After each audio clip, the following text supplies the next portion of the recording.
coming. Oh gosh, all the noise today. All the noise is here. That is obnoxious. Sorry, hi. We're just getting, settled, so bear with me a sec. Where I say let them. All right. Of course, YouTube decides it needs to reload on my... I don't want to do that. Just bring it up, friends.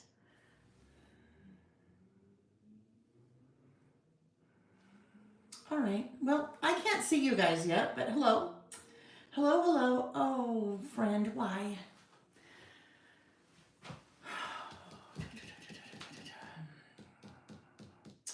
My iPad is not wanting to cooperate today, so bear with me 1 second, please. I'm still here, don't worry.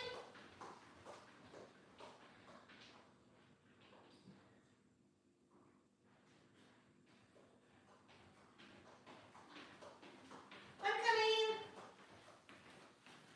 All right. Hello, how are you? Hello. I'm still here.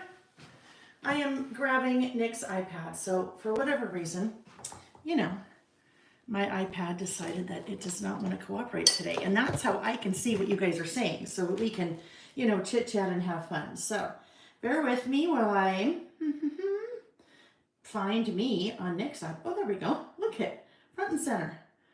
All right. Okay. All right. Now I can see you guys. We're good. Okay. Hello. Wow. All right. Hi, friends. Good morning. Happy Saturday. How are you? I hope you're having a good week, a good weekend. There's so much happening here right now. Well, we'll get into that. We've got loads of things to talk about today. So welcome. Welcome to you if you are new here. Nice to have you here. My name is Lael Kankar, and I have a business called Lael by Nail. When I'm not traveling, which this month is a lot, when I'm not traveling, we are here on Saturdays, mostly Saturdays. Every once in a while we throw in a weeknight, but we're here on Saturdays, and we do what I like to call creative listing. So we're basically documenting, we're telling our story, we're laughing, sometimes crying, but it's always a good cry, usually not a bad cry. Although sometimes things get frustrating with technology. It doesn't make me cry, but sometimes it makes me feel like I want to cry, right? But anyhow, what we're doing is telling our story, and we're doing it in a super easy and approachable way. You don't have to be Ernest Hemingway. Basically, you just need to write a list. And most of us, if not all of us, can write a list because it's something that we have been doing for our entire lives, right? So that is what we are doing. And today we have 3 fun list topics that we will be doing. Sometimes you're working with me. Other times you're just doing whatever. You may be working on another craft project. You may be playing catch up on a prior list. You may be working or playing or whatever it is, but it's always nice to have you here. So welcome. That's also how you know things aren't live. I mean, things are live.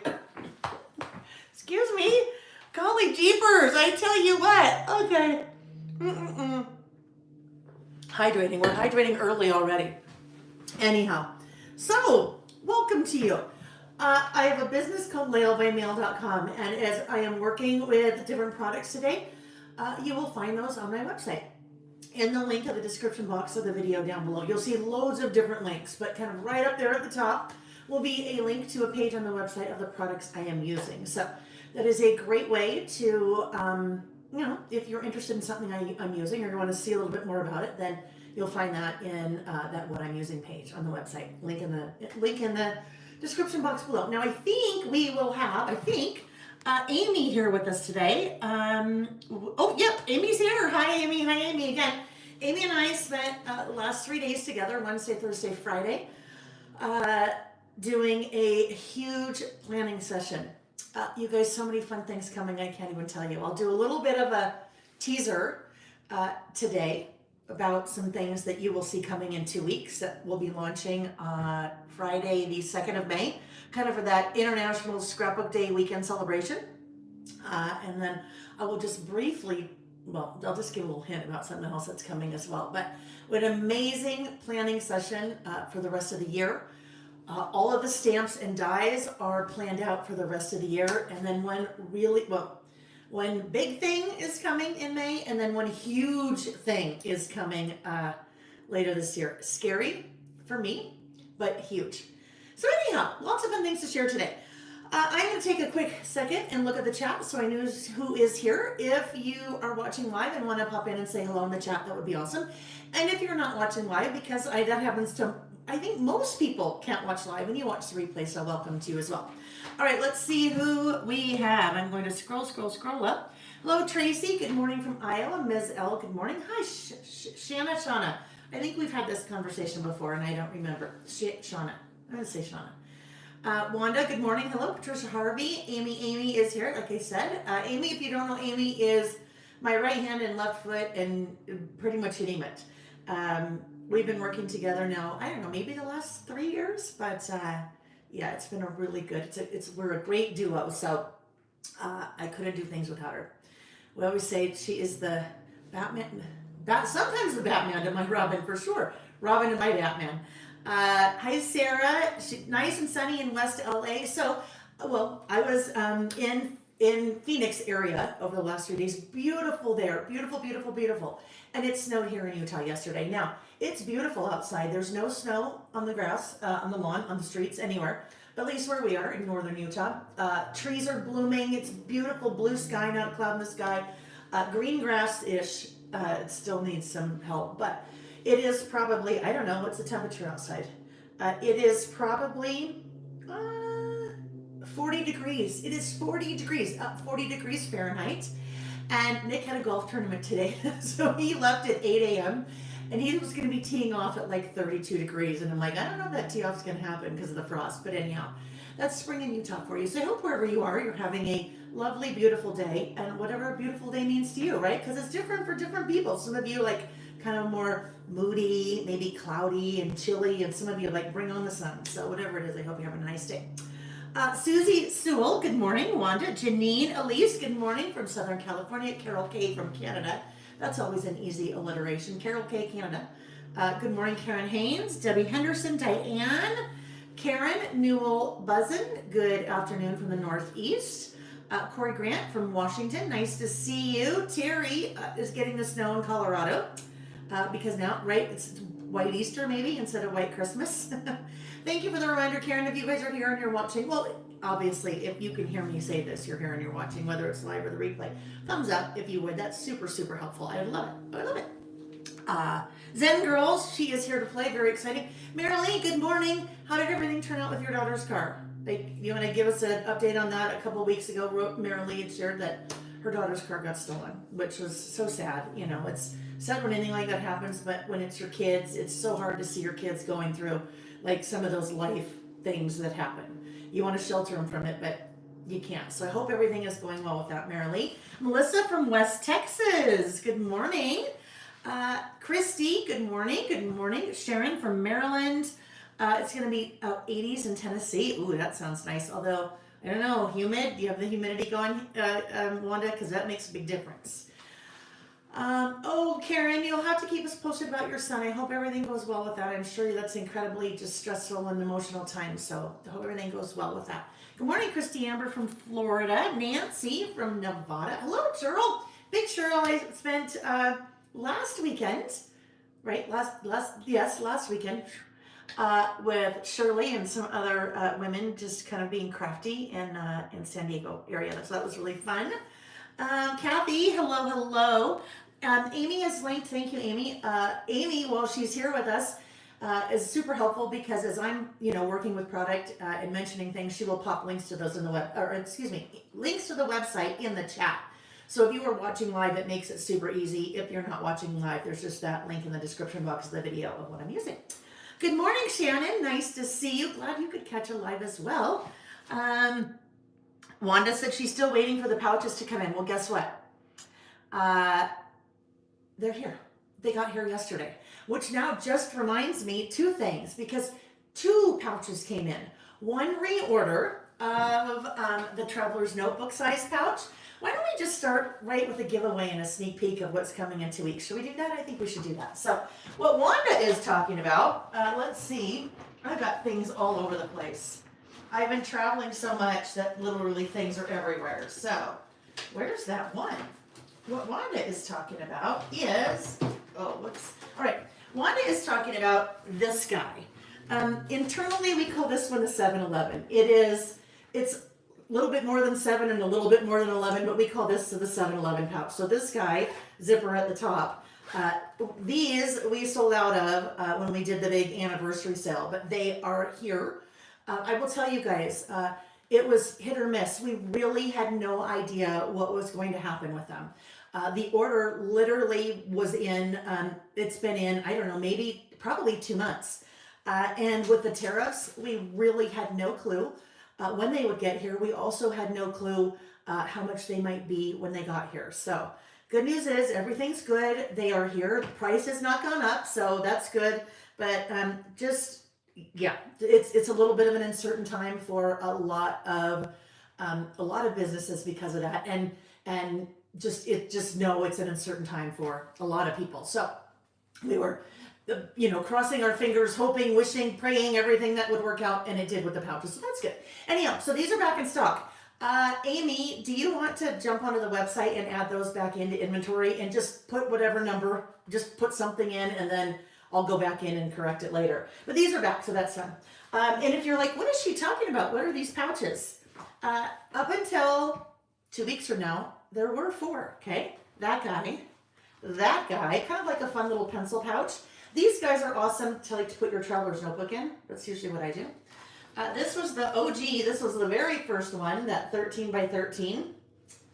Then, I'll just pull this one out.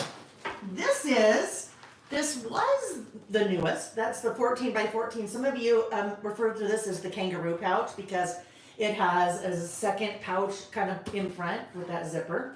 But in 2 weeks, there's one more. One more has joined the family. And it is this guy, okay? So for reference, this is the little 7-Eleven size. This is that bigger size. So this is very well suited for things that are like 8.5 by 11, all right? You won't see these for 2 weeks. You'll see these go live on Friday, May 2nd, but let's start off with a giveaway right now, why don't we? How about 2 of these? 2 of this new size. This is funny, I don't even know, I don't know exact dimensions, but it's 8.5 by 11-ish, all right? So let's do a giveaway for 2 of those. We'll do that in maybe just a couple minutes, okay? So if you are new or you haven't done a live with us in a while, the way I do live giveaways is you leave a comment in the chat. So just type something in the chat and you guys type away, and we'll talk about a couple of housekeeping items, and then I will stop and I will just roll my finger up the chat, and wherever my finger stops, that is who will win those two of those brand new size pouches. So very excited about those. All right, and so here I just missed you guys a ton of chat. I missed a ton of comments. So they will continue to flow, especially when I throw something like that out there. Things tend to continue to go pretty quickly. So if you left something in the chat that you wanted me to see, I would hold off for a few minutes until after I do the giveaway, and then type it again in the chat, and then type it all uppercase. All right, just so I will see it, because right now out of the corner of my eye I can just see they're kind of going. All right, so let's talk about some housekeeping items before we do that giveaway, and then the people are here mowing the lawn. So they're going to be, they'll probably be a little disturbing in a minute because they'll be right under the window. Oh yes, housekeeping. I need to turn on a fan. This is the first housekeeping. Even though it's 40 degrees outside, it's feeling rather warm here. It's that own personal summer that happens 12 months a year. Okay, there we go. Let's get that turned on. There we go. All righty. Housekeeping. So today, think about that. Today is Saturday, April 19th, 2025. I have to say 2025 because I never know when someone is watching this. Next weekend, we will not be listening together because I will be in Houston area at Little Craft Fest. Little Craft Fest is it's turned into a huge stationary event. And when I say stationary with an E, like the paper and things that we like to play with, as opposed to the A, as in not moving. It is put on by Little Craft Place. they have sold 2,500 tickets over the 3-day event. So I will be there teaching 2 classes, but also will be there vending all 3 days. We have sent, when all is said and done, will be about 60 boxes of product. So very excited about that. That is going to be it's going to be a really cool thing. And I know I'll be seeing some of you there. Amy's going. Amy's daughter, a couple of Amy's friends are going. I know Terry's going. I'm just trying to think who I know. I'm trying to think who I have in this special little group for that. But very much looking forward to that. And I actually had my stamp manufacturer split ship some of my new stamps. So those of you that are going to that, you will see 3 of the new stamps there. And then if you're not there, it's okay. You'll just have to wait till March 2nd, May 2nd, when everything goes live. All right, so that is the first kind of thing to talk about. We are not listing next Saturday, and that would be the 26th, which brings us to the Saturday after that. Saturday after that is Saturday, May 3rd, 2025.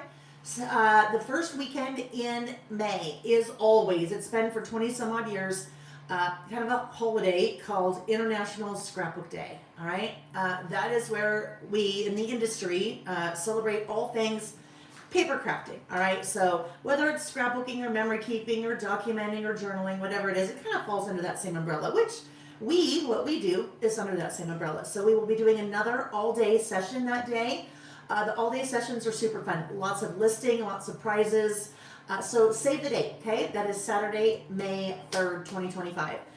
You will see more about that the week of the 28th in an email, okay? So, but loads of fun things, and I'll be using some of the new product and doing show and tell and all kinds of different things like that.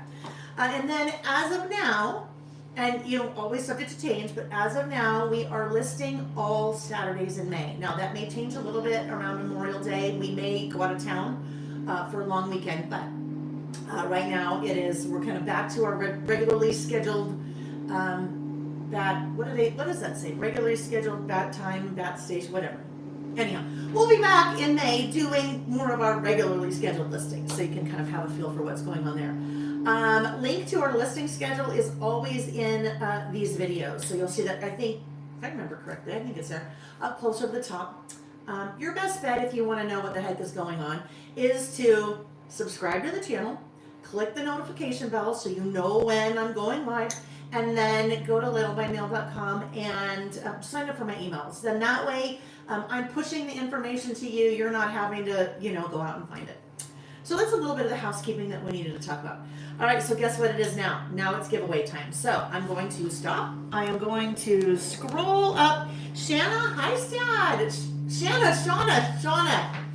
Shauna, will you please tell me? Now, you are the winner of those 2 yet to be released.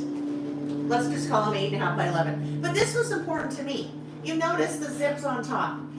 When I'm pulling things in and out, to me it makes sense to pull out from the top, not necessarily pull out from the side. So, Shauna, will you please send me an email, ladlebymail@gmail.com. In the subject line, put 2 new pouches, and then your email address in the body of the email, and we'll get your prizes shipped out this week. All right, let me just write that down. Let me write that down because it's good for me to write that down. Oh yeah. Which also reminds me, I did not draw the winner from 2 weeks ago, so I will do that when we are done today. Okay, here we go. 2 new pouches. Do you hear the lawnmower man? Yep, there we go. It's not you. Oh, look at my roots. They're not too bad. I show you the front of my head. Shanna Banana. Okay, Shanna Banana. Really gonna try to remember that, Shanna. Shanna Banana. All right. Oh, okay, so I see lots of things here. You guys are talking about Vicky's new collection. I will be using a little bit of Vicky's new collection, Flower Emporium. You guys, I'm so proud of Vicky. I mean, I can't even tell you. It is this industry is not easy sometimes, right? Especially when you've been in the industry a really long time. A lot of times it feels like you have to fight for everything. You have to fight for the attention. I don't mean the attention, but there's a lot of noise out there. You just have to fight for, you just have to fight. I don't know. I'll figure out a better way to say that. And Vicki and I talk about this kind of thing a lot because we're both kind of started at the same time. I don't know, maybe 28 years ago, probably. And it's just, it is, you feel like sometimes you climb and you climb and you climb. It's kind of like if the Price is Right, the little guy that climbs up the mountain, and sometimes, I don't think he ever falls backwards, but sometimes he gets to the top and falls over. Sometimes you just, 2 steps forward, what feels like 18 steps back. So, with Vicki and now her new collaboration with 49 and Market, this collection is amazing, and it has been so incredibly well received. It literally just started shipping from the distributor, the manufacturer, last week, and pieces are starting to sell out, which is sad, but it's also amazing. It also, when that happens to you, it just feels, it's the validation. It's like the validation after so many years of hard work. So excited for her, so excited for you guys. It's beautiful. Half of the product has already arrived here, my order, and the rest of it is coming Monday, Tuesday next week. So you can tell what's in because it doesn't say anything about not shipping yet, but there are, like I said, about half. In the subject line, or excuse me, in the name of the product, it says shipping April 22nd. So we've already sold out of one of the big bundles because one of the products in the bundle, 49 and Market, is already sold out. So we quickly kind of did some rearranging and then put up a second big bundle. It just doesn't have that product. So it is selling quickly. I have no idea how long it'll be around. So if you've been like, oh, I want to wait until it all comes in or whatever it is, I'm not being Lael sales hat. Trust me, it's Lael telling you as a friend, do not wait. She sold out of her, she does her big classes in like record time. So we'll be using a little bit of that today. I literally haven't opened any of it, so we'll kind of be looking at it a little bit together, and then I'll be using more of it next Saturday, or excuse me, 2 Saturdays when we do National Scrapbook Day, International Scrapbook Day. All right, Shannon, you're so sweet. Shannon, thank you. That you have no idea how much that means. Shannon said, "You and Vicki are icons in this business. Don't listen to the noise for sure." Thank you. That really means a lot. It's yeah. Thank you. We are not on a time limit today, Terry. Although I think we'll probably be a couple of hours. We'll probably be about 3 hours, 3 to 4ish. I've still lots to do to get ready for Little Craft Fest. Even though all the product is shipped, there's just tons of stuff. Finishing up my classes and things like that, and getting things prepped. So, yeah, we'll probably be about 3 to 4 hours today. Let's see. Suzette, you ordered Vicki's. I love it. Amy has linked it in the chat. So if you're looking for that, it is linked in the chat. And some of you said that you already ordered from me, and I appreciate that so much. Just know any collections like that, I kind of take maybe a little bit of a different stance than some others in the industry. I do not like to put things up months in advance for sale. So a lot of times products are announced maybe 1 or 2 months before they're available, and I don't put them up on the website when that happens. I have learned in this industry, just because something is announced doesn't necessarily mean it will actually, all the parts may make it. And I think that's what we're seeing a little bit with some of the American Crafts collections right now. So I like to wait before I put it up, usually when I know it is shipped to me, and then we're safe. So if you're ever wondering, if you see a new collection announced, and if you're ever wondering, I wonder if Lael's gonna, get that, because I'd like to support her, ask me, because chances are that I'm getting and bringing it in. So anyhow, all right. Let me see. I know, Ashley, I haven't even seen Vicki's live yet because I've been traveling so much. So that's what I need to add to my to-do list this weekend, is to go watch it so I can experience it all. Let's see. Marilee, back to her daughter's car, emotional, but it's over. Spent spring break looking for them driving down her new car to Southern California. Oh, good. I'm just sorry that happened, but I'm glad that's now past you all. Okay, friend. Oh, yeah, any sneaks of the Disney Traveler's Notebook class? Yes, absolutely. It's done. The Disney Traveler's Notebook class is done. It's up for pre-order on my website. The reason it's up for pre-order because I haven't written the instructions yet, so I can't send it out until we have the instructions. This weekend, so probably this afternoon, I will be doing a flip through video of it. So you'll see that on my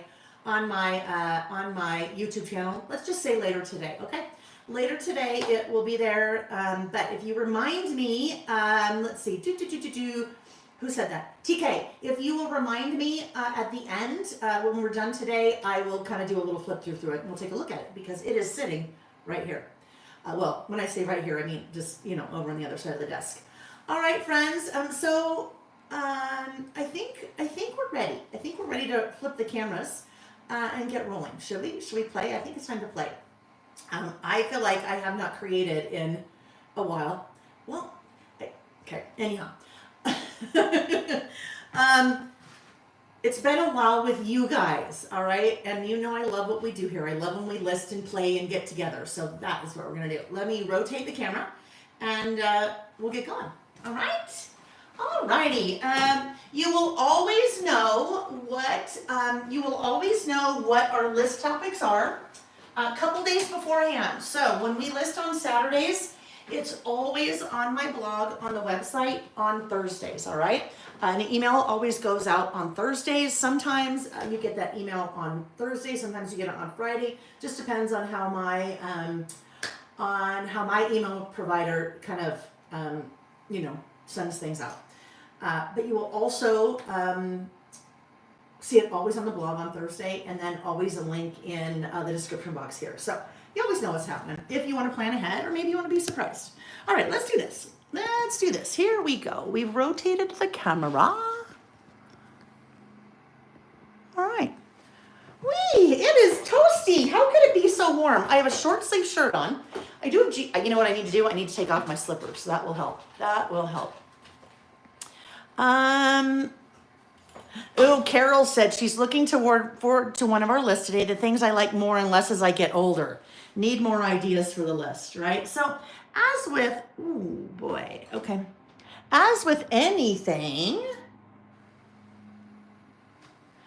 oh, all right. So I am going to need to, because I switched iPads, I need to grab another cord, friends, okay?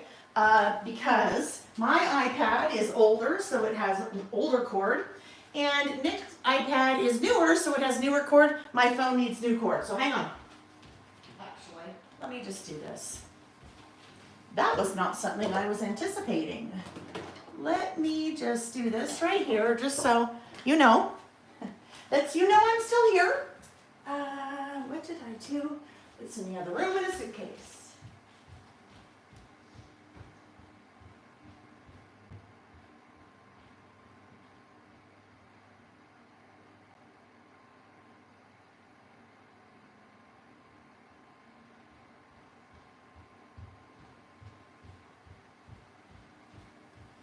All right, I am back.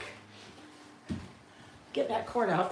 This is my travel pouch of all of the cords and things that we need. That I need when I travel. I need to make sure now remember to put that back, because if I don't put that back, then I will be out of town next week and in big trouble. Michelle, I love it. Michelle, she's like, come on, people. There's 125 people here and only 22 likes. Oh, look it. So I will tell you, sometimes it takes a minute for the likes to upload, but I mean, not to upload, but to show. So, but yeah, we should have more than that. Come on. Amy's funny. She said she's the most organized traveler I've ever met. Well, that is years of getting somewhere and going, oh my gosh, I forgot my cord. Oh my gosh, I forgot my mascara. Oh my gosh, I forgot this and that. So I have doubles of everything. Like seriously, I have travel chargers that always stay all together. You're not allowed to borrow from it. You can't take it out, because if you take it out, well, you know what happens then. And the same thing with all of my toiletries. I have separate, all of my home toiletries all stay here, and then they're just, yeah. All right, here we go. Lights are on. You need to see what and how you pack. Oh, don't ask about clothes though, because that sometimes people make fun of. Oh yeah, I'll wear the same yoga pants 3 days in a row when I'm at home, but when I'm traveling, I'm like, oh, I might need that prom dress. Maybe I might want to wear that while I'm gone, right? And that's me. I'm like, oh, but what if I don't like that? What if I get up in the morning and I put that on and I don't like the way I look? I better pick something else. I better have a couple backups. Or what if I fall in a lake? Have I ever fallen in a lake before? No. What if I fall in a lake and I need a change of clothing? Yeah, No, in Zen Girls, she's clarifying. She's like, packing scrapbook stuff. I will show you. This is from last week when I was gone. Because not only do I have separate sets of toiletries and chargers, I also have separate sets of things like these. So all of my stamping blocks, my stamping ink, my little chamois, basically this is like my stamp to go box, right? And so it never comes out of here, and theoretically, right, never comes out of here. So when I'm going, I pick that and goes in the suitcase. All right. Because, there's years worth of, I one time had gone to teach in an event, and I went in purposely early because I wanted to, I think I got in around 10 a.m.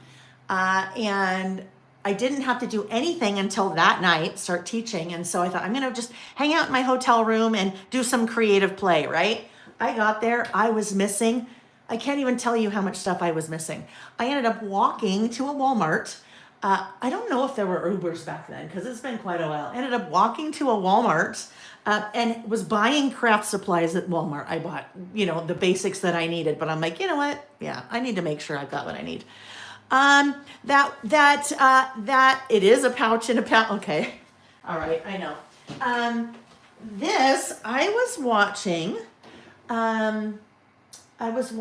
the Joyful Sojourn, maybe. I think her name is Elizabeth. She, I don't know her. This woman had placed an order with me, and on her order, she had typed in the comments, she said, I do unboxing videos, and I bought some of your products, and I will do an unboxing about them. And I'm like, oh, okay. And so a couple weeks later, she tagged me on Instagram, and I went and watched her video. Well, see, I'm just like you guys, because she had done all unboxing of all these other things before she got to my stuff, and I'm like, oh, I like that. I want to buy that from this small business, this from small business. That's what these are. This, I don't carry these. These little things are not my product. And I already tore out the thing. They're called, they are from Maple and Lark.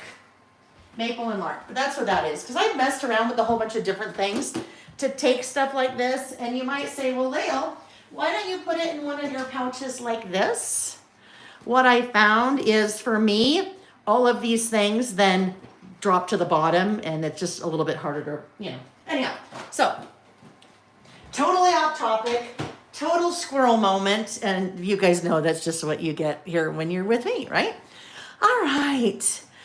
Christina, do you know her? Christina said, I bought so many things because of her unboxings. What was really cool about that, you guys, and again, I don't know this woman. I will meet her in Texas because she's going to be there next week. But she, because of this unboxing, all of a sudden, new people are coming to me. And I knew they were coming to me through her because I could tell based on what they were buying, because it's what she was showing. And the coolest part of it is when she was doing her unboxing, she said, I don't know this person, but I found out about them because I'm going to Little Craft Fest, and she is one of the vendors going to Little Craft Fest, which I loved. And it's just one of those, supporting other small businesses and women in business, and men in business too, but I kind of have a soft spot in my heart for women in business. All right.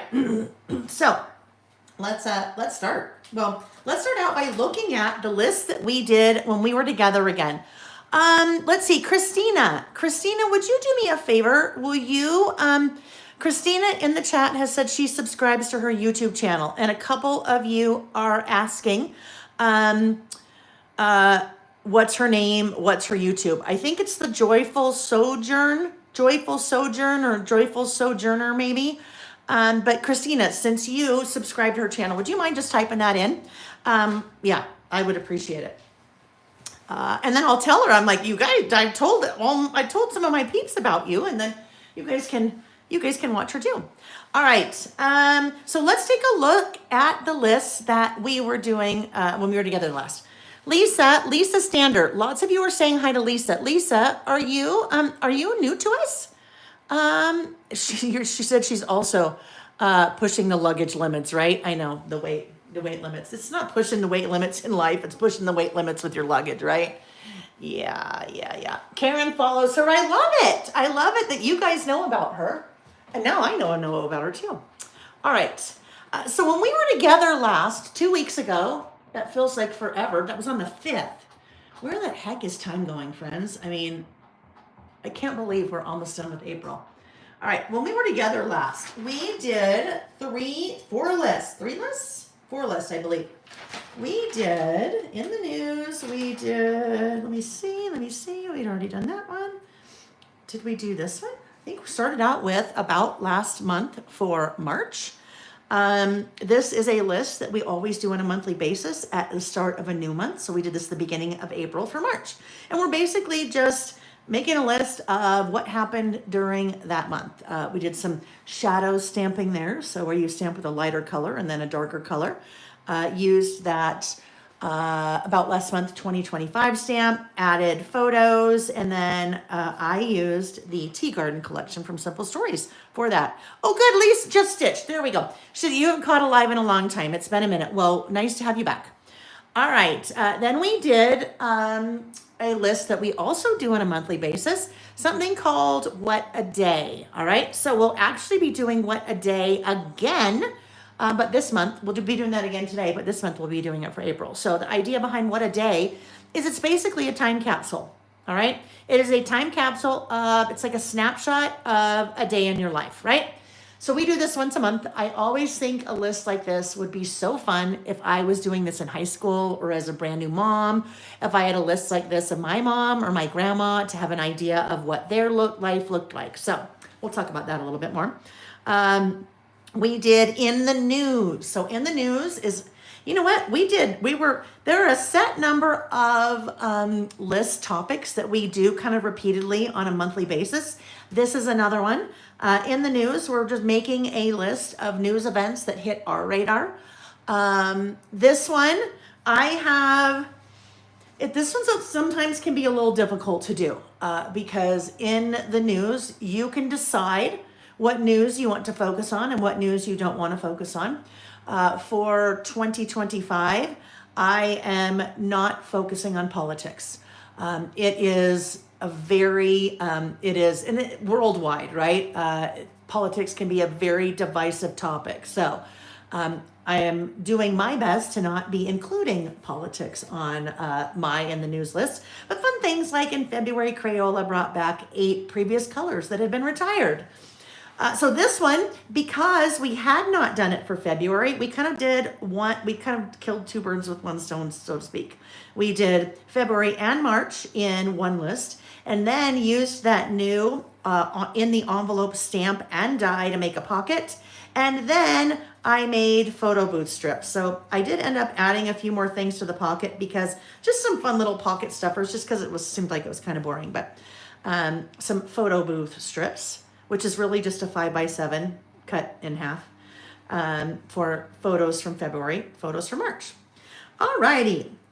In the envelope die.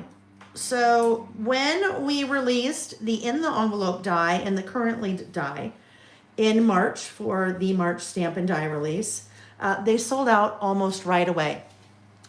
We placed a reorder for them that Monday. And it takes about 2 months to get them manufactured and get them shipped.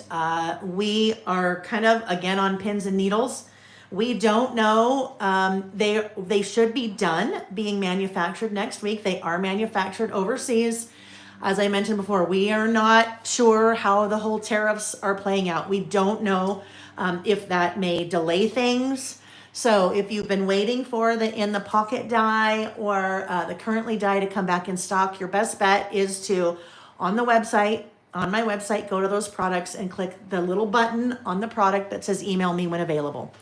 That is a totally automated process. So when the inventory gets added back into the website, you automatically get notified that those are back in stock. So we're basically just crossing our fingers, and we know that, you know what?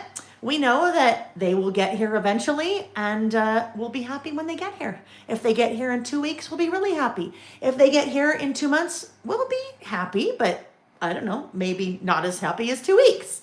All right. Scroll up a bit if you can. Ms. L, that is, oh, the YouTube. Okay, gotcha. All right, gotcha. Let me find that and I will tell you guys too. I don't know if we see that anymore, but yeah, I don't see it. Anyhow, hopefully she sees your message and won't let me copy and paste it on. Thank you, Amy. There we go. The Joyful Sojourn. The Joyful Sojourn. And you know what? If you go to our YouTube, leave her a comment and said, hi, Lael sent me here. Just so that, you know, we're supporting each other. And she knows that we are friendly. I mean, she knows we're friendly. I've been very friendly to her. That makes it sound like there are issues. There are no issues. All right. So that was the third list, and we did a fourth one. Oh, this was a fun one. We did our toxic traits.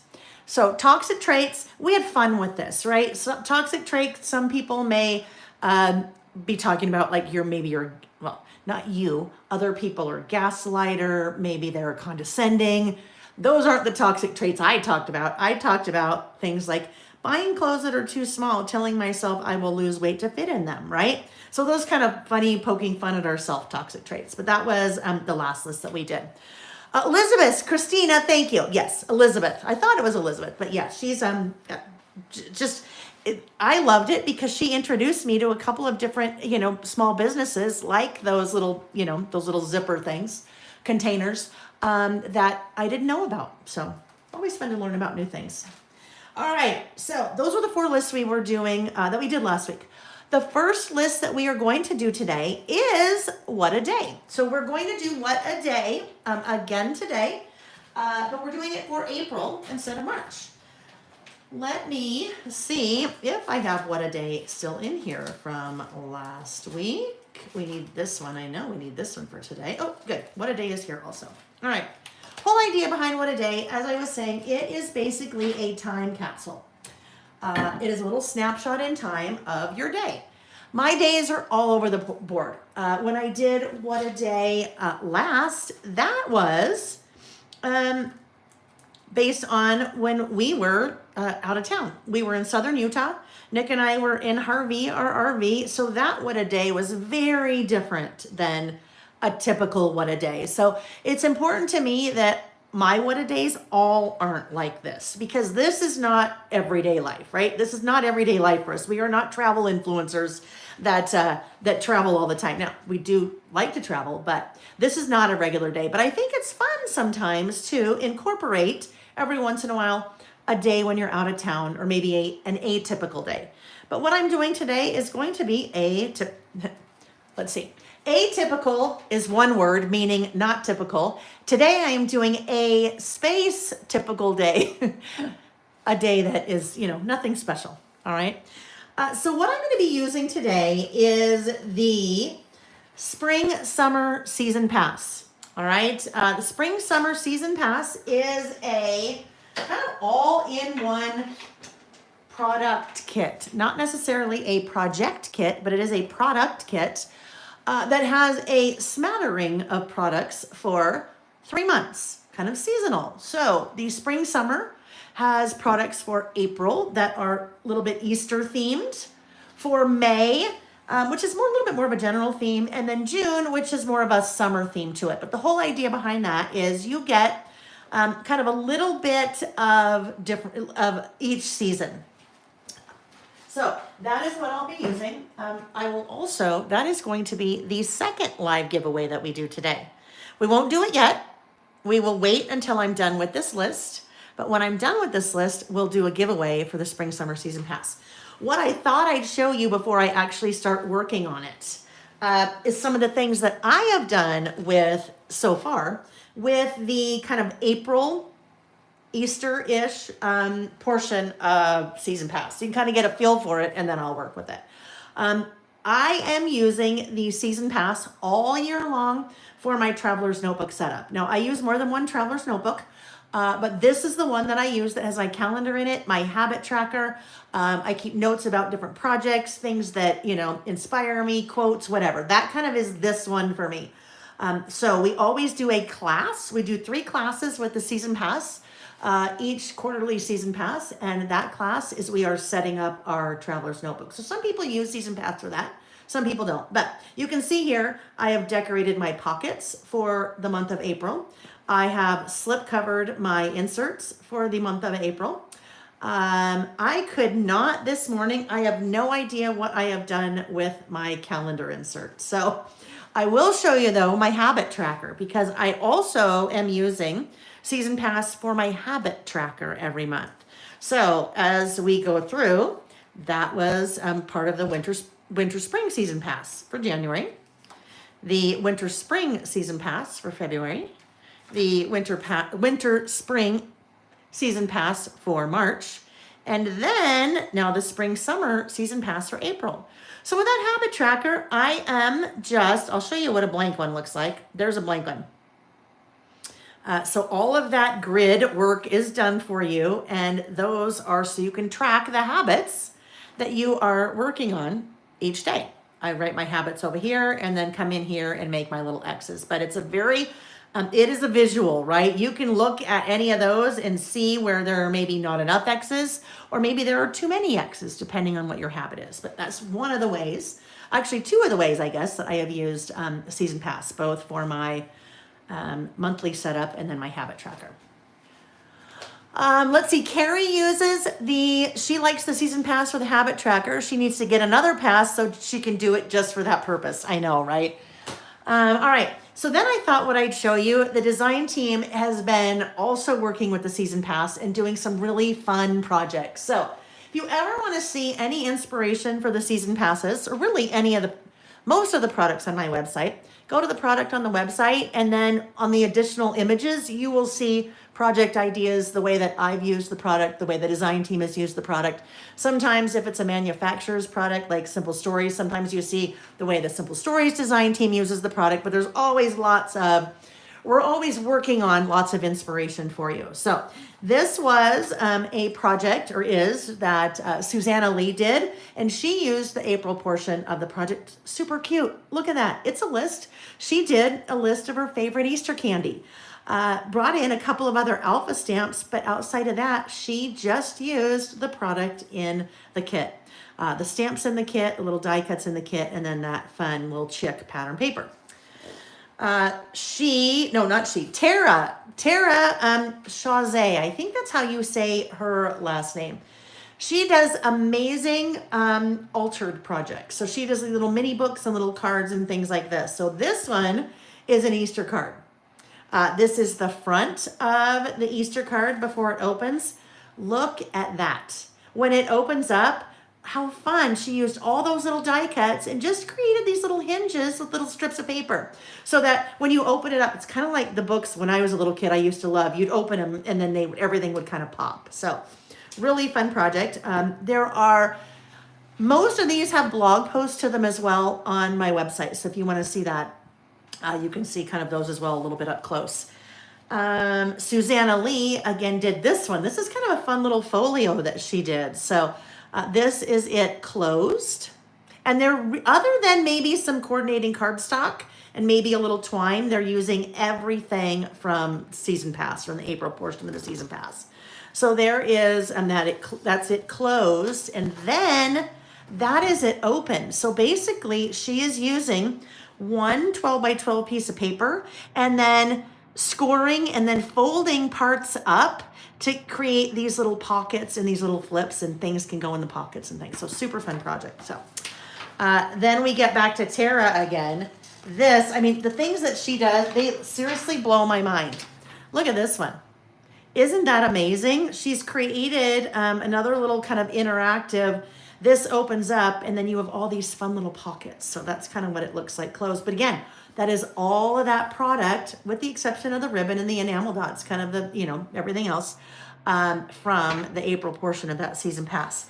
in there. These were little things that she put in there. So she used her silhouette or Cricut to cut little bunnies out of the pattern paper, to cut carrots out of the pattern paper, to cut eggs out of the pattern paper. There is another version of that closed.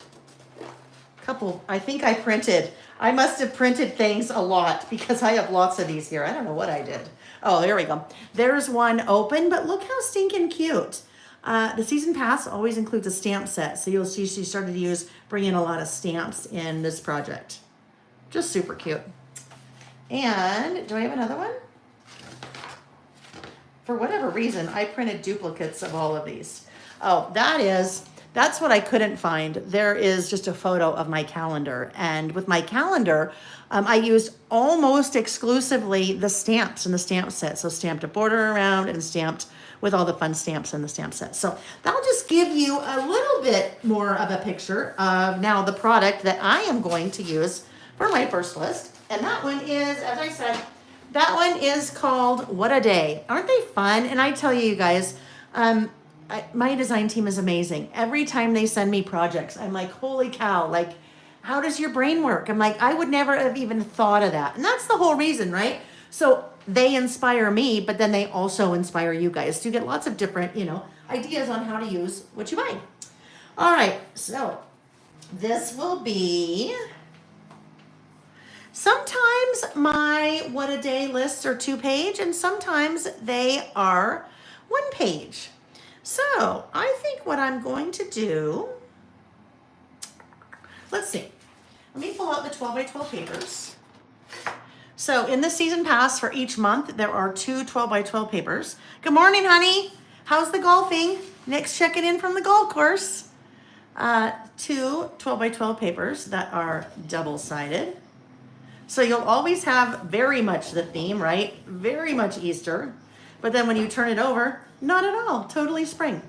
So 2 6 by 8 papers, 12 by 12s, a 6 by 8, and the 6 by 8 always has the cards, the cut apart cards, but if that's not your thing, then you have a nice 6 by 8 pattern on the back side, non-Easter.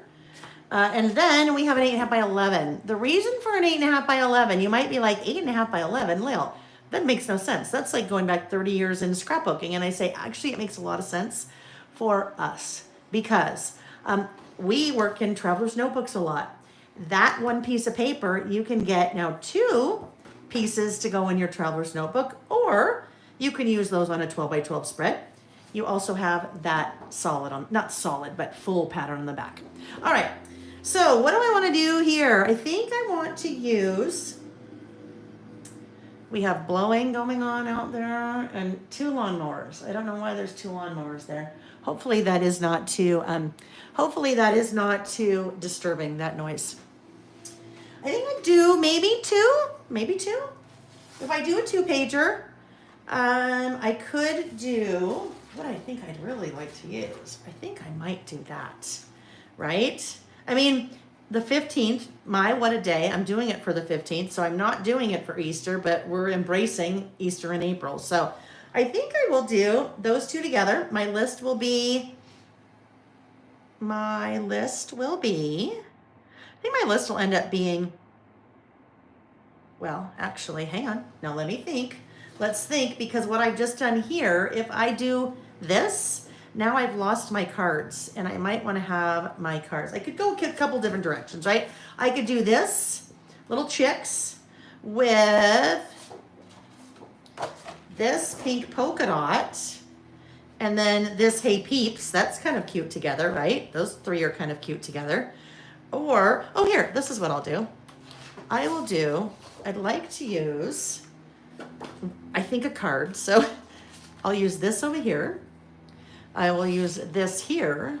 And then I will use one of these little cards. Maybe Somebody Loves You or something like that. Okay, that's my plan. That is my plan, because for What a Day, I've made no sketch. Amy, no time limit. No time limit. Amy's like, are you kidding? I know what your to-do list looks like because I've been with you the last 3 days. Yeah, VS, yes, they do make good white noise, but difficult white noise when we're trying to hear, right? All right, Although my fan is probably making the white noise also that you may or may not hear. All right, so I am using my Traveler's Notebook inserts. They are standard wide. So my inserts are 5.25, 8.25 tall by 5 inches wide. So I am taking the 12 by 12 paper. I am trimming it to 4 3/4 wide. All right, 4 3/4 wide by 8 inches tall. And that is pretty much what I do when I am using a base paper. I do that because that gives me a nice white border all the way around. Justine says, I always struggle with what paper to use. I love them all. I will tell you, I will also do this weekend because this is also on my to-do list. We chatted about this, I think on the last class that we did for Season Pass. I am going to, those of you that have purchased any of the Season Passes so far there have been 2, winter, spring, and spring, summer. I have extra paper, I have extra die cuts, and I have extra word strip stickers. I am going to send out an email to those of you that have purchased it. I won't be offering them a la carte to people that have not purchased the Season Pass, but those of you that have purchased it, I'm now going to open it up so that you can purchase some of those papers individually, a la carte if you'd like. And, well, anyhow, watch for the email. I'll explain it all in the email. All right, I need a corner rounder. I had enough requests, and I also started figuring that out myself. I'm like, oh, well, I can basically pull whatever I want, right? Because I have it. But I started figuring out, well, if I use it in setting up my Traveler's Notebook for the month, that doesn't leave me very much product then to use to play with otherwise, you know? So, yeah, I can do it. So, I'm going to do it. All right, so just rounded those little corners. Okay. I need to open up a suitcase. I just realized that my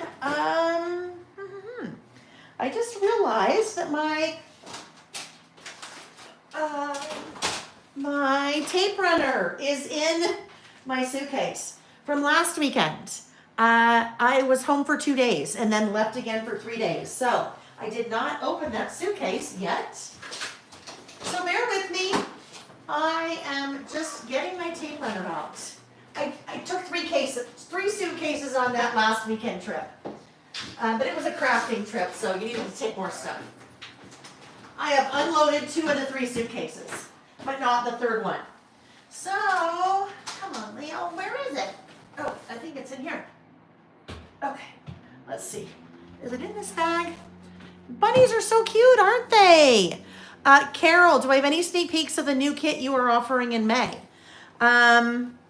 Let's see. I just got the die cuts, but I won't show them yet. But what I will tell you guys, some of you know that on National Scrapbook Day, International Scrapbook Day, that Friday, I am launching my first collection.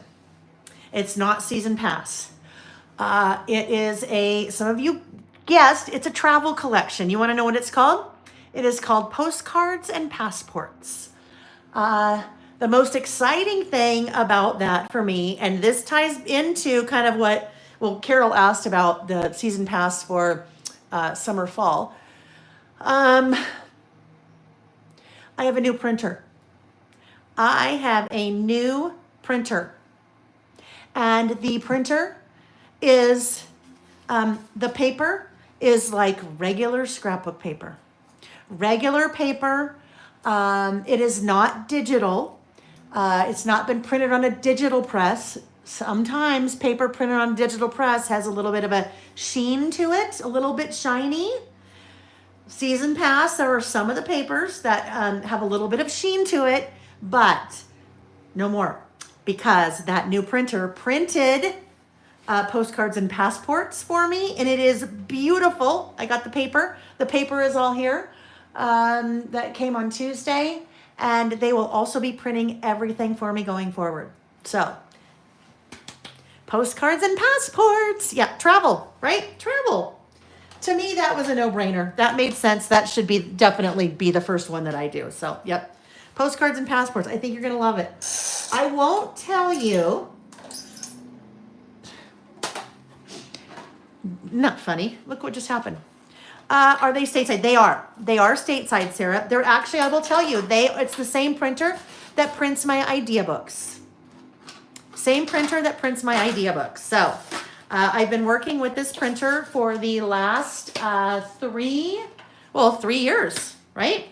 3 years. And you're right, Sarah. Yep, no tariffs. No tariffs. And you guys, the tariffs, that is a incredibly political topic. There's lots of ins and outs of tariffs and why things can't be made one place and can be made another place. Where I can in the US, I do.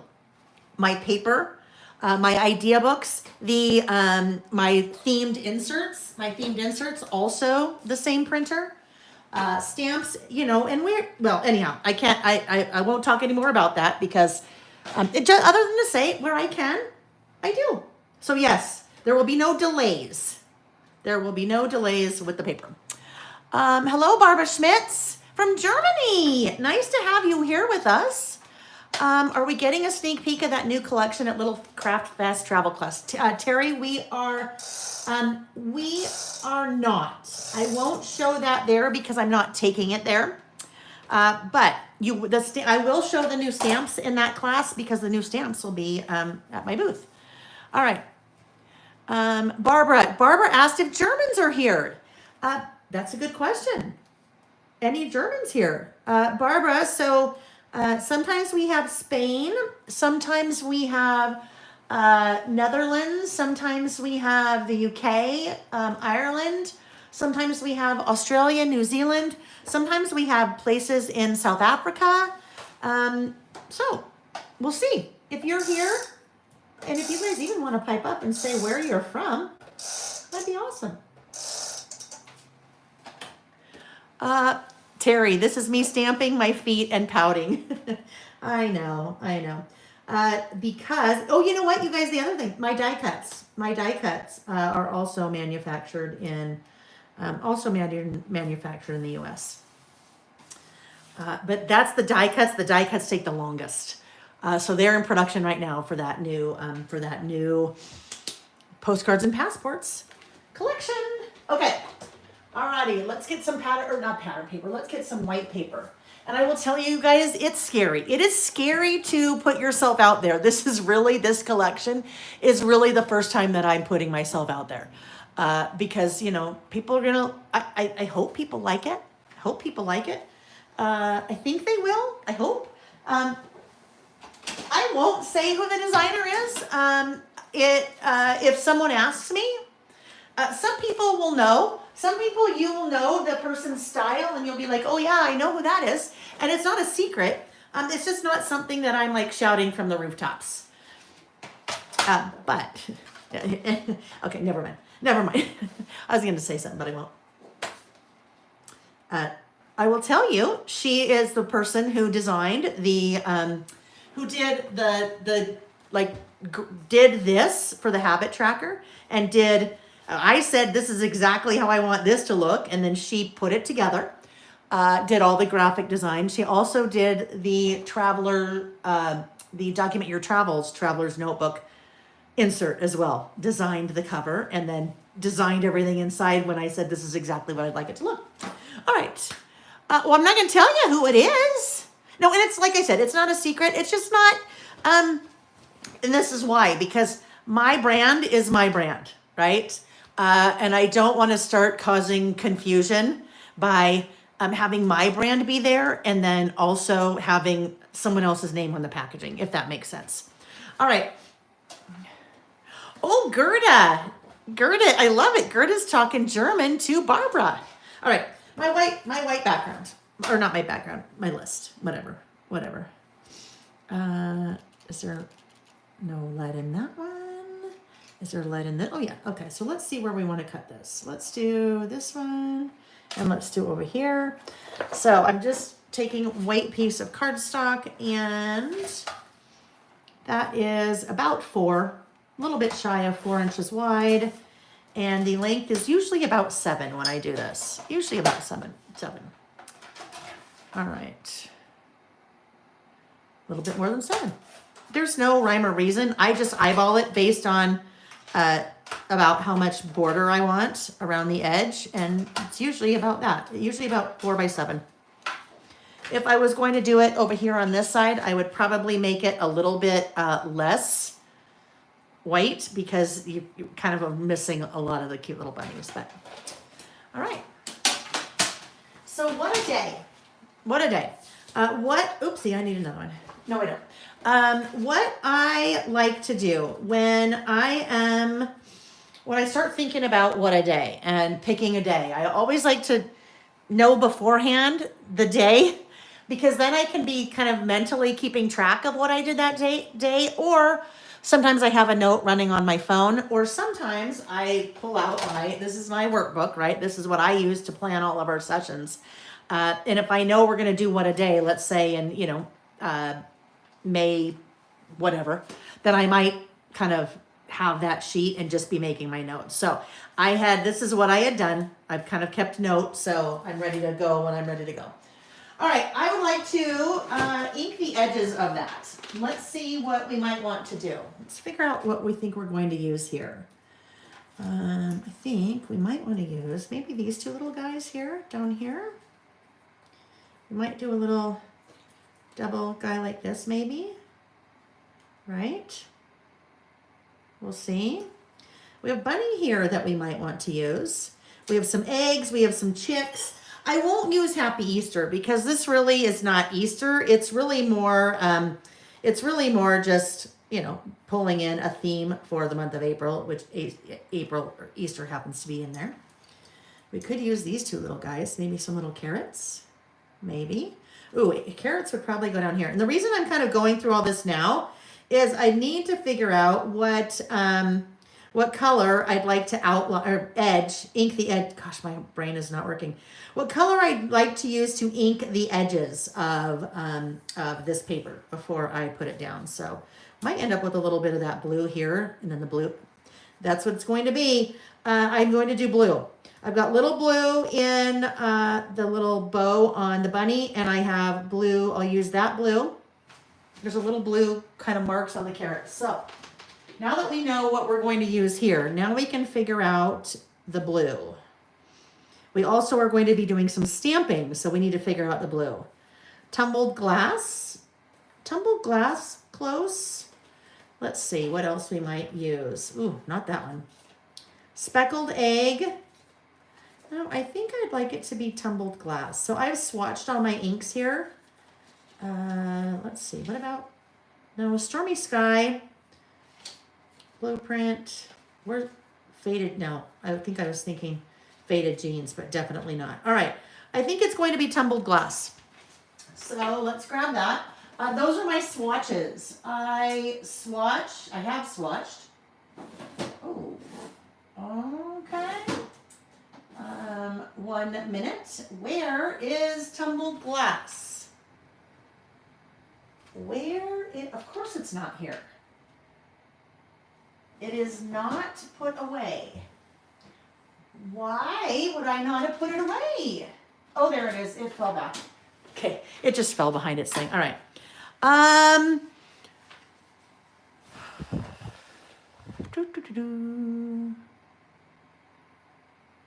All right, I was just looking at the chat to see if I missed anything. I think we're good. All right. So I'm going to ink the edges of that. It's just kind of plain, right? It's just a little bit plain, so I feel like it needs a little bit more, soften up those white edges. So I've got my ink. I am going to grab my, not that one, this one. So these are the ink blending foam storage kits. I have not only swatched all my inks, so when I'm trying to find a color, it's really easy to find the color because I'm not pulling out all of these. I'm just flipping through.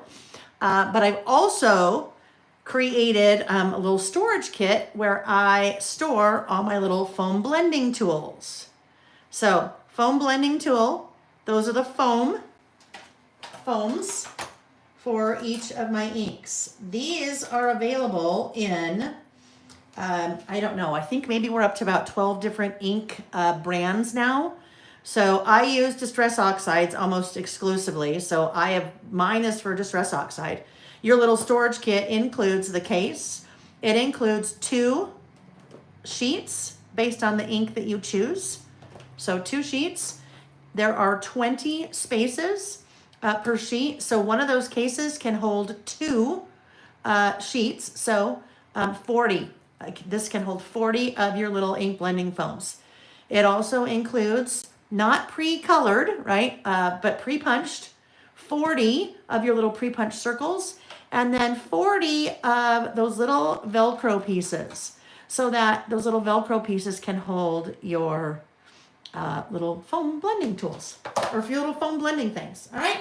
So I popped it out of there. I had fixed the foam to the tool Velcro on both sides. And then I'm just circular motion there.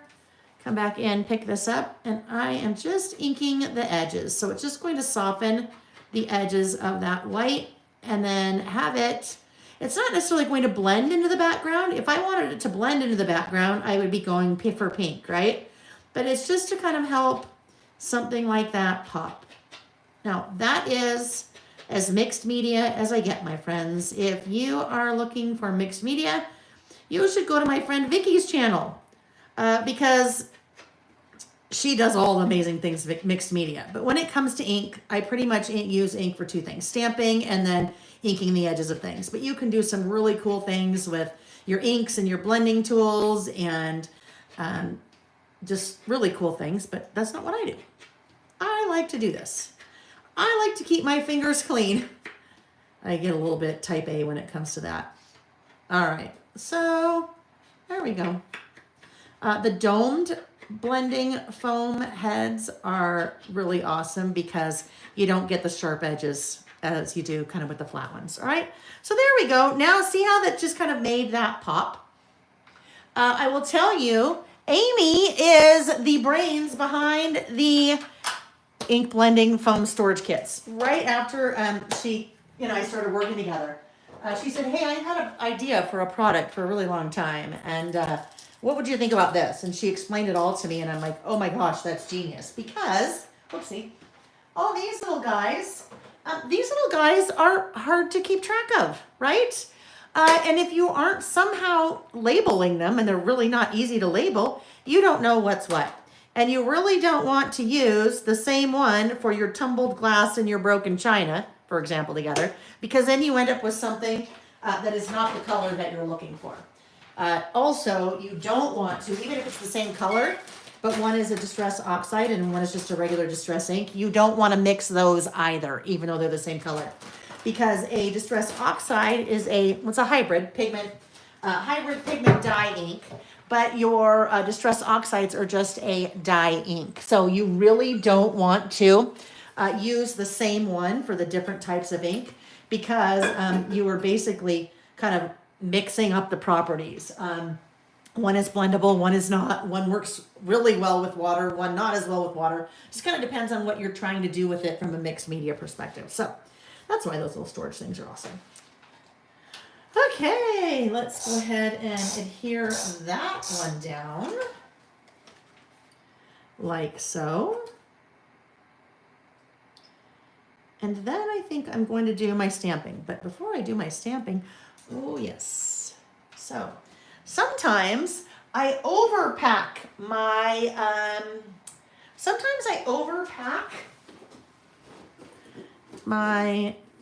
tools that are meant to stay in one place. What I mean by that, I have a few things in here that shouldn't be in here, that maybe are duplicated because I'm not seeing my black Sharpie. So, oh wait, not in there at all. So, oh goodness, friends, hang tight while I find my pen, please. I knew I was going to need to, there we go, there. I knew I was going to need to unpack. All right, pens are in here. Okay, there we go. All right, let's take our Sharpie and just do our little outlining. So those of you that list with me, are you doing a what a day list today? If maybe it's not a list that you've done in the past, depending on where you would like to take it, if you decide to do it, you could do one for Easter, right? So I mentioned that I like to kind of alternate between, I don't like everything to be like a special day or a holiday or a travel day or something, because I want it to be kind of a picture of my life. But you could do for Easter. That might be a fun way to start. Let's see. Carol did her first what a day yesterday for April 12th. Oh, I love it. Yesterday. Oh, I get it. You did your first what a day list yesterday, comma, for April 12th. I'm like, I don't think yesterday was April 12th, Carol. I know what you mean. I get it. All right. Before I start stamping, I think I'd kind of like this little, I'd like that little bunny up there. So let's grab our what a day stamp set. So the what a day stamp set is a 6x8 stamp set that is kind of dual purpose. What I mean when I say dual purpose, it is designed for what a day, but it also has all of your months. It has all of your numbers. It has different words and phrases that could be used for anything, right? But then when you put it into a what a day format, then it really works well for what a day. So that's kind of how it's dual purpose. I think, let's see, what if we did, we're thinking about using these guys over here, I think like that. And we know this is April. Let's grab April. And then I am doing mine for April 15th. So I need the 1 and the 5.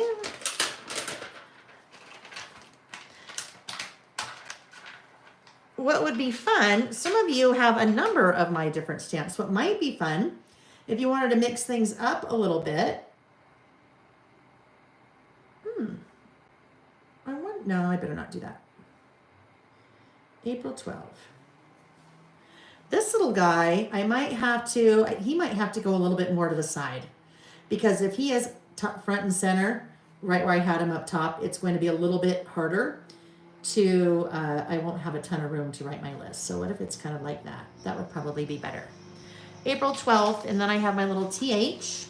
Oh, where is my... just looking for some. Oh, here it is. All right. Nope. Here it is. I'm going to put these on here, just so they're there. April 12th. I need the TH. Might do the Monday through Sunday. April 12th.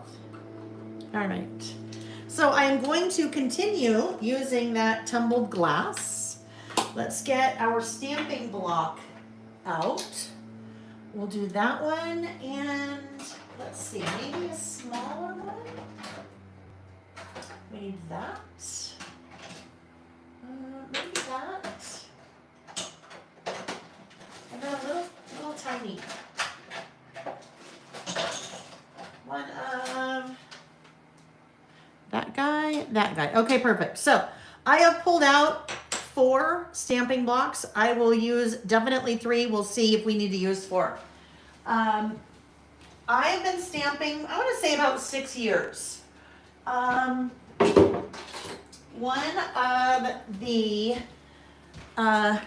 of the things that I have learned over my years of stamping is if you can have an assortment of stamping blocks. Oh gosh, April 15th.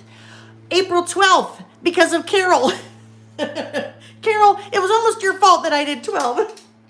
No, just teasing. Carol had said April 12th. I clearly had April 12th in my head. Thank you guys for correcting me. Oh no, Carol, totally kidding. But here's something that's interesting about that. All right, so let's talk about this. What if I wasn't paying attention to what the chat was saying, and I just stamped, and I stamped the 12th. And you know what? my day, I couldn't tell you what happened on the 12th because that was too many days ago. That was 7 days ago. I have no clue, right? So either I go, oh my gosh, and I start over, or I go, oh my gosh, forget it. I'm not going to do this list. Or you know what I do? I go, guess what? No one's going to know or care if really the 12th was the 15th and I messed up the days. I would just put what I did on the 15th on the 12th, right? So no one's going to know. And if they know, no one's going to care. No one's going to say, excuse me, Lael, I know that you were in San Diego on the 12th, so you couldn't have done those. Yeah, it doesn't matter. But thank you for correcting me. I would have been not sad, but I would have been, oh, Lael, come on, dummy. I would have definitely called myself a dummy. Let's see. No, and Carol, no. Please no, I'm totally kidding you.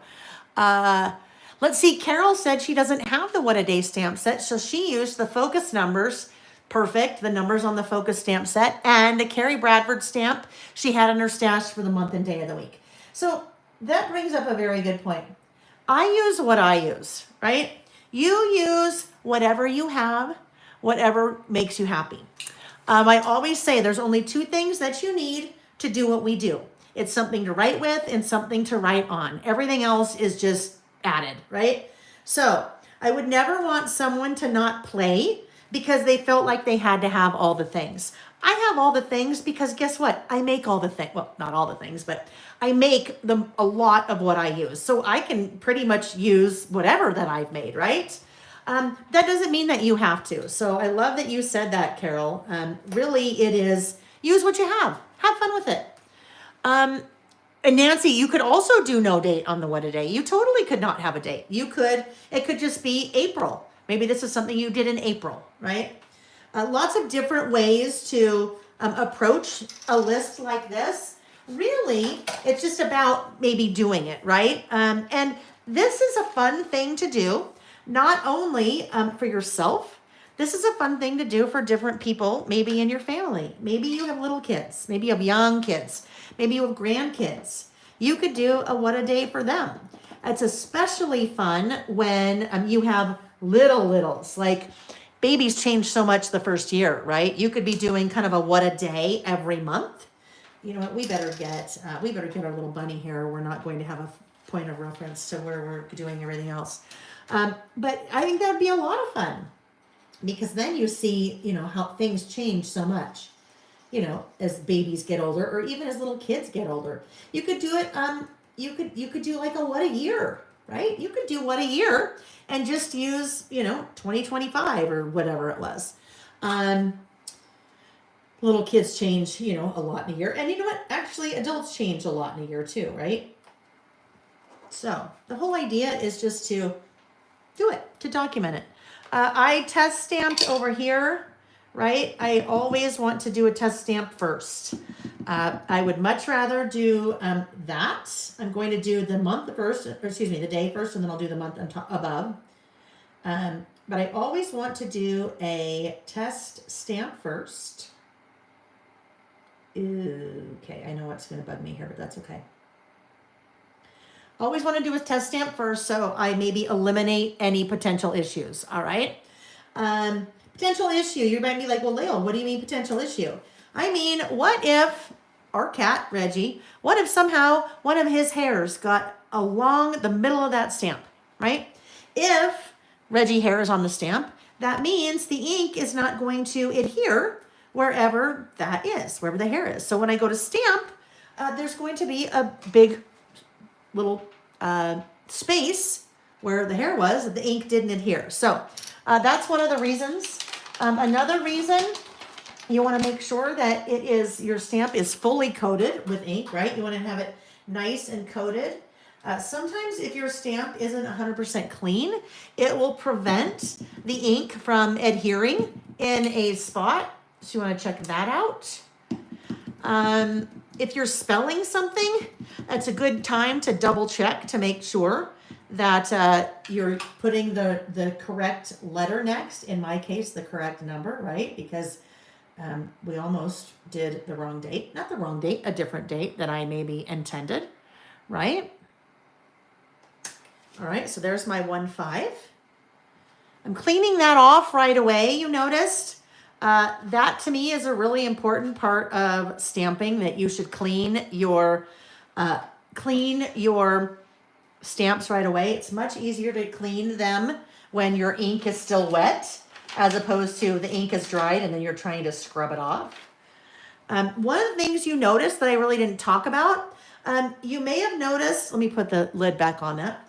Yeah, you guys are saying, or stamp a B instead of a D if it's lowercase, right? And you can't, you're looking at it on the, yes. Stamping things upside down, absolutely. So I will tell you, you will never regret testing first, ever, ever, ever. Sometimes you're working with a pretty small stamp or maybe a fine detail. Your test stamping helps you determine the amount of pressure you need to apply, right? Because if you press really hard, it's basically flattening out that stamp. And so your stamp will kind of get a little bit wider at the edges or a little wider at the top and bottom, which you may not want. So I tell you, you will never regret that. You shouldn't ever regret stamping or testing. All right, so now I have my April. I have moved. I've switched out from this little stamping block, right? That is a 1.625 inch. Now to this guy. This April would totally work on this stamping block. This April would work on this stamping block. This April would work on a 6x6 stamping block, right? But I will work with different size of stamping blocks because I think it is very helpful and it makes it much easier to stamp if you are right sizing your stamping block to your stamp. So I am going to use the smallest stamping block I can in relation to the size of the stamp, because for me, it's that much easier to handle. So this little guy, you'll notice I put my stamp face down on my work surface. I pick it up with the stamping block. That's a little tip for getting your stamp straight on the stamping block. It's much easier to do that, to get it straight here, than try to get it straight with your little fingers on the stamping block. This just is better suited for the size of stamp than this would be. I can use either, but for me, that makes a big difference when it's stamping. It's just easier. You get a better impression. So we're using that little guy. This is a set. That's one of my 1.625. That is a set. They're both round and that little set comes together. I have a number of different stamping blocks now. Let's see. 1, 2, 3, 4, 5. I think 5 that I do. Oh, I need to talk about this again in a second. I totally got sidetracked. Let's stamp our April. April. I, as we were talking, slid a pencil board underneath my page.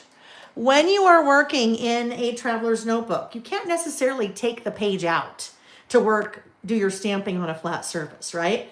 So putting a pencil board underneath your page is basically giving you a flat surface. So that's what I did here. Slide a pencil board under my page. There's my flat surface. Now I have a flat surface to stamp on. I used one of the Alepi clips to just kind of clip that together because then it's there. I'm not trying to hold it down as I'm stamping. All right, so that's my April. Let's really quickly do the TH. Again, I downsized, or right-sized, I should say. I right-sized to a smaller little stamping block for that little round acrylic piece because now my TH fits very well there. Looks good there. And my 15 is going to go right. My TH is going to go right there. All right, April 15th. That is my day. Clean that off. That back. Here I'm just using a stamp chamois. Okay, stamp chamois to clean my stamp. That sometimes, if you have one of those or you don't have one of those and you get one of those, they're very stiff. They start out very stiff, right? So it's very stiff. When it comes, it's clean. Mine is very dirty, but that means it gets good, it's used.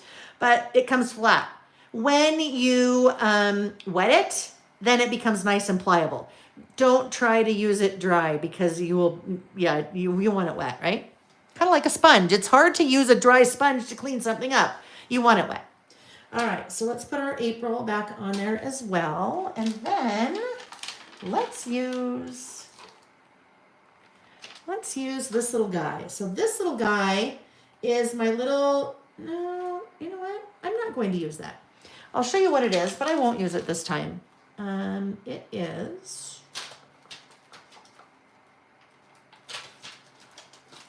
this guy. your Sunday, Monday, Tuesday, Wednesday, Thursday, Friday, Saturday. And generally what I do, whatever day of the week it is, I just circle, but I won't use that here. All right. So we are starting. Oh, we're off to a good start, right? Maybe I could put this under there. What a day. That might be cute. Say I'm not going to put that there, and I'm not going to put that there for the same reason I didn't want to put the Monday, Tuesday, Wednesday, Thursday, Friday, Saturday. Because if I do that, then for me, it looks like my list has to go right there. It seems like it'll look funny if then it's over here. So we're just gonna, this is kind of even, so we're just gonna do our list here, if that makes sense.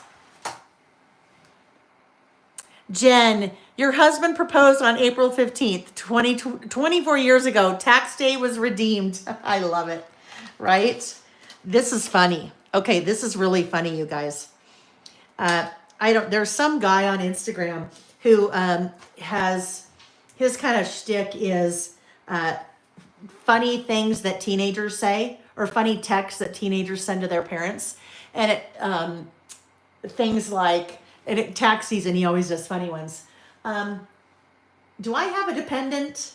I don't know, the really funny things that kids wouldn't necessarily know when they need to file their taxes. But Jack, our older son, who is 27, he's very book smart, very book smart. Sometimes the life things just don't hit his radar. And so he called Nick like at, I don't know, 9 p.m. on the 15th, tax day. And he's in a panic. Oh my gosh, Dad, my taxes, da, da, da. And Nick's like, Jack, it's the 15th. It's tax day. And he goes, oh, I thought it was the end of the month. And you're like, oh, Lord.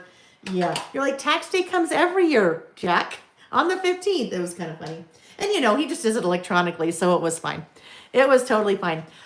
Kate, does the stamp chamois develop mildew if it takes too long to dry? It does not. Here's the thing. I keep mine while I'm working with it. This is super important. While I'm working with it, I keep it in this little, this is just a salt cellar. Because I'm working with it for a good 4 hours or so. I don't want a lot of air to get to it. I want it to stay, damp for me. Super important though, when you're done with it, you could be, throughout the day, keeping it on a plate or keeping it in a Tupperware or something. You do not want to leave it in here, because the exact same thing happens if you leave it covered as you do if you leave your clothes in the wash machine. And this would be if you put it in a baggie, if you put it in a Tupperware, anything like that. The air needs to get to it to get it to dry. So usually what I do when I'm done with it, I just go like that. And if it's drying in the air, it does not get gross. It doesn't mildew. But you do want to make sure it can air dry. All right. Liz, you know the guy I'm talking about? Liz said he has a book called What Time is Noon? Yes, just things like that. What time is noon? Colleen, Lael, if Jack were in Canada, the deadline for filing is the end of April. I'll tell him that. I'll make him feel better. So Jack, maybe you got confused which country you were in. And yeah, that's funny. I love it. Kids, right? Kids. Well, he's not really a kid. He's an adult. But they're still kids. He'll always be my kid. So, all right, there's something else that is not where I need it to be. Here it is. This guy, I need my little ruler. All right, so now I'm done with my stamping, so I can take that guy out. It'll be a little bit easier for me to work with here. Oh, I know what I'm going to do. How about this? How about, let's look. This is the stamp set that's part of Season Pass. And we have this cute little scallop. So I wonder, instead of, a lot of times I just draw a line there, but I wonder what if we did a little, that, I think that would be cute. So, something we need to think about. If I had done my stamping on this white when it was sitting on my work surface before I adhered it to the page, it might be a little bit easier for me to stamp. And I say it for this reason. I don't want my stamp to go all the way across. I only want it to be on the white. So if I only had the white, I would just set it on top of something else and it would stamp only on the white, and any overstamp would just be on this scratch piece of paper, right?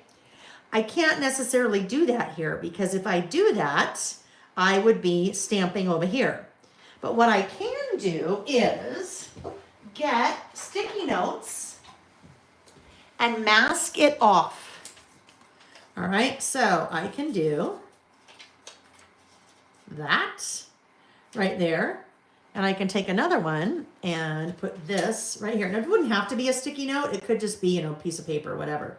But I've now masked off this area where I don't want it to stamp.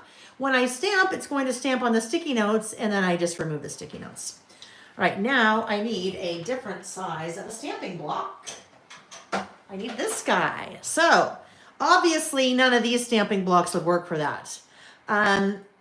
This is one of my newer sizes. It's a 5-inch long and it fits that perfectly. This 5-inch long is because or wide, whatever, we use 5-inch traveler's notebooks, right? So it's suited for really any of our stamps that I do because they will fit here.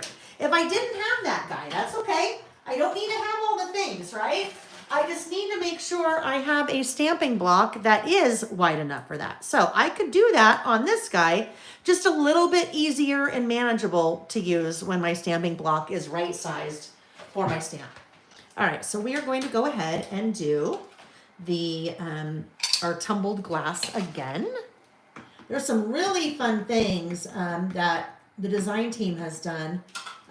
Really, Susanna's done some really fun things with this particular stamp in some of her projects that you'll see on that season pass. All right, so then let's just test it again. We want to test. Now, let's talk about what happened there. As I'm testing, I did not have a flat surface under me, right? I have just kind of all these pages.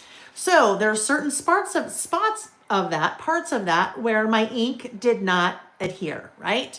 So that would be an example of if I had a pencil board under there, that would have helped that. But, you know, I'm just testing. So I'm okay. But what that helps me remember, we want to have our pencil board. That's super important, right? That's going to be really important for us in there. And now I need to put this guy maybe up here. Let's try that. All right. Re-ink. If your stamp has more surface area to it, like this guy, really paying attention, making sure you're applying even pressure when you are stamping. And these are just things you learn. And you know how you learn them? You learn them by testing. By testing and playing, right? So, oopsie, that was almost bad. Okay, here we go. I want to apply my nice even pressure, especially I know it seemed like the ends. Maybe I wasn't getting enough pressure on the ends, so let's focus on those areas. And lift. All right, so I focused well on the ends, not so much in the center, right? So I could leave that as it is. I might be like, oh, well, I don't care. It's art. Things happen, right? That's how you know it's hand done and not AI generated, right? Or I can fix that. Now, first thing I want to do, let's get that lid on so we don't accidentally put our hand in it. Let's get rid of those little pieces. And let's deal with that spot. Actually, there's 2 little spots there. I am going to grab let's try Q-tip. Grabbing a Q-tip, all right? Do this. I'm going to use Q-tip almost as like a little paintbrush. And I will just come in here and paint that right in. You see how that disappeared? I should have shown you up close first. It's a little bit light there, so we'll just take my little Q-tip and paint that right in. A little light there. Take my Q-tip and paint that right in. So you can pretty much always fix something. There's a way to fix it. Now, if I really like bumbled that and it looked really bad and I'm like, oh, I don't like that at all, there's still a way I could fix it. You know what I would do? I would stamp that on a piece of white cardstock. I would cut it out and I would put it right over the one that didn't look good. If I really messed it up, right? So Q-tip, I always have Q-tips in my craft room for that purpose. Not to clean my ears, but to help paint, paint more ink in if needed. Now you can also do that, especially if it's a little bit finer. You can also do that with a very fine paintbrush, but you'd want to have it to be really fine and good quality. You wouldn't want to do that with like dollar store, the little dollar store paintbrushes. And you notice I just broke that in half because, I don't need both ends. I do want to throw away one end when I'm done with it because, Q-tips, you don't need to save them. You don't need to have 80 Q-tips covered with, each of your colors. So you just use it, but the other half you can use. Let's see. All right. I think we are about ready, except let's do these two things, I think. Why don't we put these here now? Here. We want them to go over here, all the way to the edge.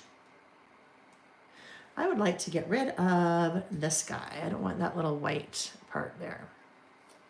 Okay. And then I think I want to cut part of this guy off as well. I may not have cut enough off, so let's see. I want it just to stay on this. Maybe like that. That one's going to go a little over the edge. So I'm just going to grab a little piece of highlighter tape. I'm going to take those two die cuts because I like how they are laid together. And I'm going to tape them together so now they are one. Now they are one. And I'm going to apply my adhesive like so. And then piece them back together. Or place them. I shouldn't say piece them, place them. And then I just lift up that little highlighter tape. That's a really great technique if you have a lot of little pieces, a lot of little die cuts that you've layered together and you're trying to make, you get them in placed where you want them. And then you're like, well, shoot, now I've got them where I want them. Now I've got to pick them all up and individually put the adhesive on them and place them back down. That's just kind of an easy way to keep them all together.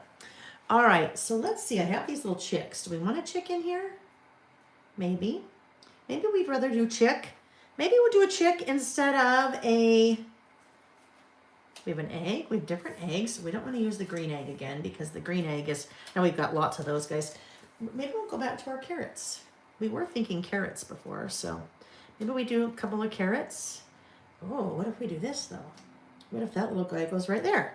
Yeah, we kind of have this little trapped white space right there. Do you see that? It's just kind of trapped.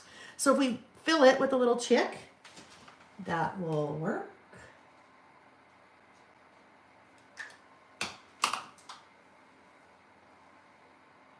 Oh, just put this little chickie right there. And then I'm going to use, what did I do with it? Do I still have it? I think I got rid of it. Right. We'll do this. Get my little carrots where I'd like them together. And do that.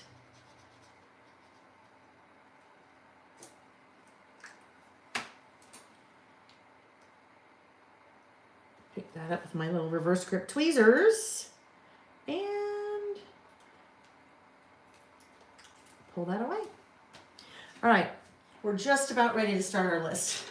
18 hours later, someone comes in. What list are you on, Lael? Oh, I'm on the first one. Let's see, Stephanie. Oh, Stephanie, it looks like you are going to Little Craft Fest now. I love it. Let's see. Does my class have space? I have 2 classes. One is sold out. There is space in the other one. So if you go to littlecraftplace.com and click on, you'll see right there on the registrations. It's my class that's on Friday. It does have space. Let's see. Someone just asked about, Wanda, does the scallop stamp come with any other stamps? Wanda, it will. It doesn't yet, but it will. And then there'll also be a die that goes with it, which Amy, we forgot to add that to our, we forgot to talk about that. I've said a couple times, I want a stamp that's a scallop like that. But yeah, it needs to have a die to it too. Thank you for putting that in, Amy, that link for Stephanie. I appreciate that. All right. We are just about ready to list, okay? We're almost there. Almost.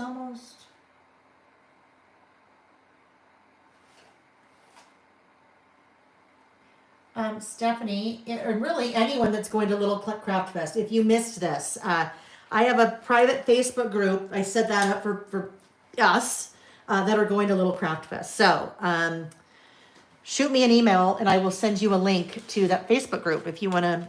That Terry is putting together just kind of a really a informal meetup. So we'll try to get together like one of the nights and everybody could meet each other. But I also have something for you guys that I'll put in the group. All right. Oh, not that. Last thing I'm going to add, the word strip stickers. So word strip stickers I'm pulling that are also part of that season pass. So let's look. Let's see. I have up at the top, those are kind of all April, Easter, middle, kind of May. And then these are summer, but then there's also lots of generic things in here. So let's see. Oh, how about this? Let's see if this works. Where the good stuff happens, it's a good day to have a good day. It's all good. A beautiful day begins with a smile. That's kind of a cute one. Let's see if that fits. It might be too wide. How about this? What if we do this? What if we do a beautiful day? We just pop that in half. So let's do this one first. A beautiful day. And I could just do a beautiful day, right? Maybe it's a beautiful, let's see. We might not like this with it. Yeah, you know what? Now that I see that, I just like it a beautiful day because it was too long. That's why I cut it in half. But then I don't really like it there because then it just looks weird. So there we go. There we go. There we do. There we go. All righty. I think we are ready now. I think we're ready. Let's look. So I have a couple of different bows on here. I think I might use this cute little bow for my bullets for the things on my list. Like that. And I think I will continue with using that same blue. I don't think I want to bring in any other colors. I think it'll maybe be just too much. So let's look. You guys, I don't create any of the art. In any of my products, I do not create any of the art. I am not a graphic designer. With the exception of that. That little bow I drew. You had no idea how talented of a graphic designer I am, did you? You had no idea I could do a bow. Yeah. Isn't that funny? It's cute, but I'm not a graphic designer. I know what I want. I just can't design it. All right. Let's see. Things on my list. Now, let's see. What I might do, this might be a run-on. Usually I do just kind of a numbered but bulleted list like this. This might be a run-on. Let's see. I did treadmill for, an hour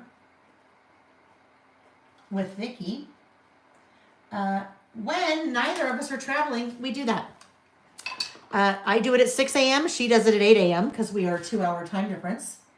And we get on the treadmill in our respective homes. Sometimes we're doing a Peloton workout while we do it. Other times we're just talking while we do it, but it's kind of a fun way to work out with someone, get your exercise in, get your steps in for the day, but to do it with someone. So, started out the day with that.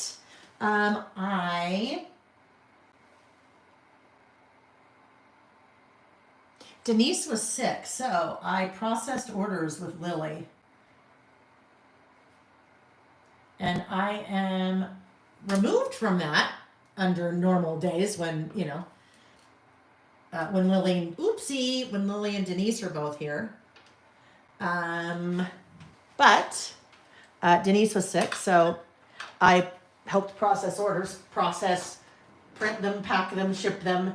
Oh my gosh, that's what I mean. I always appreciate anyone that works with me, very much so. But it's days like that when I normally don't do something and then I am in the weeds and I'm like, oh my gosh, I just appreciate you that much more. Tumbled glass. All right. So my little bow didn't quite stamp complete. So I am grabbing the tumbled glass distress watercolor pencil. I'm going to try to pencil it in. And I wouldn't have to, right? I wouldn't have to, but let's just make that a little sharper.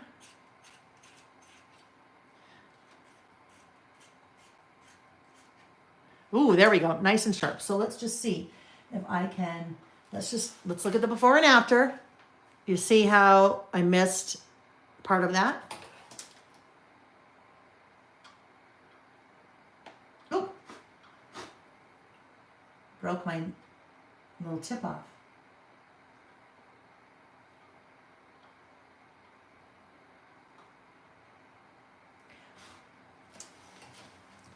Not bad, right? And you don't have to have those same colors. I just happen to have them, right? All Tim Holtz, same color, just different medium. But if you did something like that, you could grab another colored pencil and find something that was close, or just say, you know what, it's fine. I don't care. Processed orders and did some prep work. Prepped more products to ship for Little Craft Fest. When all is said and done, 60 boxes. That is a lot. I'm hoping that quite a few of those aren't coming home with me, right? All right. Let's see what else. Oh, let's see. Worked on. I'm just going to say LCF, Little Craft Fest, my workshops. Whoops. Both my classes. I'll just leave that off.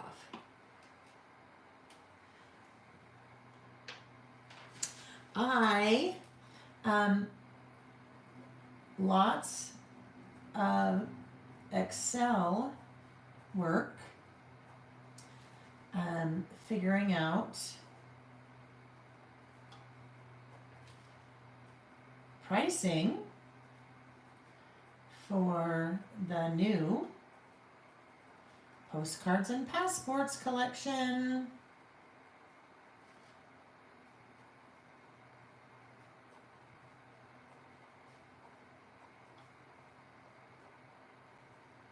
Designer costs, product costs, landed costs, all the costs. Oh, landed costs basically means what it costs after shipping and duties and all of that have been paid. Hello, Suzette. Suzette said, I love watching you do this. I'm new to Traveler's Notebooks and have purchased some basic supplies from you. I'd like to take a beginner class sometime. That has been in the works for quite a while, Suzette. So welcome to you. Love to have you here. One of the workshops I'm teaching at Little Craft Fest next week is an intro to creative listing class. So once I am home from that, so I put all the content together, then now that I have that, I can come home and make that a class available on my website. And that will be, you know what, it's going to be a free class. There will be a starter kit that people can buy if they want, kind of the basic supplies to get started, but it'll be a free class. The class or the workshop at Little Craft Fest is basically the starter kit, but then, you know, all the content. So it's coming. It will be here soon. All right. What else do we have? tested the new stamp sets. That's an important part of the process. I get samples first, and then I test them to make sure that everything is good, especially when there's an alphabet. Last thing you want to do is produce an alphabet stamp set that is missing a letter. That's not a good thing, because then you don't realize that, and then you order all of them, and they come in and you still don't know, and then someone gets them and then goes to spell a word with stamps and says, hey, what happened to the R? And that's not a good situation to be in. So that always is part of the process. But there are 6 new stamps coming out in the May release on the 2nd. And then the last thing I get, well, last thing, not really, but prepped for Saturday listing. Now there, I didn't talk about eating. I didn't talk about showering. Just because it's not on my list doesn't mean I didn't do it. I just, didn't put it on my list. So if you're doing one a day, you get to decide what you write on there and what you don't write on there. All right. So last thing we need to do is just something really basic over there. I think I will take one of those 3x4 cards and just put it over there, right? Let's see. It doesn't have to be fancy. Oh, here we go. This guy. Somebody loves you. We don't want to do this guy again because he's already over there. I mean, we could do that guy, but then if we put that guy, then it just kind of blends in. We have Hey Peeps, but Hey Peeps doesn't really work because in the April part of Season Pass, you kind of have 2 different color palettes, right? And I did it on purpose that way so that you could go, you can kind of do 2 totally separate things with the product that you have. You could use the pastels, and then you could use kind of the oranges and the yellows for something else. But I think it's going to just be this guy, this little somebody loves you. I know somebody loves me. Someone does. Sometimes. Oh, Nick was not happy with me last night. I'm a goer. When I go and I go and I go and I go and I don't stop. So in a perfect world, Lael would not have gone to Phoenix for 3 days this week for a product planning meeting. Knowing I was gone 4 days last week, and then knowing I leave again, knowing I leave again on Wednesday through Monday for Little Craft Fest. And I know that. I am no dummy. I know that. I did it to myself. But the timing of it, there wasn't a choice. The next big thing that we're working on, well, I'll just tell you. I will tell you. I am doing my own Christmas collection this year. My own Christmas collection. Those of you that are familiar with my December documented project kit every year, all my own product. There's 16 double-sided papers, 4 die cut packs, word strip stickers. There's so much stuff. But that we had to get done. We had to get that all planned so that the designer now can take all of that and design the collection. The first deadline for die cuts is the end of May. So we're talking Christmas, right? The end of May, the die cuts have to be done. So you work well in advance. And there's a lot of travel I'm doing, Amy's doing, the designer is doing, and between now and May. So this was the only weekend that would work. I mean, these last 3 days, right? I know that. I know, like I said, Nick, I know in a perfect world, I should not have planned it then. But guess what? Not a perfect world. So that's when it had to be done. So I was just saying last night, I'm like, oh my gosh, I'm beat. I need to go to bed early tonight. And he goes, well, I'm glad that you realized that. Hopefully he's not on still. He's like, I'm glad you realized that because you know what? I was not going to say anything until, you came back from Arizona with your planning meeting with Amy. But probably wasn't the best time to do that, honey. And I'm like, oh my gosh. Yeah. I'm like, really? Really? You wanted to tell me that? You think anyhow. So yeah, he was not very happy with me last night because I'm like, no duh. No duh. I know, but they're not a choice. And he's like, well, yeah. He said, but this is your pattern. This is for years, like 30 years. This is what you do. And I'm like, exactly. This is what I do. So why? You just know. It's one of those, I wasn't going to say anything before, but if you're going to start a sentence with that, guess what? Probably maybe not a sentence that you want to share with someone. Anyhow, it's just, it's all good. We've been married 30 years. 30 years next month. It's all good, but I'm like, dude, you know better.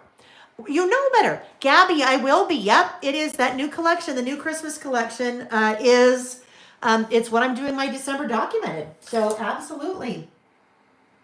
And it will also be, I'll also sell it, I'll also sell it. So people will be able to buy the paper. You won't have to buy it all. You can buy whatever you want. All right, there we go. Done. Done. And thank you, you guys. It is. It's, we really started the whole process really back in October. And that was starting to do the season pass. And that was the first time I'd ever done my own paper, my own die. Well, we'd done a little bit of die cuts, but that was kind of the start of it. And then the season pass is what led into my new collection that's coming out in May, which is postcards and passports. And then that has led into being able to do a full-blown Christmas collection. So very excited. We had to step back some things that we wanted to do. As of now, with the exception of the washi, that's part of the collection, everything will be done in the U.S. And that there's room for things to be done in other countries as well. And like I said, I manufacture where I can in the U.S., but there are just some things that you can't. They don't exist in the U.S. So that we had to pull back on those. We won't be doing those with this Christmas release because we just don't know what's happening with the tariffs. We just don't know. So yeah. So very excited about that. All right, there's just stuff everywhere.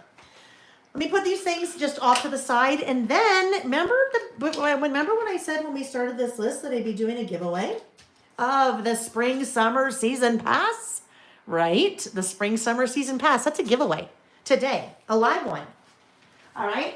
So I'll get these little things put away here, and then we will draw from the live chat. Don't be sad if you weren't able to watch live. I always do after party giveaways as well, right? After party giveaways. And what those are when the video is over, you leave a comment in the video itself, not on the chat. And that is another opportunity. So if you're live, you can also, leave comment on the video when it's over to participate in the after party giveaways. But that also gives, people that can't be here live opportunity to have a chance to win a prize as well. All right, I think I'll leave all these guys out because we will need those. Let's put this guy away, and then let's take a look at. You can see I'm just kind of drawing it out, just so you have, you see how a little notice there. Move this, move it, and let's stop right now, and it goes to Susan Scally. Susan, you are the random lucky winner of the spring summer season pass. Susan, and this goes for anybody that wins a prize. If it's something that you already have, we'll just get you something else or get you a just coupon code to use on the website, like a gift certificate. So, Susan Scally, congratulations, Susan. Please send an email to laelbymail@gmail.com. In the subject line, please put winner spring summer season pass and then your address, and we'll get your prize shipped. Congratulations, Susan. Susan Scally is not new. Susan and I go back. Susan, I don't know. Susan's been taking classes in person from me, since probably 2000 and, oh my gosh, maybe 2007 or 8, maybe 2010. Yeah, it goes, we go way back. Yeah. All right. Our next list. Our next list that we are doing is, and we'll, our next list that we're doing is, and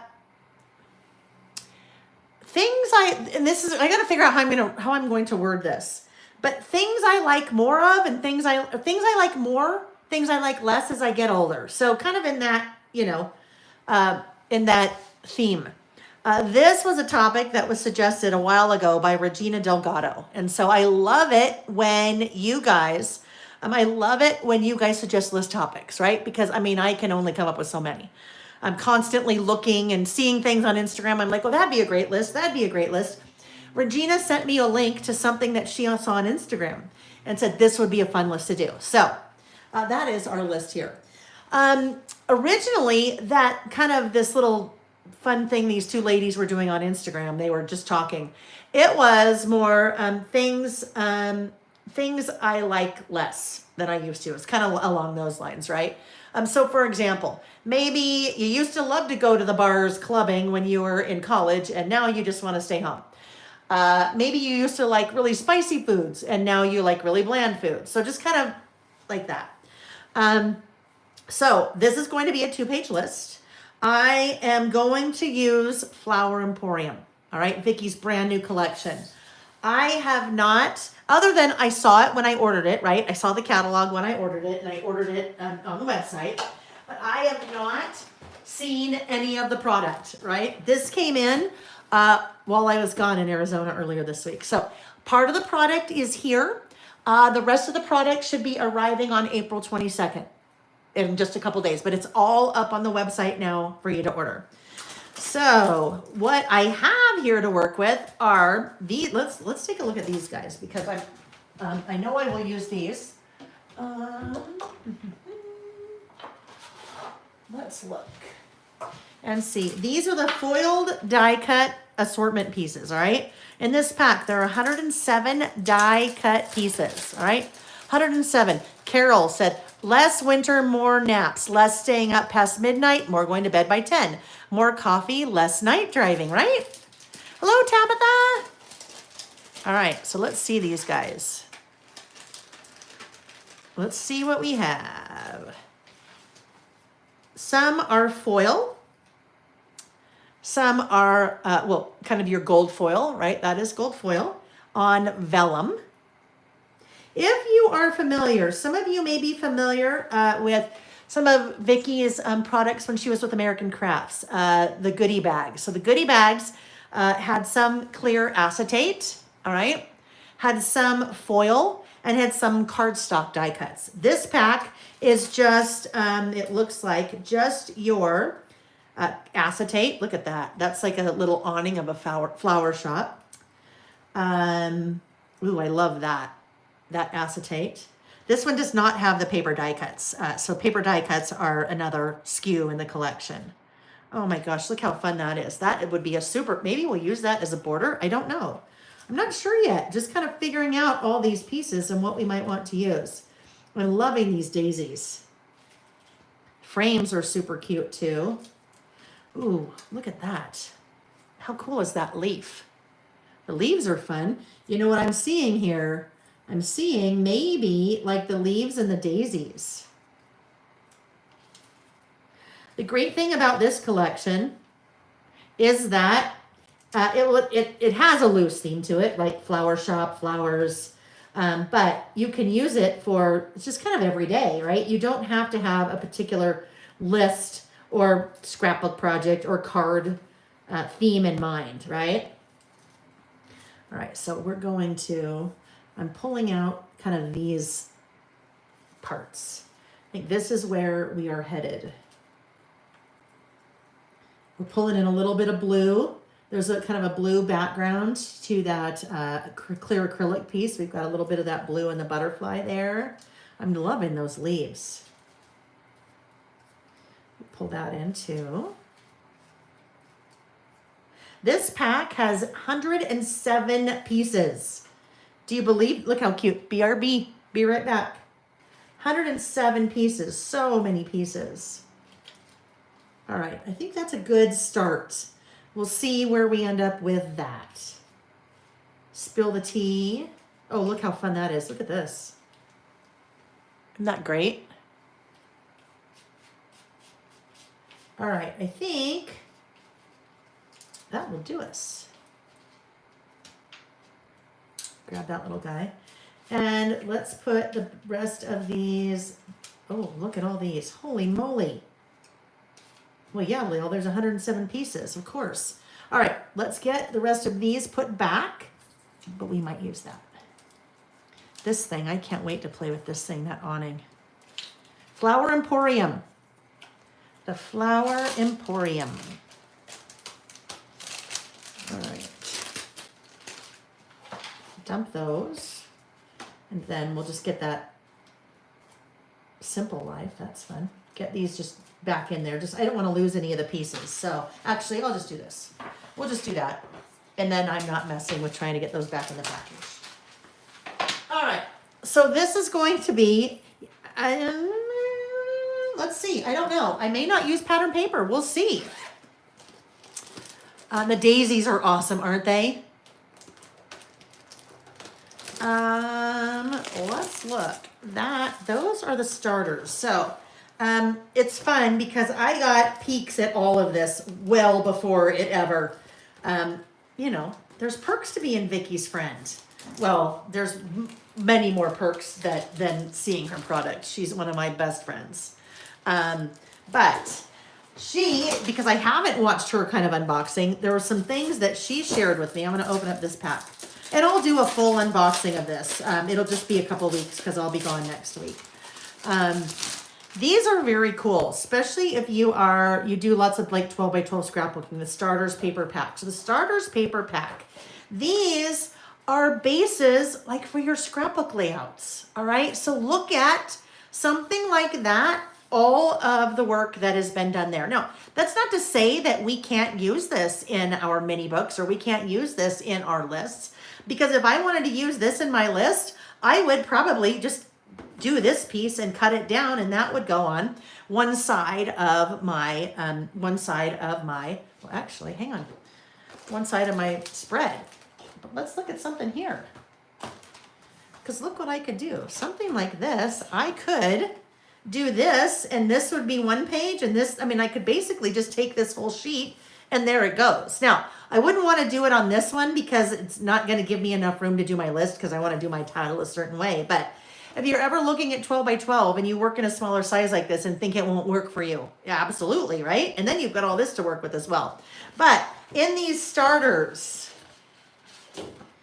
she's done things like this very thoughtfully, right? So that could be my double page spread like that. This one also has one. I could do something like this. I could do it like this. I could do this. I could do this, right? So really spent a lot of time looking at all of the individual papers and how they might work together. This guy, that's the B side of one of the papers. Look at that. I mean, that is like, hello, there you go. You're off and running, right? You don't have to do any thinking. Well, you do, but it's just ready for you. Something like this. Now, this could be interesting. So what if we did, I think this is what I want to do. I think I'm going to use this paper. I will trim it and then trim it so it will work on each, the left and the right page. I will do my title here, and then I'll do my list over here, okay? There is a 6x8 paper pad that comes with this. I have just pulled out the 12 by 12 right now because the 6x8 paper pad is not here yet. That is one of the pieces that is coming on Tuesday. Carol, so if you go to, or Amy, if you're still here, will you pop the link to the Flower Emporium 6x8 paper pad in the chat? Because then you can see it. You'll be able to see what the pieces look like. All right, so we know we need this to be if normally I'm doing 4 3/4, so by 8, let's trim it at 8 first. One of the differences, and I haven't looked at it closely enough because I don't have it. But one of the differences typically in a 6x8 paper pad versus a 12x12 paper pad is that the scale of the pattern is smaller. So I just trimmed that to 8. So it is now the height of what I need, right? And then I will do 4 3/4. But there's never any guarantee that the same papers are included in both. So that will go there. And then I'll do this one 4 3/4 as well. Especially sometimes, Vicki always has so many different ideas on paper that she wants to do that sometimes it'll be in a 12x12 pad, but not in the paper pack. Or it'll be in 12x12 paper pack, but not in 6x8. All right. So there we go. And what's nice there, we have that every once in a while, we'll have a die cut that we will have bleed onto the other page. But this is working really well for us because it's just part of the paper. Thank you for sharing that, Amy. Amy just popped that link to the 6x8 paper pad in the chat if you are looking. And then if you're watching the replay, you can also follow along in the chat if you're watching the replay, if you didn't know that. But probably an easy, whoa, look at that. Isn't that awesome? Probably an easier way is to just go to, in the description box of the video, there's the link to what I'm using. Or just go to lailbymail.com and search for Flower Emporium or Vicki Booten or 49 and Market. They make it easy for you to find. All right, there we go. Now, I think what I will do, I will make this a little bit easier on myself. Eventually, I will adhere this into the insert. Okay, good, Carol. Carol looked and said there's a similar paper in the 6x8. Wonderful, thank you. Instead of adhering this now and then doing all my stamping with the pencil board and the clip, we'll do that. And then when I'm done, I will adhere it. So I'm going to work off the page for a bit here. All right, so with this, I wanted to, this is kind of what I had sketched out, things I like more and things I like more and less as I get older. So part of this will be the Opposites Attract, because Opposites Attract stamp set has more and less. So that makes it easy. You see me do this when I'm pulling out my stamps. I store all of my stamps in my stamp storage sleeves, so that's the outer sleeve there. But I have added white cardstock into that so that it's very easy to pull the stamp out. So sometimes you plastic, and then plastic. The plastic tends to stick to each other. So I just pull it out from behind, put it in front, and then pull it out. Makes it super easy. More. So I was thinking that either I would stamp using alphabet stamps the other letters or the other part of my title, or that I might just write it. So we'll see here. More, less. Things I like more and less as I get older.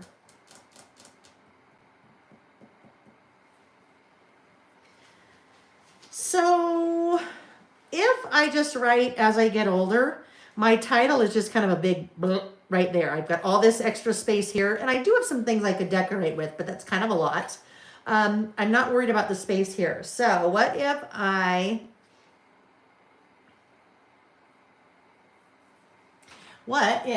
use Reggie? If I use Reggie large lowercase solid. So with Reggie large lowercase solid, I won't stamp the whole rest of the title, but I can say older, right? So I can I'll write things I like, and then I'll stamp more, and then I'll write less, or and then there's let, and then I'll say as I get, and then older. I think that will work. All right. Hello, Liz Keel. She likes that stamp set. I think. Do you mean that one? The opposite attracts.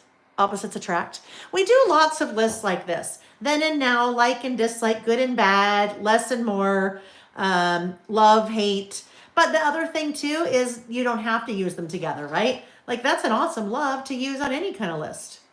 Good, another one to use anyhow. So, all right, let's get our stamping block out.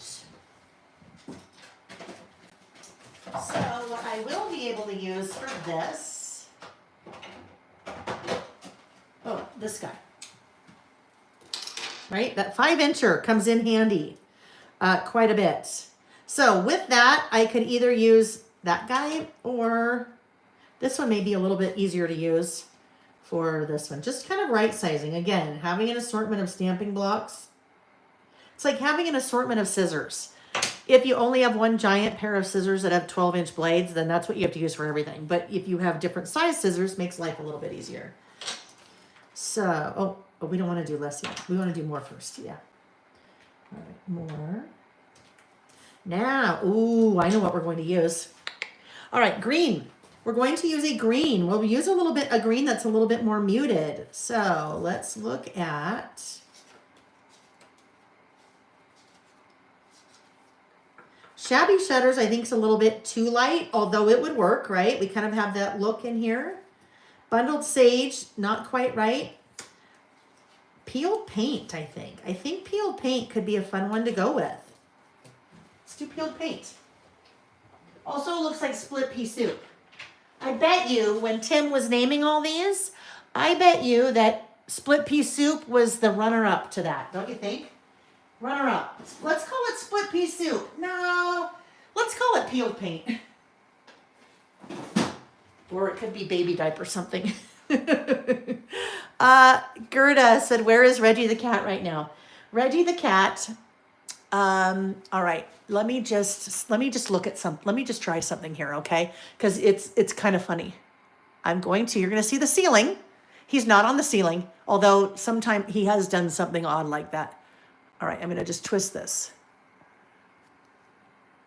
Let's see if we can make this work. Hold on. I don't want to lose us. Don't want to lose us, but it's kind of funny. Oh, let's go back this way. Let's see. I've got to pull this out of here. All right, I'm pulling it out. Don't lose us, Leo. He's right here. Look at him. Isn't that funny? Yeah, he's my buddy. He is my buddy. All right. So sorry about all that moving around, but yeah, there he is. Okay, here we go. I know, he's so cute. He's so cute. Hi, Reggie. Hi, Reggie. Then you get a look at my shirt there. He's a good boy. Yeah, he's being a good boy now. All right. It's funny. He's not as much into his bucket these days as he has been. Oh, that's funny. He totally moved. Oh my gosh. Okay, hold on. You know what? Just guess what? You get what you get when you're with me and we're totally squirreling. But this is my favorite thing that he does. So I got to take this off again. Take this off. Don't lose us, Lael. Hold on. Look at what he just did with his paw. He's like covering his eyes. He's like, turn out the lights. Ah, that's a good one. Turn out the lights, right? Okay, here we go. Hold on. We're getting it back in. I have to be really careful that I don't hit a button that makes us all go away. Okay, there we go. Oop. Hold on, we're almost there. There are buttons that I can push on accident that I would lose us all. And we really don't want to do that right now because we're having fun. I don't know about you, but I'm having fun. He's wondering why you're trying to wake him up with all the lights. I know, right? So here's the funny thing. The funny thing is he will be sound asleep and he'll be in here the whole time. He'll stay there for 4 hours. And then you know what he'll do? As soon as I am done, like literally I stop talking, he wakes up and he hops on the desk. Hello, Michelle. Isn't that crazy? So crazy. All right. All right. Let's see. Let's test out Peeled Paint. I stopped talking and he's like, okay, we're done. And now I can get in your way. All right, let's look and see more. Oh yeah, that's a good one. I don't use this color often, but it'll be perfect for this, I think. This is like a very muted entry for me into this collection. So things I like. We're going to start more right here. Okay, nice even pressure. Also, I stand when I stamp. Well, I stand all the time, but like the whole time that I do this, I stand. And when I'm designing, I stand. But I think that is another, in my opinion. Ooh, it's so good. Another, in my opinion, tip that makes it easier to stamp. I always joke. I don't know. Well, I won't. But one time it's like I need to have a stamp with little T-Rex arms. I won't. But when you're sitting, these are your T-Rex arms. You have very little range of motion in your arms when you're sitting.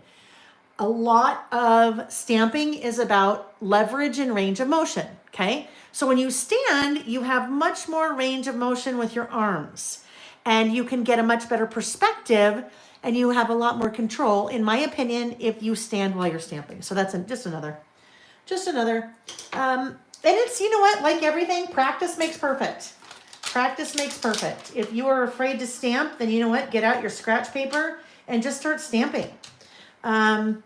I think it is beneficial.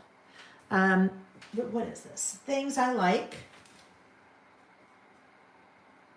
Things I like more. I'm going to do less, and then I'll do less. Then I'll write less. And, sorry, what am I talking about?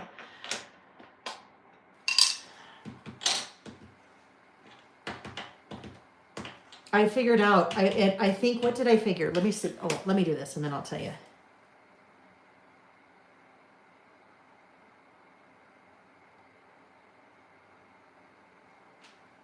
Okay, there's less. Things I like more.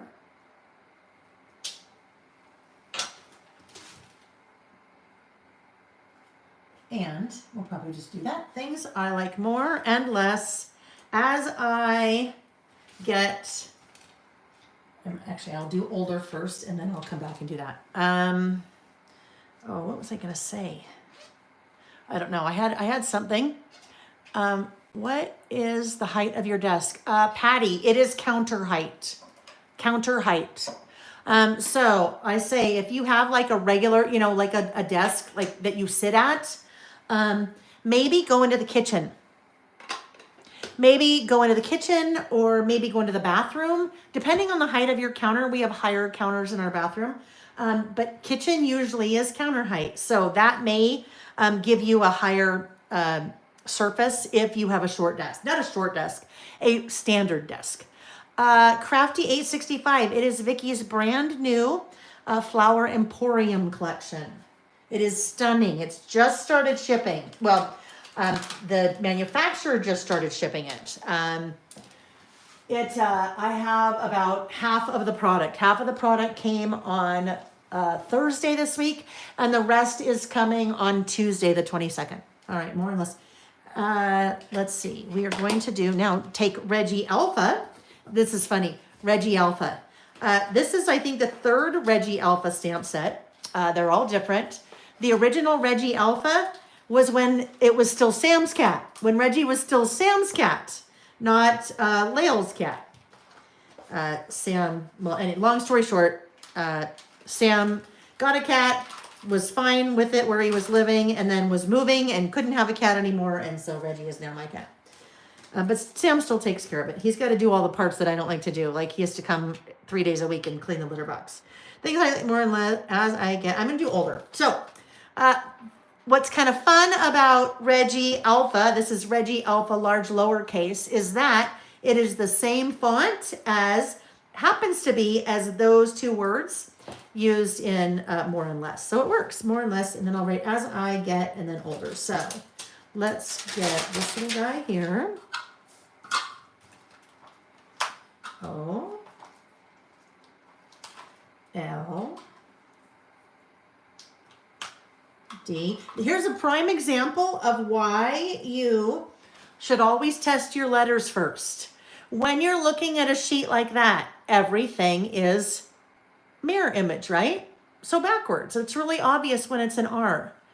But when you are looking for a D, your brain gets confused. It goes, oh, there's the D. That's not the D, that's the B. It's really, that's the one you want. So I think someone was saying earlier that when you're working with B's and D's, it's a good idea to test first. O-L-D-E-R.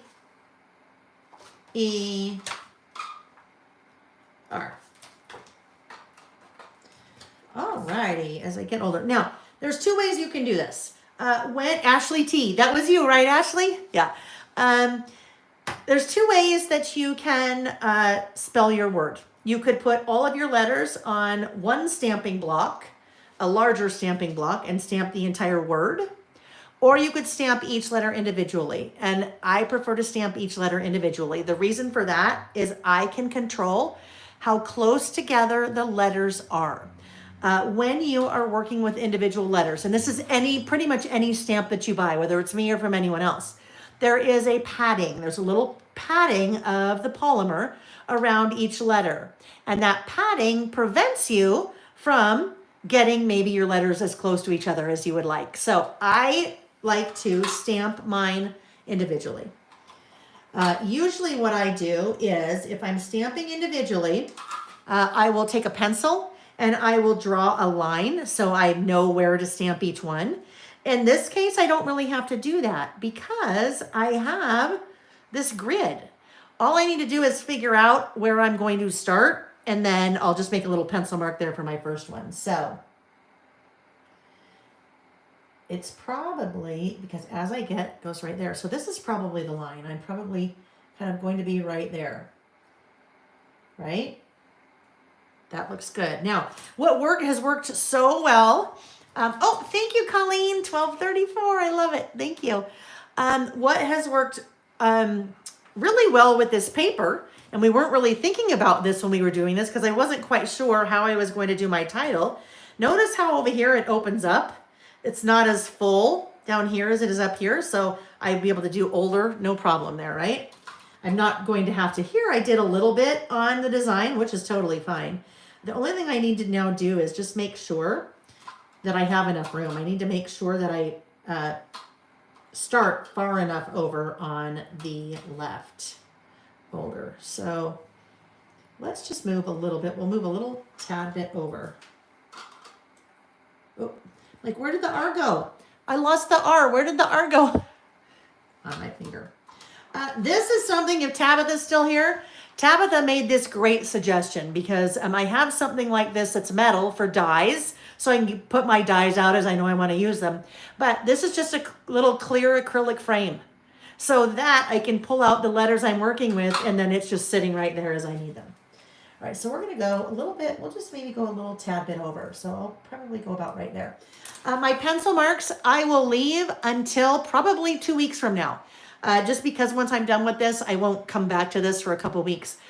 I want to wait to erase my pencil marks until my ink is more than dry.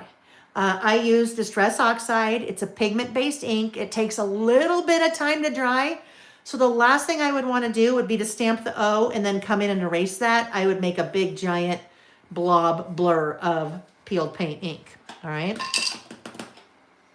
Okay, so now let's just bring this over.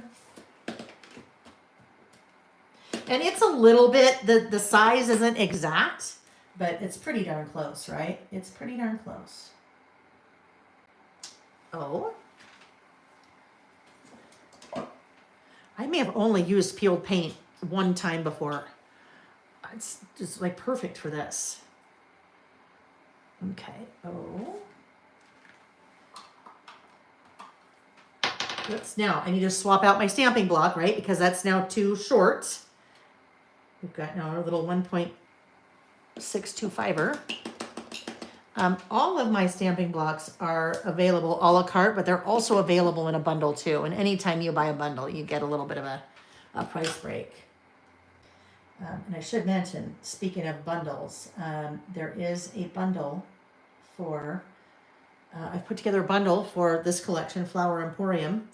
anytime, it's a big bundle, so anytime you buy one of my big bundles, basically what we've done is we've put a whole bunch of the products, majority, sometimes all, sometimes the majority of the products in the collection together in a bundle, and you just click once and buy the bundle. And when you do that, you get 15% off. So of that bundle. So if you are looking at Flower Emporium and you're starting to kind of dig in and look at the different products and you're like, oh, I like this, I like it a lot, big bundle is maybe the way you want to go. Oh, it's nice and juicy because I haven't used it a lot. The ink is just nice and juicy. Oopsie. OLDER. Oh my gosh. Okay, guess what I did? Guess what happened? When I placed the O, I was not paying attention. I was paying attention to the height of the O, not to these taller letters, because I was going to write and less as I get older. So I'm going to have to figure out what to do with those now. Darn it. Where were you guys when I needed you? I needed you there for me like you were there for me when I almost put the 12th instead of the 15th. But you know what? That's okay. It is what it is. You're like, okay, well, we'll figure something else out, right? I know what we'll do. Problem solved. These two, I can put it right here as I get, right? I'll be able to fit it right there. It'll be fine. It will be fine. Diane, I'm sorry, Dan, I don't know if you're asking me a question. Were you working on that in the cabin? Is that a question for me or someone else? Oops, still adorbs, right? Oops, yep, you know what? It is what it is. It is what it is. That could be something that things I like more and less as I get older. Worrying about whether things are perfect, right? I definitely don't do that as much as I used to. If I was working on a layout, 12 by 12 scrapbook page back in the day, and I'm saying probably 20 plus years ago, and I did everything and was writing my journaling and I spelled something wrong, I would start over. I would start over. And you know what? Life's too short for that. For me, that would be something different, right? More and less. And then we just do this. As I get. There we go. It worked. See? Really, I meant to do that. I meant to do that as a learning opportunity for everyone, to show you that when you make a mistake, there's always a way to recover. No, that was not, it's a learning opportunity, but I did not do that on purpose, right? For sure not on purpose. All right, so now I have a little bit of space here. I have a little bit of space up here. So let's take a look at some of these things that we pulled.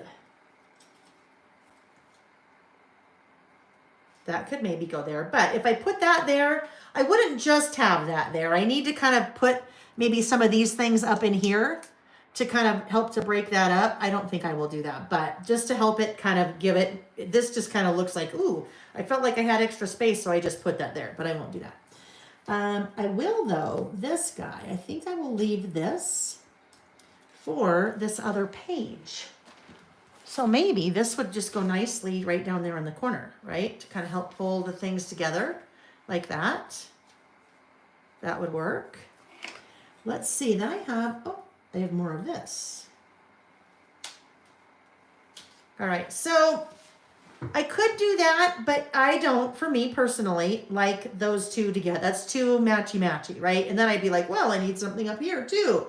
And there's nothing wrong with that, but that's just, I don't want it to be like four corners, right? So that won't go there, but I could do something like this. Then it's just like catty corner, right? But I don't, that's not bad. That could happen. We'll see. But then to me, it's like, hello, blinding flash of the obvious. Hello, something needs to go there. And then I'm kind of back to the four corner thing. So I think we'll do that.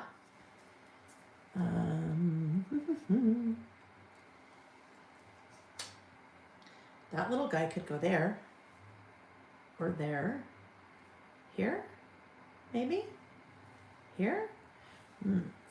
Maybe what we need is a smaller one here, there, and nope. Let's see.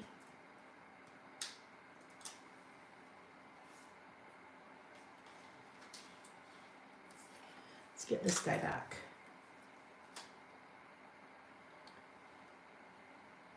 If I have, oh, actually, there is something I have.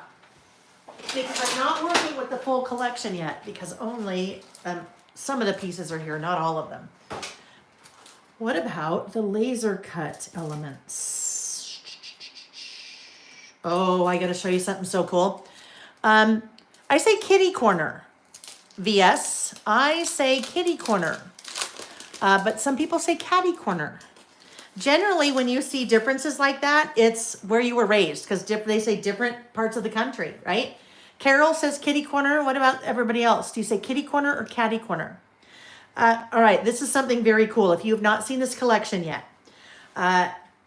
this whole collection, kind of the theme is the theme of it is a flower shop, like a flower emporium. This is the coolest thing. I think one of the coolest things that Vicki did in the collection. So when we get down here, like here's these cute daisies, right? Here it is. It's a nice bunch of daisies. You might buy them like that at the flower store, but you get them home, what do you have to do? You've got to put them in water, right? Well, you can put them in. See the back side of that? You can put them in the water. Isn't that fun? There's different sized buckets. There's different sized little flower arrangements. But then look at this too. This is probably how you'd carry them home. And you have the same thing there, where this little guy can go right in like that. And now I'd probably, let's see, pull that out. Well, no, actually, it would be like that because you'd have those things out the bottom. How stinking cute is that? Isn't that like genius? Love it. So fun. So maybe we end up with something like that over here. But I don't think I want to do the pink, that blush color, because that is, we really don't have that going here. So I am going to grab this one. That is just kind of that off-white color. What's really cool, if you haven't worked with the 49 Market laser cuts before, all of that is laser cut. Look at how intricate that is. As opposed to a die cut. With a die cut, you kind of have the white border all the way around it, but the laser cuts are, well, you couldn't do that with a die cut. Laser cuts are awesome. So let's look at this. This was one of the first things that Vicki showed me when she started kind of saying, look at what I'm working on, was this little concept, which I thought was so cool. So that could go over there, right? Then, because we gotta love our bows, let's look at this little guy. This is where the laser cut, like, amazingness comes in. I'm going to use my little tweezers though, just to kind of separate this. Some of these pieces are so stinking intricate that you need to be really gentle with them, because look at this. Look at this. Look at. Come on. Release. Look at that. That little teeny bow. It can go right there. It's just so fun. It's like Build-A-Bear, but we're not building bear. We're building a flower arrangement. It's Build-A-Bear for grown-ups. Let's do this. Oh, where did my glue pen go? There we are. When you're working with the laser cuts from 49 Market, you definitely want to have either like a glue pen or a glue stick. You don't want to be trying to do this with your tape runner, right? You'd just be ready to poke your eyes out. It would be very difficult to do. Well, let's put that one down. Pick this up and place this down here. All right. And then I need to come under this part and add a little bit of that. And then let's take just put a little bit of pressure on that. Look at the catty corners versus the kitty corners. Isn't that interesting? Wanda said, I don't like tedious crafting, but it's very pretty. Yep, and you know what, Wanda? That's what makes us all unique. I will tell you, I don't always craft this way, because sometimes It's just, I want to get it done, right? But other times it's, for me, it's just more about the process. It's more about the being creative and playing and just, if it takes me 6 hours to do something, then it takes me 6 hours to do something. And that would be probably back more in my scrapbook layout days, not something like this. But all right, that little guy goes right there. Look at it, it's so cute. Not fun. All right, what did I just drop? I dropped one of my vellum flowers. All right. We know we have to have our little butterflies. I think that little guy is just going to nestle right in there. So now the question becomes, what do you use when you're working with a clear acrylic piece? What do you use to adhere? And there are a number of things that you can do. Some people will staple them. Now, if I was going to staple this, I would not staple this for my traveler's notebook. Even though right here I could, because this hasn't been adhered yet. But in my traveler's notebook, if I staple that, it would be hidden. You wouldn't see the backside, but it would give too much bulk. So that when I went to maybe on the next page stamp, it would run into that and I might have a problem. Also, if I was trying to write over that, like right here, if I was trying to write, it would run into that staple and cause me a problem. So although I would use staple on other things sometimes with a clear acrylic piece, not acrylic, acetate, not acrylic, excuse me. I wouldn't do that here. You can use a glue dot. That's generally what I use. So depending on the design on the acetate, sometimes you can hide your glue dot.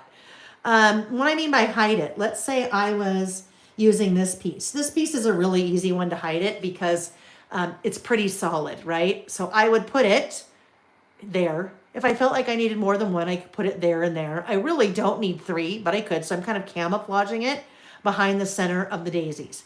This one, not as easy to camouflage, but I do have a little bit more solid area up in the upper wings. So if I did, let me get that ready to go.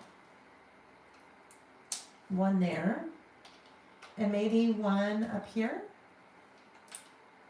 Maybe a little bit more camouflaged. I will put it down and then bring it up to the camera and you'll see. You really don't see it.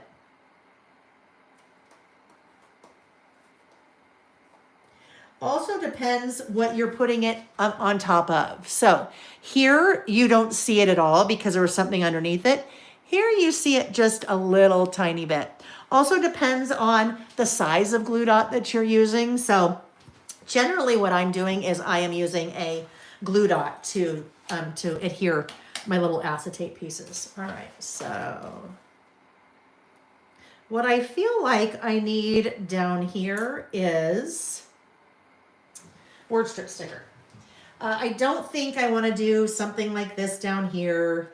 I don't think I want another butterfly, so I could probably take maybe a smaller butterfly and work that in over on this other side. Oh, maybe not this guy because he's got a little bit of blue behind him, so I won't use him. If I use one, it'd probably be this smaller version of that same guy. Oh, wait, here's one. It's acetate, so maybe this little guy just ends up going about right there.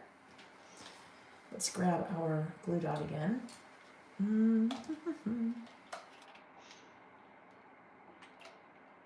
Oopsie. Got it too far advanced. Let me try this. We'll just do this with this one. It's easier to do it that way. Put it on and then pull it off. Let's see. Use my tweezers because then I can see much better about where I want to place it. There we go. Okay. So now let's look for our word strip stickers. Small talk, snarky. Ooh, some small talk snarky could work for this, right? Things I like more and less as I get older because I'm kind of poking fun at some things. We could do white. Let's see. Let's see.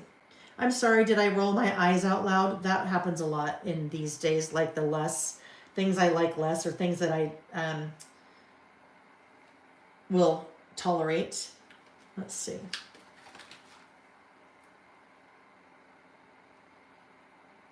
What if we did this? Let's look at, don't need that extra white there. Get rid of that. I'm sorry, did I roll my eyes out loud? Like, if you say something to me and I don't really care what you think, I'm probably rolling my eyes out loud. Ever tried those adhesive sheets? Terry, I don't know what that is. More information, please. Karen, let's see. Karen said the correct term is cater corner, which describes the lines from one quarter to another. Kitty is more common than catty. Info per Google. Okay, there we go. I've never heard of cater corner. Never. Doesn't mean it's not right. I mean, I'm not disagreeing with you, Karen. I'm sorry. Did I roll my eyes out loud?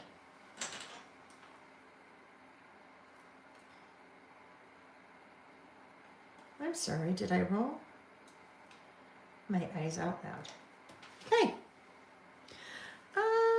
Now, there's only one thing. There's just one minor thing. What if, oh, okay, hold on. How about this? I'm changing it up. I put that down and decided I needed not white, but that I needed black.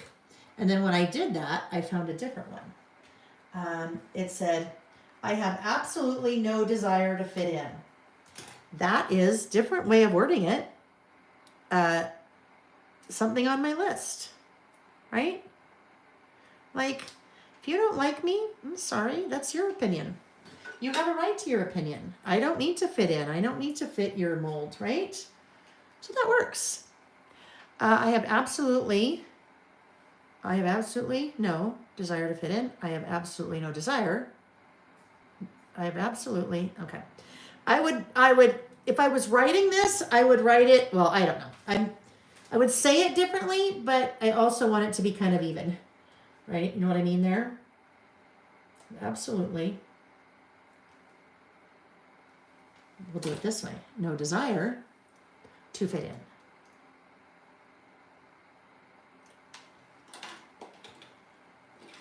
That works a little better. I have absolutely no desire to fit in.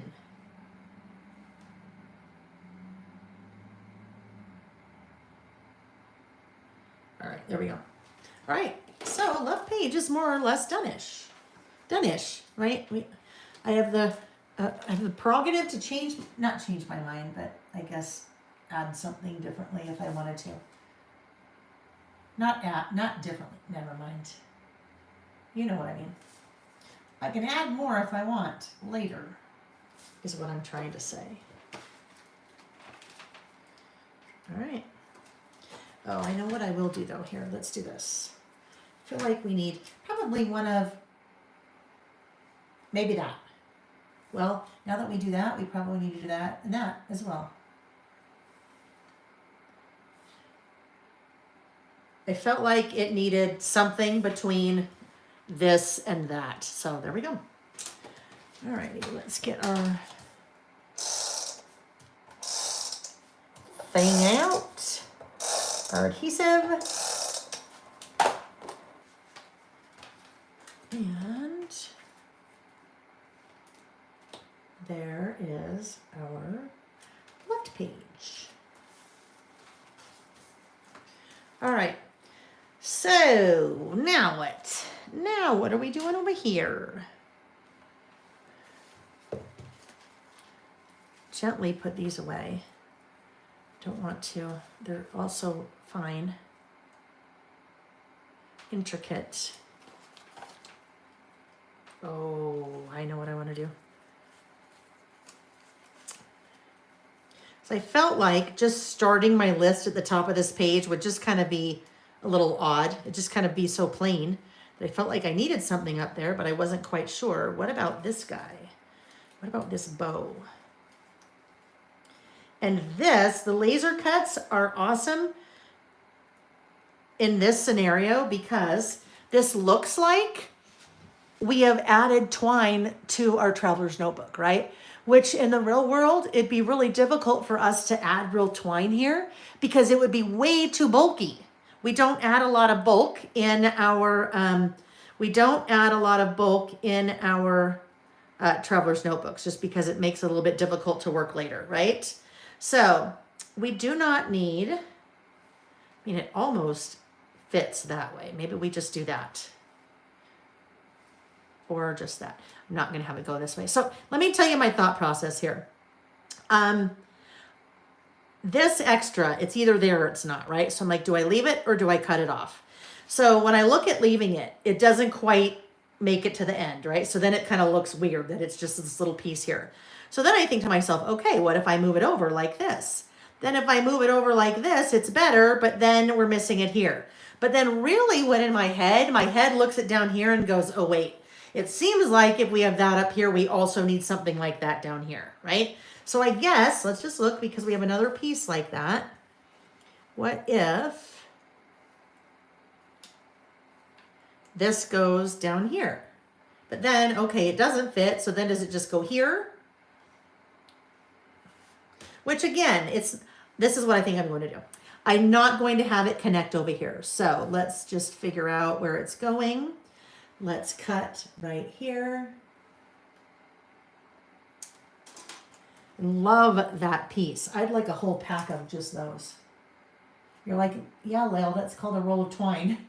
But not really, because we can't have that bulk in our traveler's notebook. Now, if you want bulk like that, I mean, first of all, you do whatever you want, right?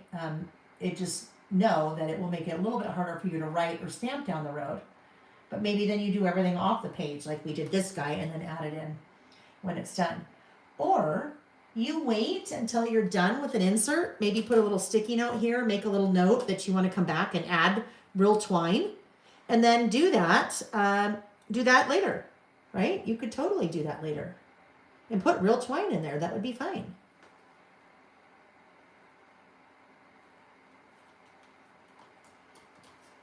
And then I think I like this little guy right here. Needs to move up. Maybe we'll just have it bleed off the page. Whoopsie. It moved on me. Don't you move on me. There's a grid right there. It's really obvious if it moves. Whoopsie. All right, no, I don't want that one. I want this little tiny one. Little teeny tiny. So tell me, what are you doing today? What are you doing? What's your plan for the rest of the day? Are you crafting with me? Are you listing? Are you working on a different project? Are you working? Are you cleaning? Are you walking, running, driving? What are you doing? Are you Easter prepping?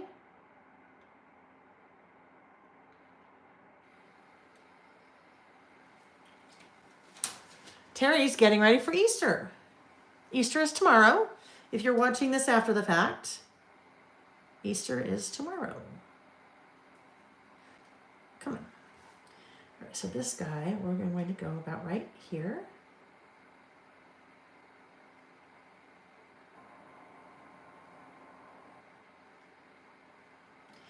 It will make it look like he's going under the butterfly, but we're not really going to have him go under the butterfly. We'll just cut it off. Whoops, can't cut it off with tweezers, Lael. That doesn't work. Okay, and then this little guy we will trim as well. Those are so fun. All right. Vikaj is making a trifle for dessert. Yum, for Easter. Nicole just put banana bread in the oven. She is working on a layout. Peggy cooked for 6 hours. Now you're on your 4-mile walk. Peggy, look at you go. You put me to shame. You cooked for 6 hours. I don't cook for 6 minutes. And then 4-mile walk. Good for you. Good for you. That sounds like a great day. Sarah's organizing her new Lael purchases. I love it. Finishing Easter cards and gardening her roses. Not thinking about the house cleaning, right? That's no fun. Zen Girls, B-Day and grad cards, planning and packing for a cropped, baked apples and biscuits. Wow.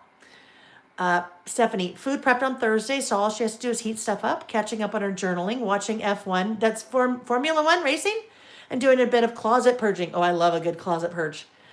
Liz is laundry and watching. Wish she was listening, but can't do 2 things at once. Liz, I get you. Totally. Terry's working on a little something for Little Craft Fest. Ooh, fun. Mizelle, coloring, but writing down answers to the prompts so that I can work on my list later. I love it. All right, here we go. Here we go. Let's do our outlining, and then I will be ready for my list. So I was thinking as I was, this list, I knew I was going to do it, well, on Thursday, right? Because that's when I sent out the email. I knew I was going to do it on Thursday. And so I was thinking back and forth. So what do I want to do? Do I want to do like a more page and a less page, which we've done before. We've done something like that. I don't know if I have it in this one. I probably not. Where it's a more or less. So more is on kind of your opposites, one on one page, one on the other. But I do that a lot. So I'm like, no, I want to mix this up a little bit. So what if it's like title over here? And then as I'm writing, I'll say more, less, just kind of in my, like that. So that's my plan. I think that's what I'm going to do. Pam is having fun listing. I love it. Cherie is just finished her pedicure. Now she's grabbing her Easter groceries. Wonderful. All right. So I think we're pretty much ready for our list. The only last thing I need to do is I need a bullet stamp. All right. So a bullet stamp is something that okay. So this is interesting. Do you know what I could do? Guess what I'm going to use? The stamp the stamp I used on the, look at it. Okay. So this is the stamp that was part of the spring summer season pass. There are 1, 2, 3 bows on that. So look at that bow. That bow could be kind of fun to use here between all of my journaling, right? The bow. So it's either that bow or that one little bow that I used. But this one, it's almost like it was meant for that, right? All right. So I think I'm going to find kind of that twine-ish color, right? So that it all I don't want to do green. I don't want to do black. Because for me, the purpose of having a bullet is to separate the things on your list. And if it's black, it's too close to my writing. So let's look. I don't use brown often. Always when I say things like that, it reminds me of that Dos Equis commercial. I don't always drink beer, but when I do, it's Dos Equis. I think that's how it goes. All right, so old paper, too light. It would blend in too much with my background here. Antique linen, no. Tea dye, no. Brushed corduroy, maybe. Ooh. Frayed burlap, I think that's probably it. Because look, gathered twigs is too dark. Vintage photo, walnut stain. Scorched timber. Ground espresso. Forest moss. No. I think we like, which one was that I said? Not gathered twigs. Frayed burlap. That frayed burlap sounds like you'd have flowers wrapped in burlap, right? I think that's it. So let's find it first. Frayed burlap, where are you? Oh, here it is. This is a prime example of why, for me, swatching your inks is a really good idea. Because you see what it looks like here. Look what it looks like there. Totally different, right? Because this is just printed. It's not really the ink. So I think when you're swatching, it gives you a much better idea of the color. All right, so let's look at that one. Would work, but where's the other little one? Is that one too small? Let's see. No, it's fine. All right, so let's make sure we like that ink. Let's test that out. I did just pull a Reggie hair off of there, so.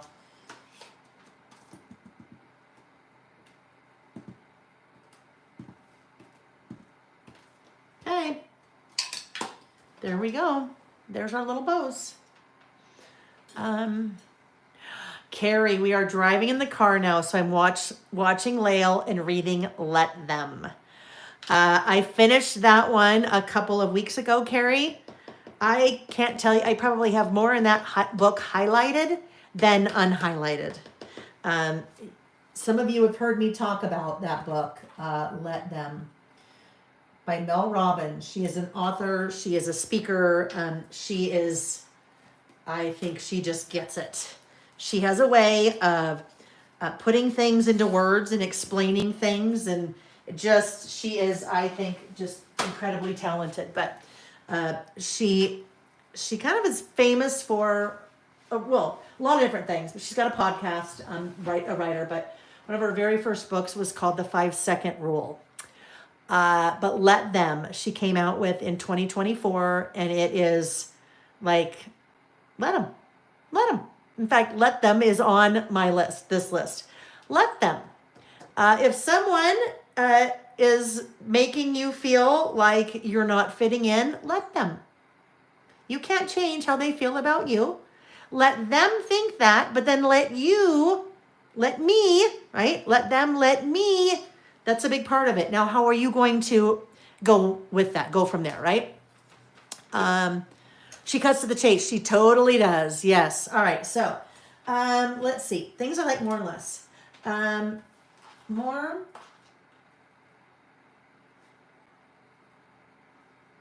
comfy shoes, less fashionable.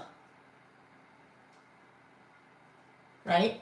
Nick used to tell me, I'd be like, oh my gosh, my feet hurt. And he's like, well, he would say sensible shoes. So I don't call them sensible shoes, just more comfortable shoes, I never was really a big high heel person. I'm 5'10", so kind of when you get tall like that, it's a little bit harder to wear high heels. So I was never a high heel person, but yes, I did wear my sense of non-sensible shoes, more comfortable shoes, less fashionable. I'm going to just switch these up a little bit. Less, what people think of me, more let them.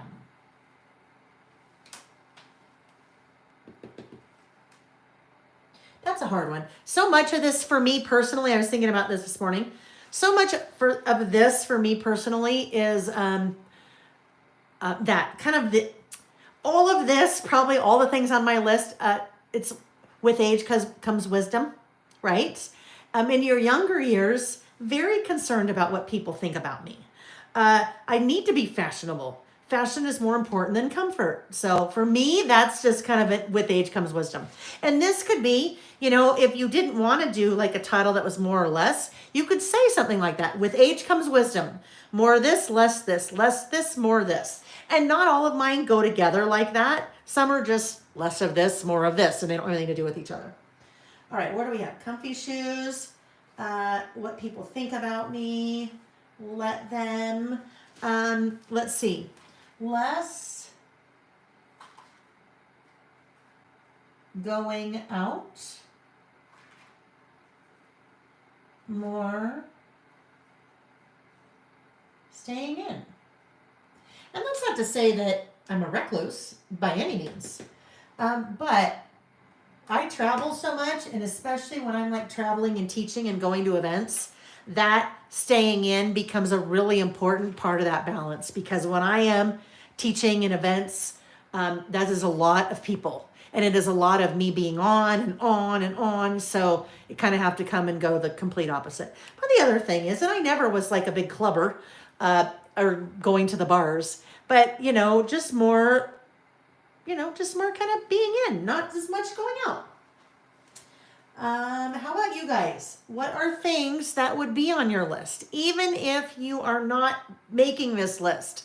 What would be more things, or what would be things that would be on your list, either like a more of or a less of? I know some of you are doing this list, and some of you are like, oh, I need some more ideas. So obviously you'll get what's on my list, but it'd be fun if you guys just, even if mentally you're thinking about it, want to pop it in the chat.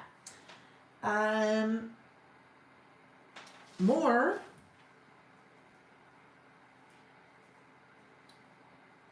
getting rid of things, less saving it for a rainy day,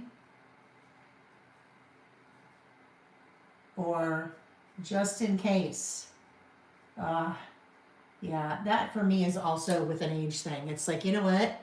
I'd get rid of it. And I don't throw it away. It's like, get rid of it, donate it, give it to someone, repurpose for, But it's like, really, the more things, if there's George Carlin does a comedic bit or sketch or whatever about things, more stuff, and it's quite amusing. It's old, it's really old, but it's kind of one of those things. You know what? Even if maybe it's something that I wore when I was a size 6, I'm like, why am I saving that? You know what? Just get rid of it. Because if I ever fit into that again, chances are that's not going to be my style. So you know what? Just get rid of it. Don't save it. Just get rid of it. Less night driving, more driving at times when traffic isn't busy, Carol said. Ashley, more being outside, which is good for my mental health. Michelle, more protein, less carbs. That is 100% for me and also on my list. Karen said more faithless. Oh, more faithless faithfulness. More faith, less faithfulness. Being faithless. Gotcha. More faith. I totally understand. Less staying up late, more going to bed early for VS. Ashley, running errands during the day to beat the crowds. I'm retired at 43 after serving in the Navy for 24 years. Ashley, that's amazing. Congratulations to you for your service and thank you for your service, but also congratulations on your retirement. That is, yeah, you are a young retiree. I love it, but you worked hard, right? Yeah, good for you. Debbie, less alcohol, more water. Joe said Jerry Seinfeld does a really funny bit about stuff. Ashley, more quiet car rides. Stephanie is George Carlin is the good one, right? I bet it's an adjustment, Ashley. Sarah said, I'm watching things and now feel less of the moment and more vintage. Yeah, I love it. More audiobooks, less loud music. All right. As I keep going on my list, and thank you guys for sharing that, and keep sharing, totally keep sharing, because I think it's fun for other people to, you hear what I do, but I think it's fun for other people to hear what you do too. On mine,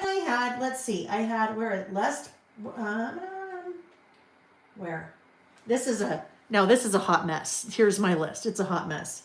Let me mark that off. Okay. So I have more eating nutrient-rich foods. For me, that means no processed foods. And it's really, we'll just boil it down to what Michelle said. More protein, less carbs. And for me right now, it's almost no carbs. Really, the carbs I get are from vegetables. No processed. No bread, no pasta, no rice, yeah. And it won't be that way forever. It's just what works for me right now. More music and podcasts, less TV. So I kind of lumped more music and podcasts into the same one.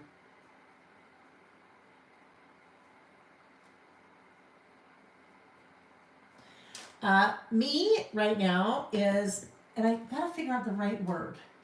It's not self-help books, but it's more, and they're nonfiction, right? But that's not like they're, how do I say it? What is that genre of books? Like Let Them, there's a business book that I'm reading called How I Built This, based on a podcast that I love. There's another one called The Something Edge. Anyhow, but but it's kind of self-help, and I know I was thinking too the nonfiction, maybe, I know, less fiction, inspirational, I know, right? It's all of those things. It is all of those things. Self-exploration, self-help. You know what it is? Really, I get it's self-help. I mean, really, that's what it is, right? That's what it boils down to. Less fiction. Now, don't get me wrong. I still love fiction. I just read The Women. I think we talked about that last week, maybe. By Hannah. Oh, gosh. I totally forgot her name. Not Daryl Hannah. Anyhow, very good, but fiction. But I'm definitely now, less fiction. I didn't mean to put that there yet. More self-help reading. Oh, well. And I will tell you, I am the queen of, beach read. Chris and Hannah, thank you. I am the queen of beach read. What I mean by that, generally I like just easy reads. Easy reads. Not like super deep things. So when I am on vacation, I can't read the self-help books. I need that good beach read to just totally get like just caught up in. But I'm doing way more of this lately, the self-help. More experience, less things. Yes. Goal-oriented books. Totally, Michelle. Absolutely. Absolutely.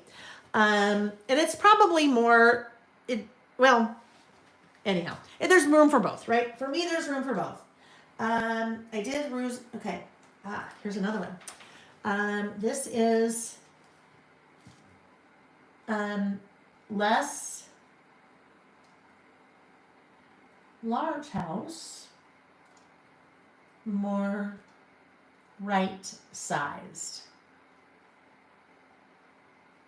So right sized is a word that you hear me use often when we're talking about stamping blocks, right? I had never really heard the term right sized or ever really worked it into my vocabulary until we were buying a new house. Our house that we had before was much larger than we had now. The boys are not with us now. They don't live with us. So we've downsized, right? Well, when we were building this house, this community that we are in, it's not a retirement community. There's people of all ages, but because the homes are smaller and on smaller pieces of land, in a lot of cases, there are people that are either retired or empty nesters. And so when we were talking to one of the builders, and I was saying, we're looking at downsizing, and he goes, no, we don't call it downsizing. We call it right sizing. And I thought, I love that word, right sizing. So that's when you hear me use right size a lot when we're talking about stamping blocks. That's where that came from. Right sized. A right sized house instead of a big house. Here's a big one for me. Less moving up the ladder. And more being my own boss with my own business. For years, I was in the corporate world for a long time, a long time. And that was back then, I was all about moving up the ladder. And I learned a ton, and I had some great experiences. Started a software company at one point with two other guys. So that was what I was all about. And that's definitely not. And even Nick and I had conversation. I really struggled up until about a year ago with what I wanted to do with my business. Like, did I really want to grow it and get a warehouse and hire a lot of people and invest a lot of money in product?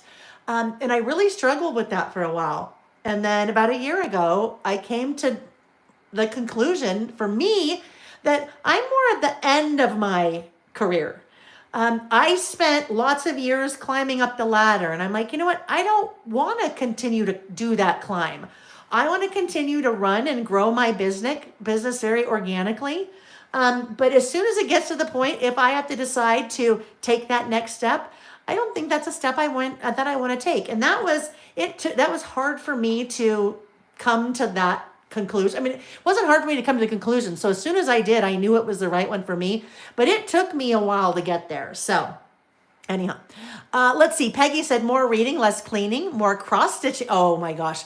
I love Peggy. More reading, less cleaning, more cross-stitching, less cleaning, more scrapbooking, less cleaning, more listing, less cleaning, more crocheting, less cleaning. I love it. More doing the things that you want to do and not focusing so much on whether the house has to be spotless, right? Totally get it. Diane, that's very wise. Diane said more eating healthy food than taking vitamins, right? Getting your nutrients from food and not from vitamins. There's room for both, but I totally agree with that, right? Yep, totally. Nancy said more about what matters most.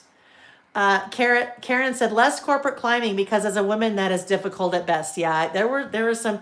I could tell you some stories because when I started the software company with two other guys, We were in the insurance vertical, technology, but for insurance, which is men in suits, the good old boys network, men in suits. I was vice president of our company, and we grew that company to be a very strong, successful company. And we would go into meetings with high up executives in insurance companies, and I would be the only female in the room. And I can, more than once in that room, there would be men that would ask me to get them a cup of coffee. And the two gentlemen that I started the software company with would just look at me like, oh, because I am not one to let that sit. But I'm like, you know what? I'd be like, sure. And then one of those guys that the three of us were partners would get up and get the coffee and bring it to the guy. And I'm like, you are a good one. And then that just kind of puts the man in his place. You're like, you know what? You assume because I'm the only female in the room that I am making the coffee? Oh, yeah. Yeah. But sometimes, and Debbie said, less being silent, more speaking, standing up for myself. Back then, because I'm in my mid 30s then, there is no, I mean, I just knew better. You just don't, I would not have done that then. And now, maybe 5 years ago, I would have been like, whoa, wait a minute, just because I'm female. Now I would have been like, you know what? Let them think that. I will go and get the coffee and I'll come back. And then we're going to be in a discussion. And now I'm going to start discussing things that they would never expect me as a woman to be smart enough to know and to respond to. So then I'm like, you know what? I'll just let them see. They'll see me in action and then they'll feel like an idiot once they realize that they asked me to get them coffee. Anyhow, sorry, that was a huge tangent. Huge tangent, right? I could have said, I'm sorry, we're in Utah. People don't drink coffee here. And not true, but that would have been funny, right? Liz, I love it. She said, less panic, more disco. That's a good one. Less panic at the disco, right? Okay. All right. So let's see where we are. I still have a few more things on my list. Being my own boss, moving up the ladder. I am less about, let's see, more being the passenger, less driving. My car was brand new in 2020. It is now 2025, so it's like a couple months shy of 5 years old. It has 15,000 miles on it. That tells you how much driving I do. Now, I travel a lot. I work from home. And then Nick has a company car, and they pay for all the gas. So we always take Nick's car, and then Nick is just driving. So definitely for me, it's less driving, more passenger. Although I've started to notice that when I'm driving, I'm not scared at all, but I notice I'm a little tentative, which is not a good thing. So I have to figure out to get a better balance in that. But I like being the passenger. All right. Here's another one. Less about less holiday decorating. So when our kids were young, and really up until we moved in this house, I would change up like there, I'd have decorations up for every season, and not so much. It's just I do Christmas, and that's all I do. Christmas. Everything stays the same. And there's nothing wrong if you're that way like me, but there's also nothing wrong if you love to decorate for every season. I was at Amy's house the last couple of days, and she has the cutest decorations out for spring and lots of lemons and really fun things like that. And I see it, and I'm like, oh, that's so fun. I love that. I should do. Yeah, I'm not going to do that. Not just how the last one I have. Oh, wait. Let's see. The last one I have is less being in the sun.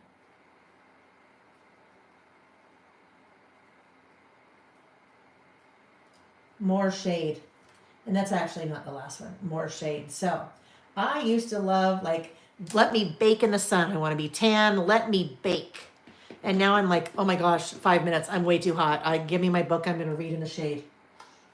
All right. The last one is, and this is definitely with age comes wisdoms for me. Less worrying about things I can't control.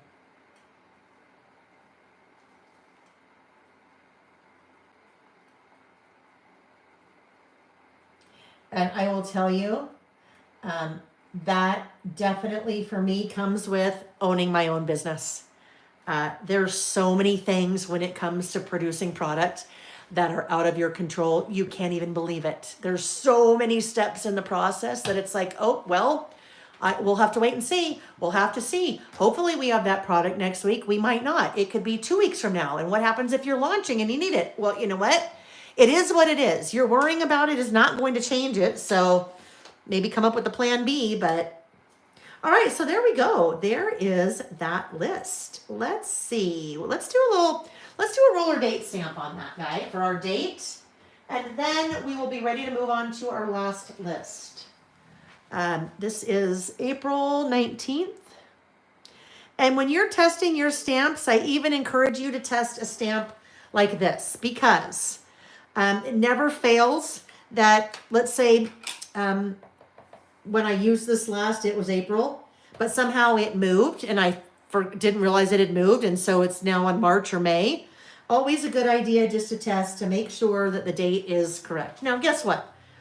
If the date's not correct, oh well, no one's ever going to know if you did this in April or March or May or 2024 or whenever it is. So, but just a good idea to test ahead of time, right? There we go. We are done with that one. Oh, that's a fun collection. And you know what? This can go so many different ways. Like when you look at this collection, I used none of the color, right? I mean, I used none of the color. We kept it really kind of plain and muted. So that'll be fun. That collection will be fun to continue to play with. I will be using that again, the collection again on that National Scrapbook Day, our all-dayer on Saturday, May 3rd. All right, first off, let's do this. You know what? I know what's going to happen. I'm going to end up having to do it. I know it. Never mind. I'm just thinking out loud. Thinking out loud, which I should not think out loud when I'm doing these things. All right. Get that clean. I love the bows. The bows are going to have to show up again in another stamp set for sure. All right.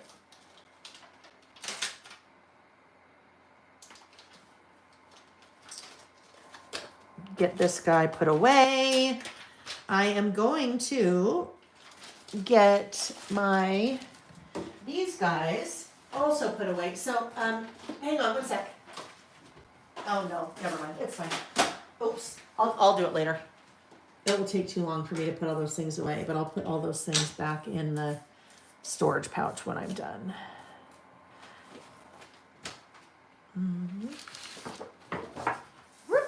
There we go. Oopsie. All right, so let me get these inks put away and then we'll be ready for list number 3. List number 3 is things I love about our house, our home. I think if we have done this one, it's been a really long time. This was a list that's, oh my gosh, April. And April's last name totally just escaped me. I didn't, oh wait, hold on. There we go. April. Suggested a while ago. I thought this would be fun to do. So, things you love about where you live, things you love about your house, things you love about your home. Maybe you don't like your home. Maybe you are hoping to remodel, or maybe you're hoping to move one day. So maybe your list is about things I'd change about my home, right? So, maybe you live in somewhere where you don't, where you'd like to live somewhere differently. Let's say you live in an apartment. Let's say you live in a condo and you're saving up for a house. So things that you would like in a future home, right? So you can take this list in a whole bunch of different directions. And if you're like, well, I don't want to list about a home, things that you love about your car, things you love about your job, things you love about your closet. I don't know. I said closet because that's one of the things I like about our home. My closet. All right. Let's get these put away. I'm going to be using front porch for this one. Let's put this in.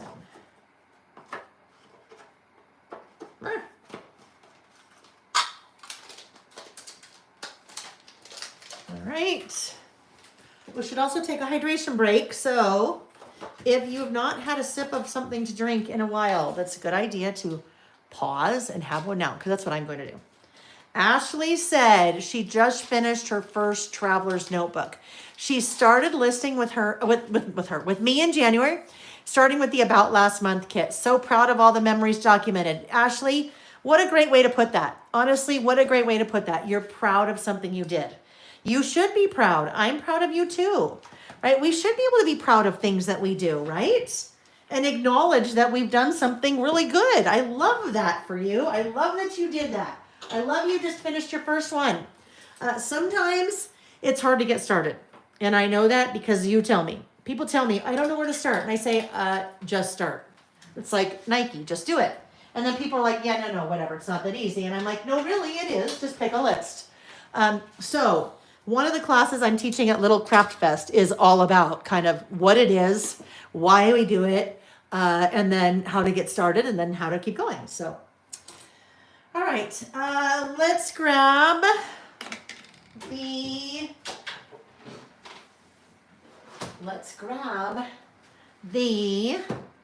front porch collection. So my front porch collection this morning, I put in a different container than I have used in the past. I put it in the new 8.5 by 11. Now, don't quote me on it. It's not quite 8.5 by 11. It's different than that, but I'm calling it 8.5 by 11 for now. Because this is, when Amy and I started working on pouches in the different sizes, they kind of started evolving. We did the first one, we did the first two, and then we went back to our manufacturer that we work with, the factory, and said, hey, we're thinking about all these other sizes. So when you send our next order, will you please send these prototypes of these different sizes? And this was one of those prototypes. This is one that I've wanted for a while. So if you are just watching and you missed this from earlier, these are brand new. They literally just arrived yesterday. These will launch on Friday, May 2nd with my new passports and postcards and passports collection, and then also the May stamp set. So these aren't available yet. This is going to be the second giveaway, or the third giveaway, but the second. This is the after party giveaway. So what I'm going to do here is, this is the prize. It is this pouch and everything that's left after my list today of front porch. But the reason I wanted a pouch like this size is two things. Number one is for collections like this that don't have 12 by 12 paper, or where I'm not using 12 by 12 paper. This totally works in a 13 by 13, but everything just kind of, falls all over the place. So a smaller, more compact size, but also with that top zipper. I love the top zipper as opposed to the, side zipper. But the other reason is for this. I'm just grabbing this. Let's see. This thing's all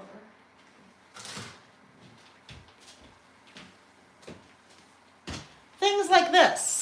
This is my pouch that will have all my paperwork in it when I go to Little Craft Fest, including my Texas tax permit, because I have to have that to sell there. But anyhow, this then just keeps all my 8.5 by 11 papers just all nice together and protected. So that was the other reason why I wanted that.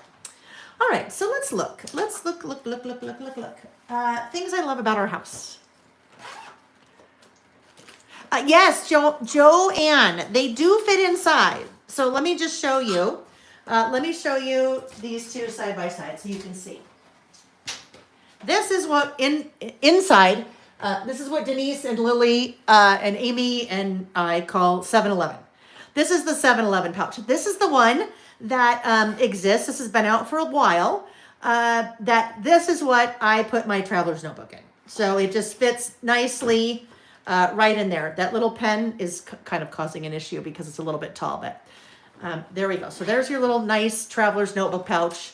You can put your tea in there and throw it in your bag or whatever. These had been out. These just came back in yesterday as well. So they fit that, but this guy, you would have room for your traveler's notebook, plus room for other things if you wanted.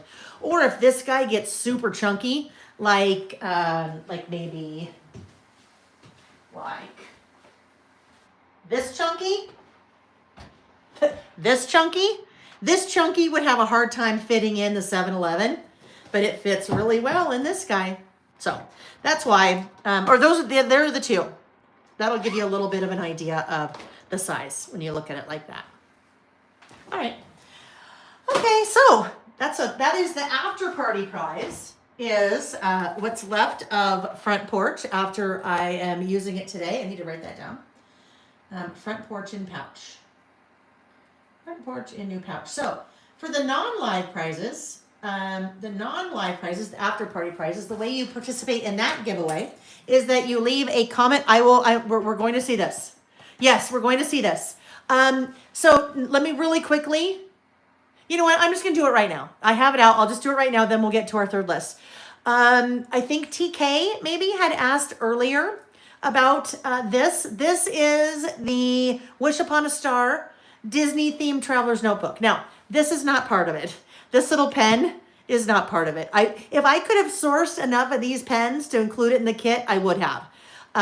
But if you get the kit and want this pen, I'll tell you who made them if you want to try to get one. Anyhow, so that is the kit. There will be a video up on my YouTube channel later today showing this. All right. So if you are not interested in this, then you know what? Go take a quick break, grab a sip of water like I need to really quick, and then come back.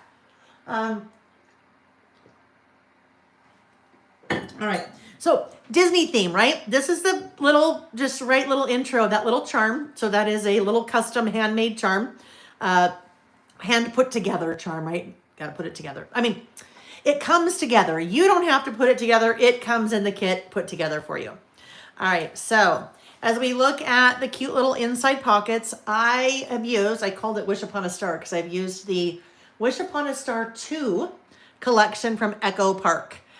Nicole leaves for Disney on Monday and think I need this. So this would be really fun to document your trip in when you come back, Nicole. Yes, Disney theme. All right. So decorate the pockets. Then as we come to the inside, that little die cut is done for you, right? That is not included in any product that anyone does, but all of those are done on the silhouette and then included in your kit. The Mickey is same thing, cut on the silhouette and included in your kit. So it's kind of fun little ears on top of the thing. So many things in here when it comes to interactive things. So in your kit, you have, we'll be putting together in class. We have pre-cut with the library card or the library pocket die. So you've got the pocket. You have pre-stamped little library card there, so you can do your little intro to your trip or whatever it is you're documenting. I've set mine up as kind of as a vacation, but some of you are California and you have a Disney pass and you go all the time. You just wouldn't use the vacation stuff. This is also something that's cut on the silhouette for you, kind of that little castle. But as we get going, lots of different pages that I put together. When we do the class, generally we don't, we'll talk through and I will make the interactive pages, but in a lot of cases, you may not be doing these things until you're ready to go on your trip or you come back or what have you. So fun washi included in there. Little tip-in, there's a roll of tip-in tape included in the kit. That little acetate piece, well, everything in here is part of the kit. Little tip-in tape, side tip-in like that. Using strips of paper to create your borders. Pockets. Using tip-in tape to do your little waterfall. Your waterfall I did with cards, but you can do with photos as well, or a mix or postcards or whatever it is. You can do lists or photos or just journaling about characters. That's when we start to get a little bit more specific. Here's an interactive. So there we go. You've got space for photo or more writing there, little interactive. You kind of have your Main Street talking about the different stores that you love on Main Street, or this could just all be your photos, whatever it is. Here's all your food, right? Your Disney foods that you love so much. A couple different interactives here. Here's another different interactive. Whoopsie. So you could do photos in there, or a little journaling or lists in there. Here you have a side pocket, little slash pocket with your photos. This one is fun. It's all fun, but this is kind of something a little bit different than I've done in really anything before. So in this one, trimming your pages, trimming the width of your pages, so you have kind of them, I don't know what we'd even call that. I don't know, layered like that. So narrow, and then a little less narrow, then a little less narrow, and a little less narrow. We're doing that with the 2x2 squares in the kit, using some stickers then to kind of really enhance the last one. So there's a lot in this one. Again, in this case, just making a little bit more of a narrow page in between your two pages. So maybe you have photos, and then you're doing your journaling there in between. It's almost like this is a tip-in, but it's not, because it's part of the Traveler's Notebook. We just narrowed it. Let's see. This guy, another version of a little, almost like a tip-in, but it's not. We just cut the top of the page off. Another little tip-in, but now with paper. Pockets. That ends that one. This little guy, making a pocket folder to put your memorabilia and tickets in. And then the second insert. So the second insert for me is totally blank because I front loaded it all in here for the class. So basically it's all together instead of me in class flip-flopping back and forth. So that one is up. That one's up for pre-order right now. It's done. It's almost all kitted, but it won't ship, I think, until the first week in May, because I haven't written the instructions yet. That's what's holding that up. So that's on the website now as a pre-order. Is the first decorated insert class. This is very like your fabulous album classes. So Terry, great question. We've done classes. I've done Traveler's Notebook classes before where we decorate the insert, but that one is very much heavier than any that I've ever done because I have incorporated some of the techniques and concepts of those interactive elements that I normally do in a mini book class, now incorporating it into Traveler's Notebooks as well. So let's see. TK said, I love that you come up with all these interactive ideas. I mean, yeah, so you guys, when we're together doing our listing, I mean, every once in a while we do an interactive technique. Where'd my Traveler's Notebook go? Here it is. Every once in a while we do something interactive, but really more when we're doing this, everything is, pretty flat, right? I mean, we'll do pockets and things like that, but let's see. Zen Girl said, talk about Disney movies, what you love about Disney. So there is another Disney class for Traveler's Notebooks that I taught at an event that is also kind of coming a little bit into this one. And that is a whole bunch of different list ideas.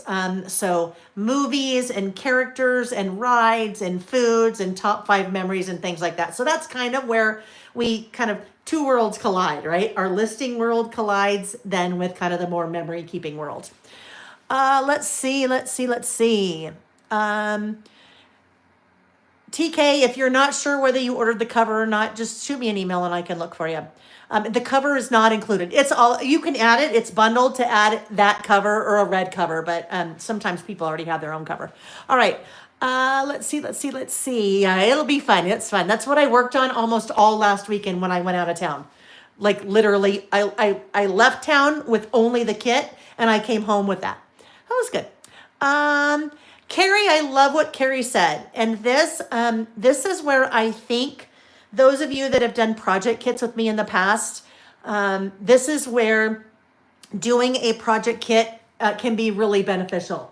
Carrie said, I love the ideas that I then incorporate into all of my other books, right? So you learn techniques then that you can take with you and use on tons of other projects. I love it. 100%. 100%. Let's see. TK, there is a date for it. If you go, and I don't recall what it is offhand, but if you go look at that product on the website, it will tell you when it ships and what the date is for class. All right. Okay. Now back to our list. Another squirrel moment. You guys know it's all squirrels here. We just get all the squirrel moments. So these products are all over. They're all over the place, right? When we were listing, I'd be like, oh, I'll put that back later. And then I ended up just throwing it into a bag. This is what prompted me. This is what made me think this would be really fun, this collection to use for this list. These are the bits and pieces. So in the collection, pretty much with all the Simple Stories collections, you have the bits and pieces, which are kind of the icon bits. You have the journal elements, which are more kind of the things that you would write on, maybe journal on a little bit more. Then you have some things that are either flowers, like these are butterflies and birds. They did floral bits. So if you're not too familiar with Simple Stories and you're just kind of learning, the bits and pieces are generally the icons. I will tell you, speaking of Simple Stories, there are 5 new collections also just arrived yesterday. They are on my website. So if you go to laelbymail.com and click on what's new, the blue bar at the top of the page, you will see all of Vicky's Flower Emporium, and you will see all 5 of Simple Stories new collections. All right, so this is what was making me think that. Front porch definitely has a home theme to it. But these little buildings, those little wood grain buildings, I love. I think they're just darling. Now, we have that home if we want to use it. We have that little home. But here, there's a third house. So here's our little third house. You have that home. Then you also have the sticker book. So there's probably more homes in here. I don't know. There's one little thing. Let me see where I knew I wanted to use. It's the bookshelf. So let me see where the bookshelf is. I don't think I already used the bookshelf. I hope not. Well, if I already used the bookshelf, it'll be fine. We'll just figure something else out. Cute little stamps. What do we have here? There's a little cute window. Look at that. The window where the little panes come out. That's cute. But where is the bookshelf? There's a little hutch, like a little kitchen hutch. Cute camera. Come on, bookshelf. I don't know. Maybe I don't think I used it. But it's probably where I took it out of something and then put it back in the wrong place. All right, let's look at the sticker book and see if there's a little bookshelf in there anywhere. Books. Little tree. Oh, okay, hold on. The tree. All of a sudden, I'm going a different direction. I think we have those little houses and then the tree. That would be cute. So the little houses have the little punch-out windows or doors, right? That's a little door. Let's do that. Let's do that. Let's do those cute little windows.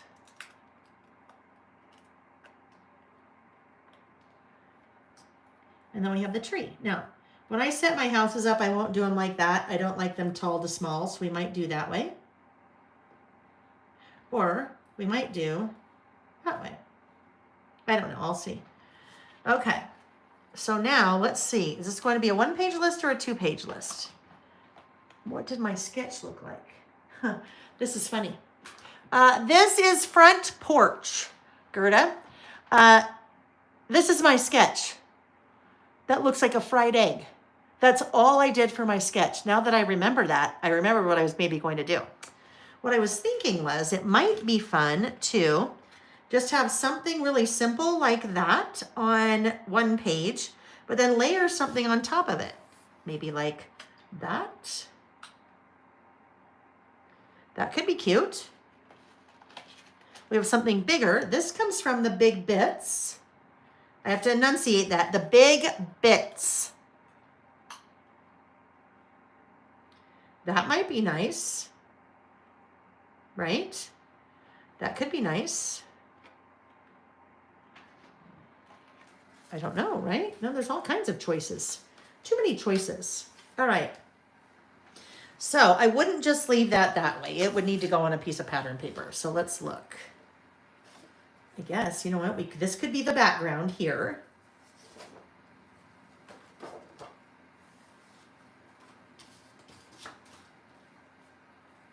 That.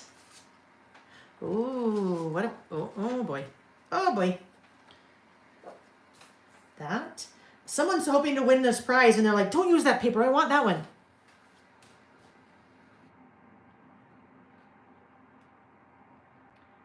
That home may not be right. I mean, there's other lots of homes in this collection, but I think we might not use home. We might do something different. We're going to go with these. All right. So let's get out our trimmer. If I was a trimmer, where would, oh, where would I be? On the floor. All right.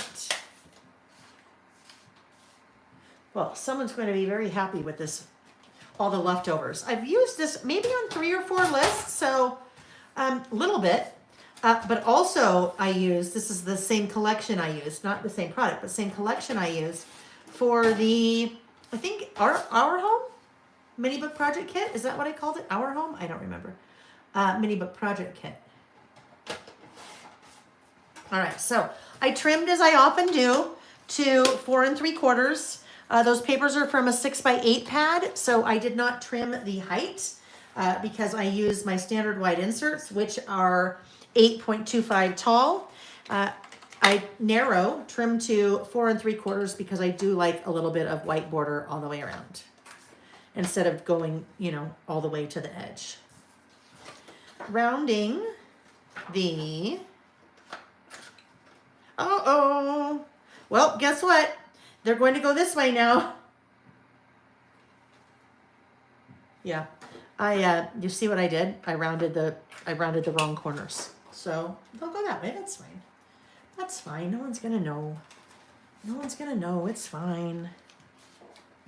All right, let's get this one in.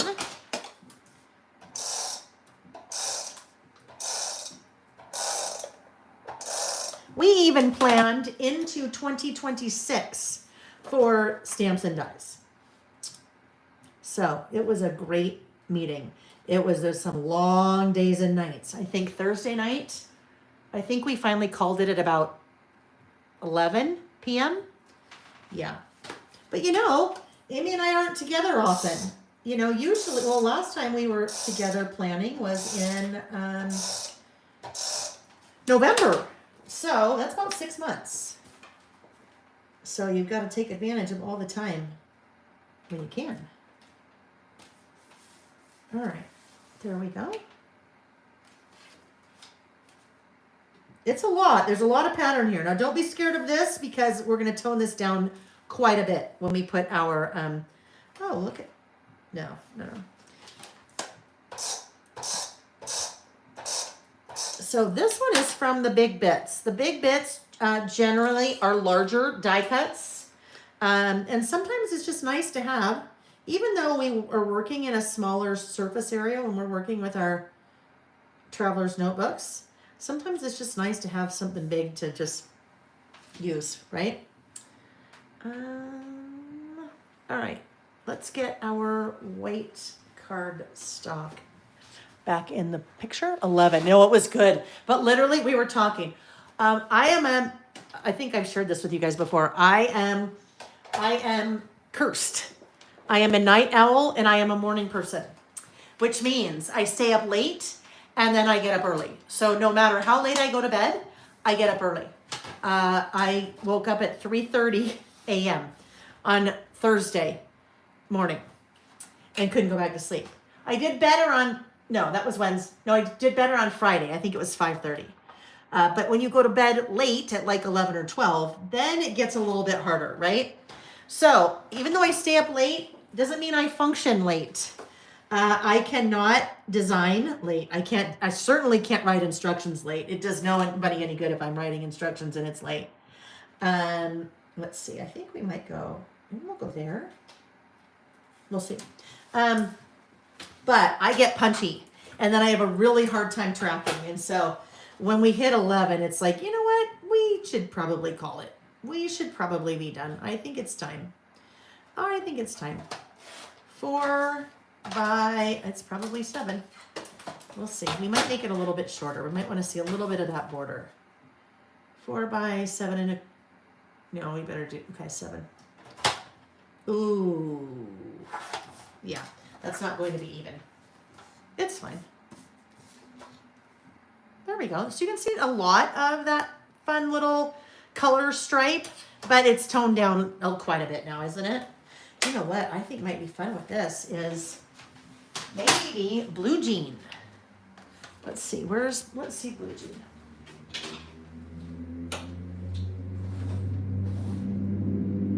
Someone on a motorcycle again being really loud. No, faded jean. Let's look. I know, Nancy. That's why I'm cursed. She said night owl is usually not early bird as well. Yeah, that's a problem for sure. Amy said, I love big bits and I cannot lie. You know, that's a song, but the word is not bits. It's another word that starts with a B and ends with a TS and has a U in the middle. That's not a bad word, butts. I love big butts and I cannot lie. Yeah, that's so funny. Faded jeans. So, well, it's kind of close, but kind of not.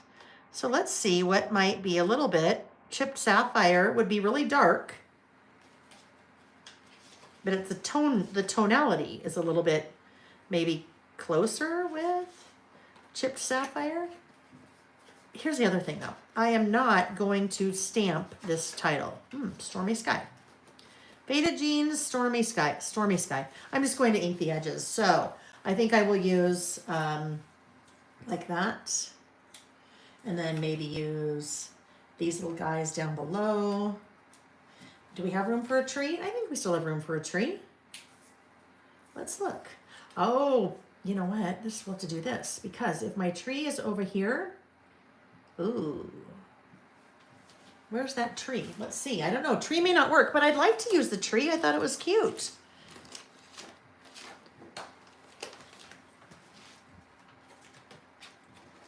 All right, let's see here. Let me just pull this guy off. Maybe it's only 2 houses and not a tree. Oh yeah, it kind of needs to be 2 houses. And I'm going to maybe ditch that one with the heart. And we do this. Ooh. Okay, hold on. Let's readjust the neighborhood.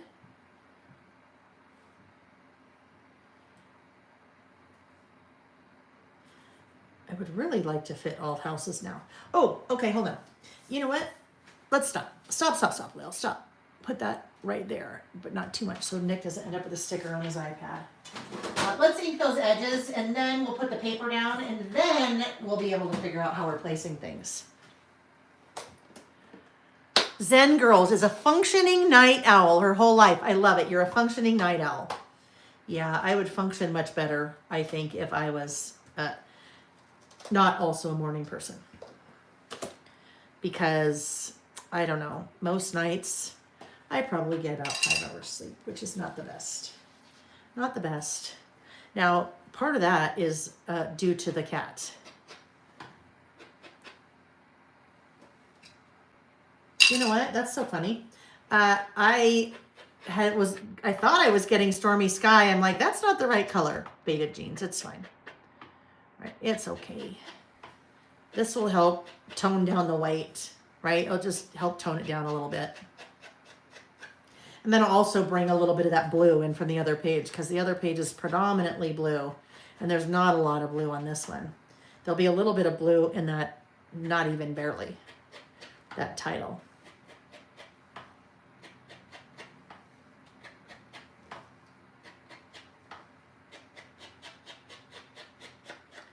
It's funny. I think I can even picture, I'm almost certain that either we did this list in the past or something similar.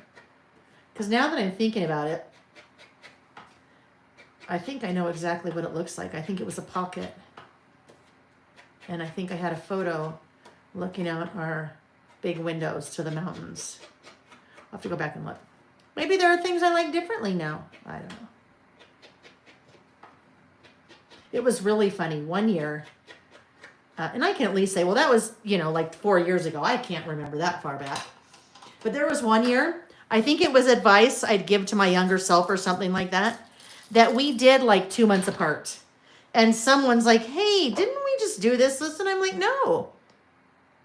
Oh, yeah. Well, guess what I just did? What I didn't want to do. I used the Stormy Sky dauber with faded jeans. That's cross-contaminated now. Oh, well. Next time I'll be like, why is that so dark? Oh, now I remember why. Okay. There we go. Now that helps to pull it together. There's a lot. There's a lot going on in this one for sure. It's a lot. There's just a lot of color, a lot of pattern.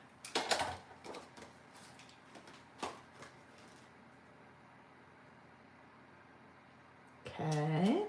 There we go. Now I can figure out the placing of the houses because you know what I can do? Our little homes here could maybe go off the side. And then we have room for the homes and the tree. Ooh, but I don't like those. I don't like the windows being partially, you know, decorated. What I mean is the pattern paper showing through. Okay, where's the tree? I know, just pop on a new dauber. Exactly, TK. Aha, there we go. See? Okay, let's get those placed. Gotta build the house really quick. We're building the neighborhood. If only, right? If only it took that much time to build a house. Even 100 times that to build a house. Our last house, literally about, well, as the crow flies, not even a mile, but you had to go up a street and then over and up. So I don't know, 5-minute drive. Let's say 5-minute drive. So while it was being built, Nick and I would come out almost like every day, just to kind of see the progress. But I am not a patient person at all. And so I was like, oh my gosh, it takes so long. All right, so what I need to do here, I will, hang on, Diane, I'll answer you in 1 sec. We just need to cut part of the tree like that. Oopsie, it's a little bit curved. And we're just going to leave it like that. I could, well, hold on. We could put the rest of it over here. We'll just put it there. All right, so let me see. Diane, do you take out pages before you start a new notebook? My books get pretty thick about halfway through. Diane, yes, but not intentionally. Let me show you what happens. And this is one of the biggest questions I get. Or people are kind of in their first traveler's notebook. Like, what's going on and why? So this is the last one that I filled, all right? What starts to happen is when you have a brand new insert, the inserts are like super narrow, right? They are, there's one thing in there. Oh, this is funny. This was my original habit tracker before I had the insert when I was drawing all those squares. So then I had to go back in my habit tracker and do them again. Anyhow, they're super narrow, right? They're super thin, but as you start adding more and more and more things, then it starts getting bulkier. Your little staples here can only hold so much before they burst at the seams, right? So what tends to happen is this. That's the center. And those staples could no longer hold it because it was too bulky. So that is no longer connected. Now, as you continue, that may happen to more and more of your little signatures. So that is a signature. Really with mine on this one, it was only that page. So when that happens, and sometimes more come out, and then I just, if they come out, I set them off to the side, continue to work in my insert until it is full. And then I take the cover off. I remove the staples, and then I make a new cover. At that point, the new cover would be larger than this cover, so then it sticks out a little bit wider. So it covers those pages, right? There we go. This one has been recovered. So it covers those pages because now they're exposed to the elements. And then I hand stitch it with some waxed thread. So here on my YouTube channel, there is a video where I walk you through that entire process of where I deconstruct it and then construct it again. But that's just part of what happens. Oop. You don't want to lose this though. So let me just really quickly put that where it belongs. There we go. Nope, there we go. All right. That's a great question. Happens all the time. Sarah, I figure if my traveler's notebook doesn't burst some stitches by the end, I've not done my job properly. I love it. It starts as a skinny mini, Nancy said, and ends up chunky dunky in the end. So full of goodness. Yes. Misty, thank you, Misty. Misty said, I appreciate how you share your thoughts with us as you create. You are wonderful at the teaching technique of think alouds. Um, well, so really it's think aloud. That's really what I'm doing. Because in my head, I'm thinking through, oopsie, I did not hear that. In my head, that's what I'm thinking, right? It's just, I find that it helps if I verbalize things, because you'll see me all of a sudden put something in a spot and then move it. But why did I move it? Like, what, if I was watching, I'd be like, wait a minute, why did you move that? Why didn't you put it there? So I like to share what my thought process is, as scary as it may seem sometimes, right?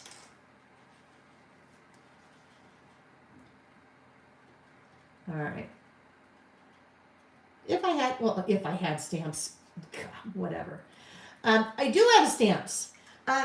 If I wanted to, I could stamp. But not everything. I don't stamp everything, right? Sometimes it is just, you just want it quick and dirty. And really, some of you are like, quick and dirty, this is still going to take you a little while. Yes, it is. But letter stickers or titles like that, if you have a word, you already have a title that you can work with. Sometimes it's just way easier, right? Where is the Sharpie? Oh, here we go.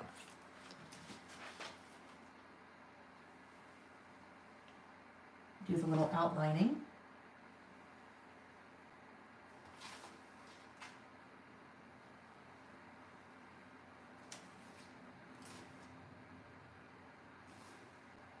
All right, so this could be, I didn't leave room up above, right? Hello, Jack. Hi. Blood Golem is Jack, our older son. That's so fun that you popped in. We had a really fun phone call last night with Jack and his fiance, Kat, about the wedding. So they're getting married in March, and they had visited a wedding venue that they were very excited about. And so on Thursday, they sent us pictures, and we had a very nice conversation with them last night about just wedding planning. So very exciting. Very, very exciting. So fun that you popped on, Jack. We don't often see Jack. And you guys know, I never know when my family's popping in. I mean, I usually know when Nick is, because Nick always pops in, but it's always a fun surprise, like when my mom pops on, or when Jack pops on, or when Sam pops on. Yeah, so very fun. Very fun. Jack and Kat live in Tacoma, Washington State. All right. Let's just really quickly here. This part's bothering me. It needs some, well, we were never going to leave it that way, right? What if,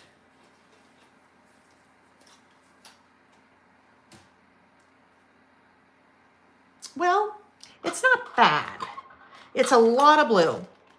I like the butterflies. I mean, you see a lot of butterflies in paper crafting products. So, there's some birds, there's some cameras, there's some little stamps. Nah, I really think I'd like a butterfly there. So let's look in the big mess of product that is totally now a mess and see. Oh, here we go. These are the birds and butterflies. Not the birds and the bees, the birds and the butterflies. How's their car? What does that mean? Ashley said, every time you say Jack and Kat, I think Kat and Jack, the clothesline. I know, right? Yes. I've never thought of that, Ashley. That's a hoot. Yes. Kat and Jack. Is that Target? I think you can get it at Target, but it may be outside of Target. All right. So now what I'm doing, I'm looking for other butterflies, because I'm not opposed to the blue butterfly, but that was, well, first of all, it was a little large, but there's so much blue. Do we want to bring in a different color maybe?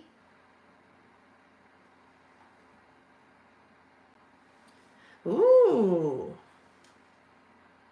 I like that. This is, obviously that was bothering me, right? Zen girls, no, that was Sam. That was Sam and his girlfriend, which, by the way, totaled.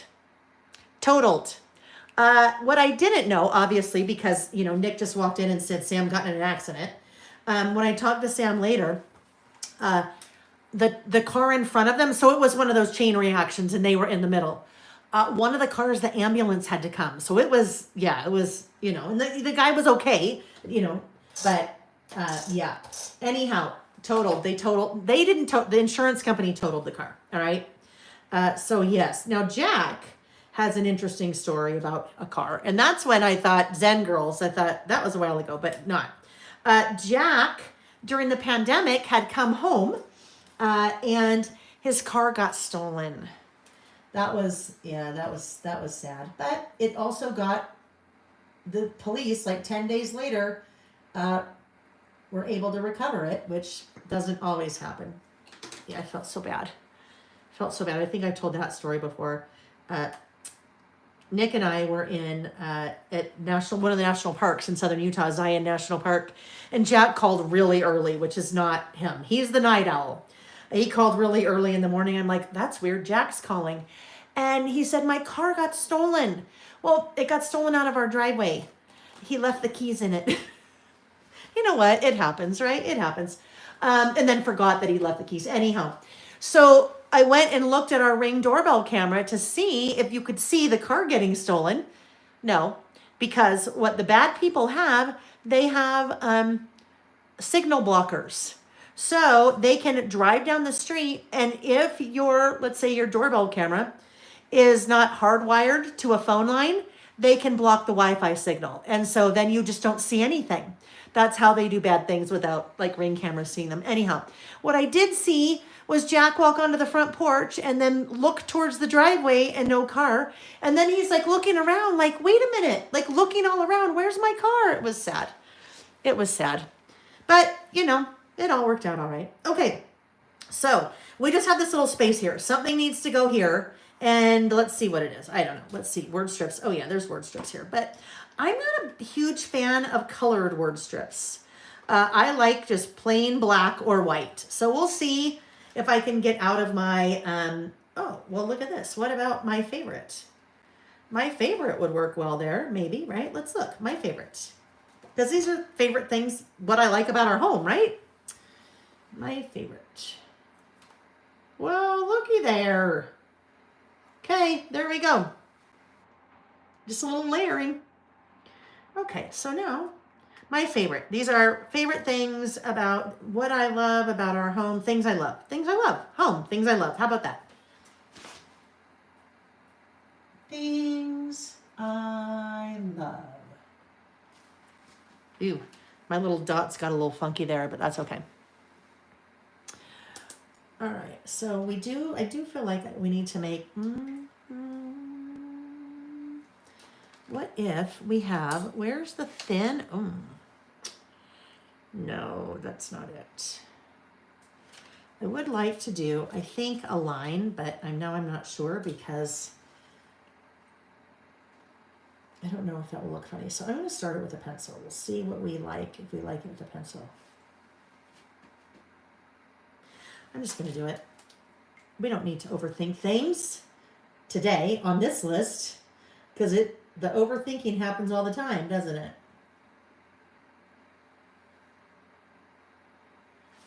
All right, here we go. But I think then it looks a little plain, so let's do a double.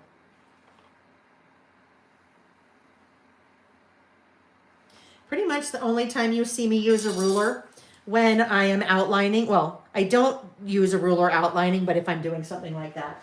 And then you might look at that and go, Lael, that's kind of stark, so maybe you need to do something to it. And I would say, absolutely, I'm going to do something to it because you're right, it is a little stark. Like Tony Stark. What about, let me look at the ink just so I get a feel for color here. I can barely move. There's like things all around me on the floor. I think I would like to add just a little touch of pink-ish, but it's kind of a different, there's light pink or that reddish color. Spun sugar I know will not work. Well, maybe it will. Kind of that. Saltwater taffy. Ooh, abandoned coral. I don't use abandoned coral often. Let's look. All right, abandoned coral. Let me find that pencil for abandoned coral. There we go. I'm going to soften that black by doing this.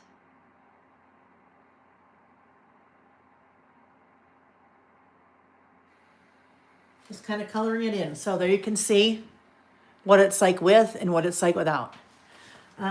Colored pencils are a really easy way to add color to whatever you're working on. And sometimes I will stamp something or I will write something, and instead of stamping it in a color, if I don't have a color, then I might like use a colored pencil with it just to give it a little, just to give it color, right? So if you are maybe just starting out to stamp and you don't have a lot of ink colors, you could work in colored pencils instead. Especially if you're working with maybe a stamp that's an outline. Like there's a Reggie Alpha that is an outlined version. Stamp it with black ink and then color it in with a colored pencil. You could use, you could use your Copic markers and things like that. No, I don't use markers, but you could. All right, so then you know how we can bring in also some more of that color would be using that color in our bullet stamp. So let's grab Abandoned Coral. This is going to be a lot of color, right?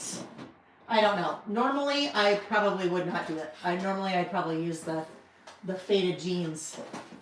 We'll see. We'll see what we like here. All right, bullet stamps. There are 3 bullet stamps. There's Bullets and More. That's the OG. It's not called OG, but that's the OG, the original one. Bullets and More. There's Bullets and More 2. And that's Bullets and More 3. If you were to say, Lael, I'm just starting out. I need a bullet stamp. Which one would you pick? I would say, well, it depends. This is the one I use the most, Bullets and More 2.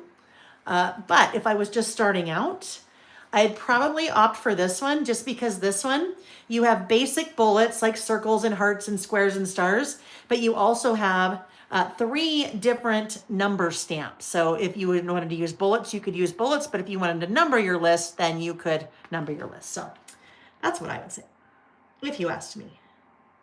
Now, there is, I believe, I want to say there was a little house somewhere.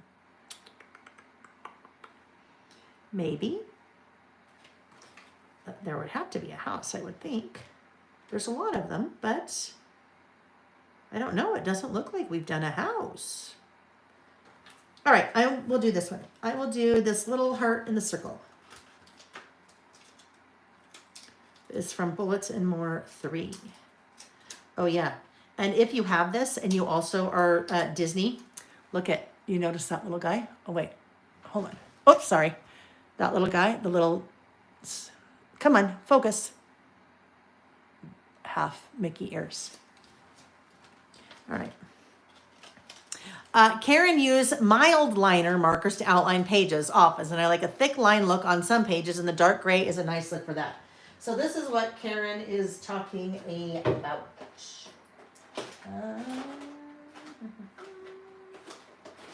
Not there, not there.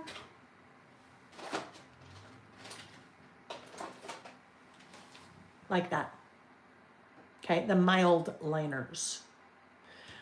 Those are double-ended. You can, I think, buy them both ways, but you have a kind of a tip and then an angled tip, almost like highlighter. There is a house. 3rd row on More 2. I know, I'm like, I swear there's a house. Oh, there is a house. Yes, let's do the house. I'm like, that's really odd that we don't have a house. All right. We're homeless.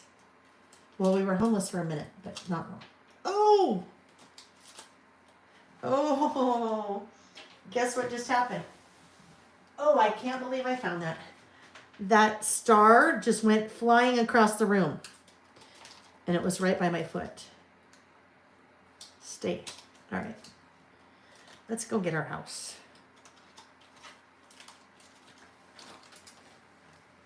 Third row. Thank you, VS Vicage. Thank you, thank you. All right. Right size your stamping block to your stamp. Your bullet icon stamps are super teeny, right? They're super small. So that is when the stamping stylus comes in. All right. So long, cylindrical, almost like a pen, right? Because it's really easy for your hand to use. If you are using this little tiny stamp on a little tiny, even something like this, you could use it on one of those. It's just easier on that little stamping stylus. When you are working with a stamp that has a direction to it, right? The house has a direction to it. I need to be aware of that because depending on how I hold that stamping stylus, it might be the Wizard of Oz, right? You know what I mean by that, what's happening with my houses. So they are not the same direction. The way that I will place my stamp is according to where the squirrel is on the label. So I can't see when I'm stamping that little tiny stamp, but if I place that stamp in relation to where the squirrel is, and I'm always paying attention to where the squirrel is, my stamp will always be positioned in the place that I placed it, okay? Does that make sense? So now when I do this,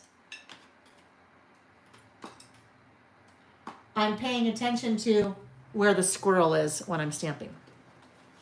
Now, am I going to like that? Well, we're going to do it, whether we like it or not.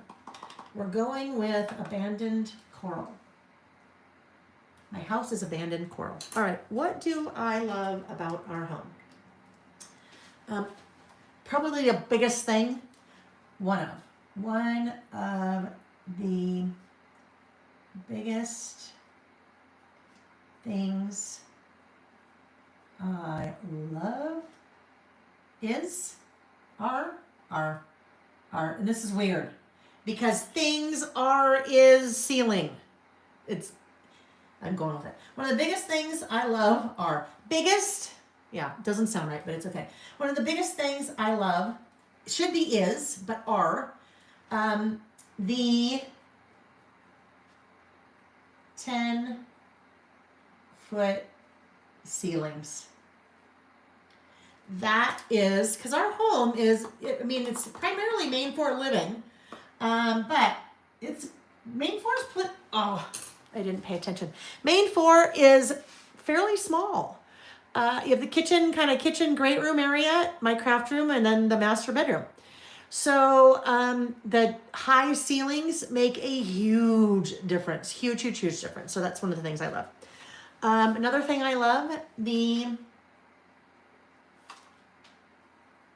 metal frame glass doors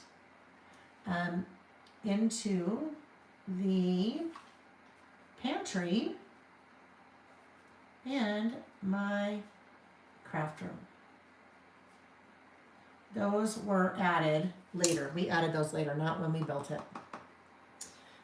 But it just, again, helps to keep things open, right? When it's a smaller home, it just kind of helps to have things just seem opened up a little bit. Another thing that I love about our home, well, the ceilings, but the other thing is the large windows. The large windows in the great room facing the mountains.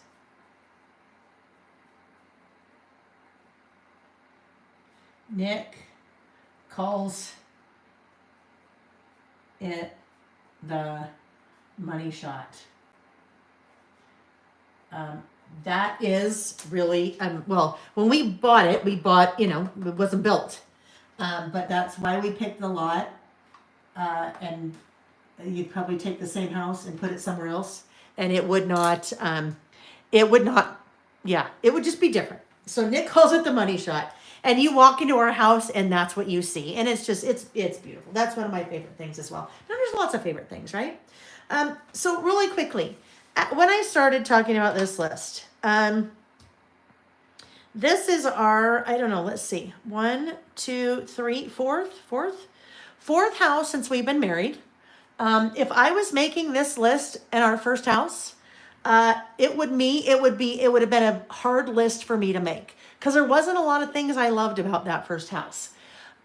So wherever you are, if wherever you are living, if you're doing a list like this, or maybe I should say if you're not doing a list like this because you don't love where you are, you can take it two ways. Number one, you can look for the little things in your house that you like. Maybe you like the way that you have grouped everything in the cabinets. Maybe you like the way that you feel really cozy in the living room because it's small. Or, I mean, you can either look at it that way, look for the small things that you really like, or you can look at it in, if I could change, this is what I would change. Or the next place I live, this is what I would love to have. I've done lists like this for a long time. In fact, there is one, oh my gosh, okay, hold on.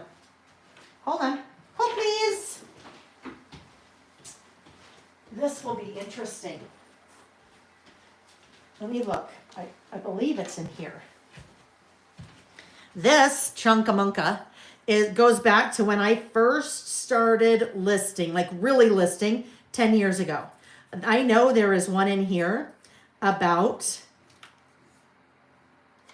a house and what my favorite, what I would want in a house.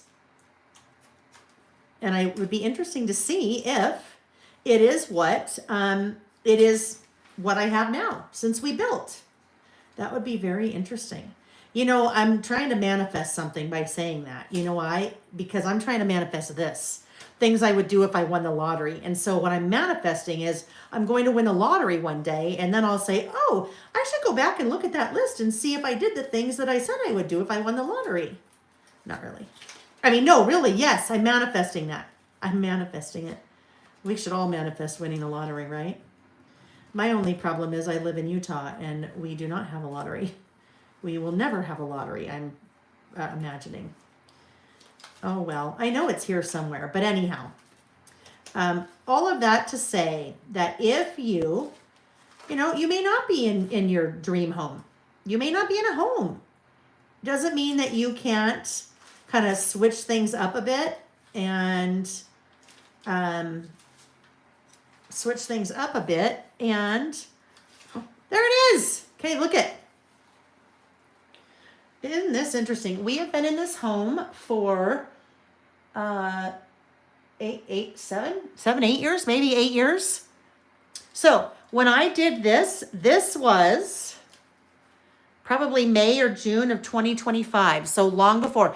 And we didn't build our home from scratch. I mean, we bought in a neighborhood where you have a builder and you're picking from, a couple different style homes. High 10-foot, this is weird.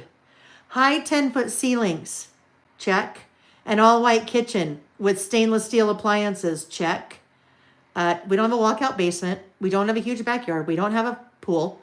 We kind of have an outdoor fire pit. Amazing view of the sunsets out the back. No, we don't have that. Picture windows, huge picture windows. We have that.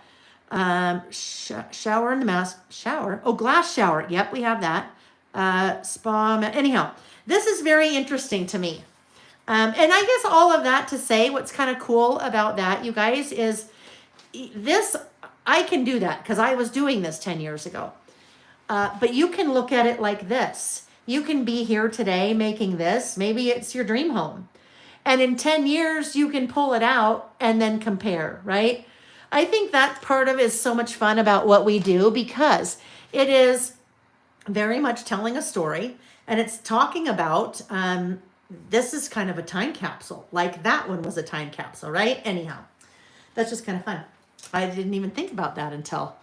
I wish I had, and this is what I have. All right, I'll keep going.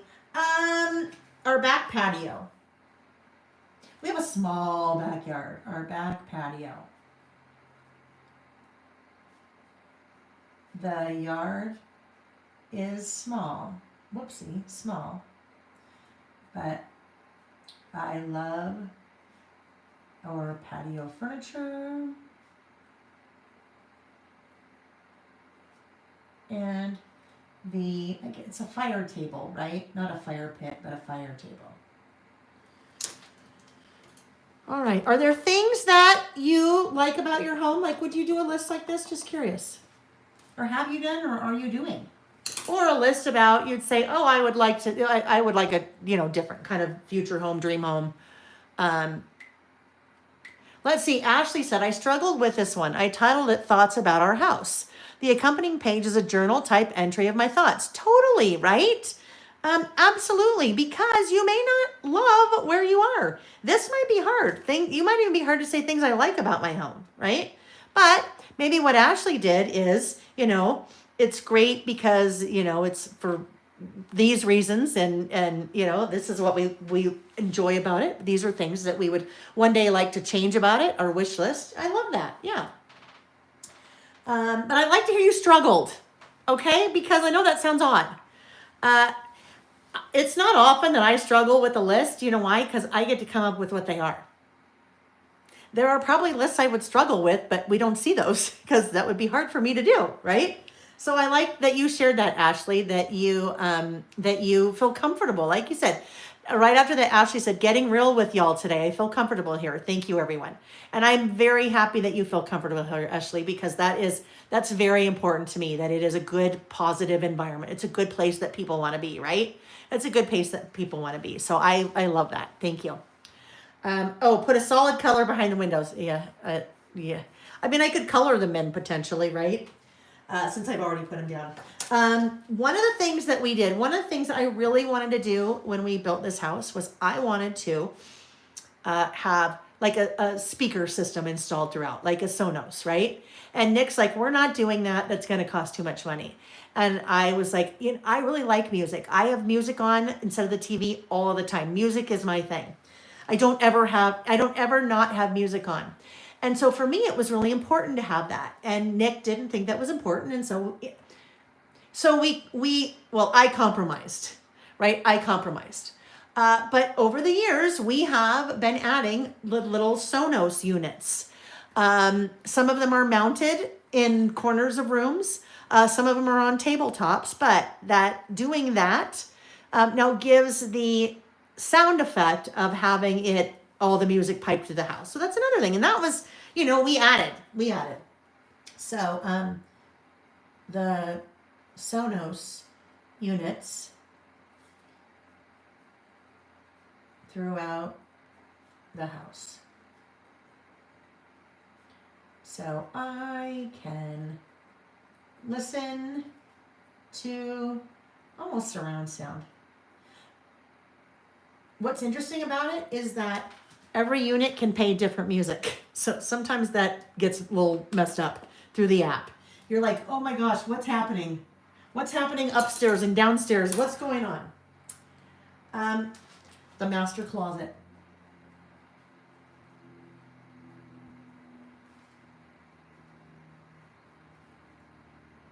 With its I'm just going to call it 3 tiers.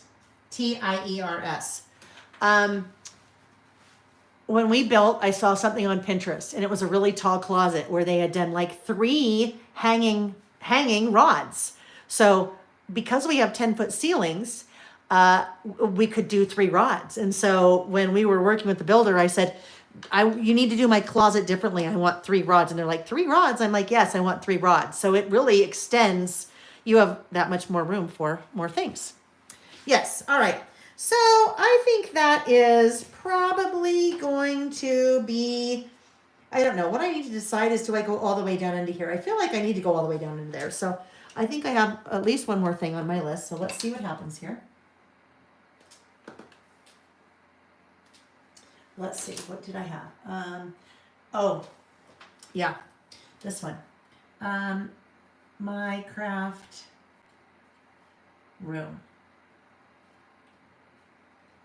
It's been 25 years in the making,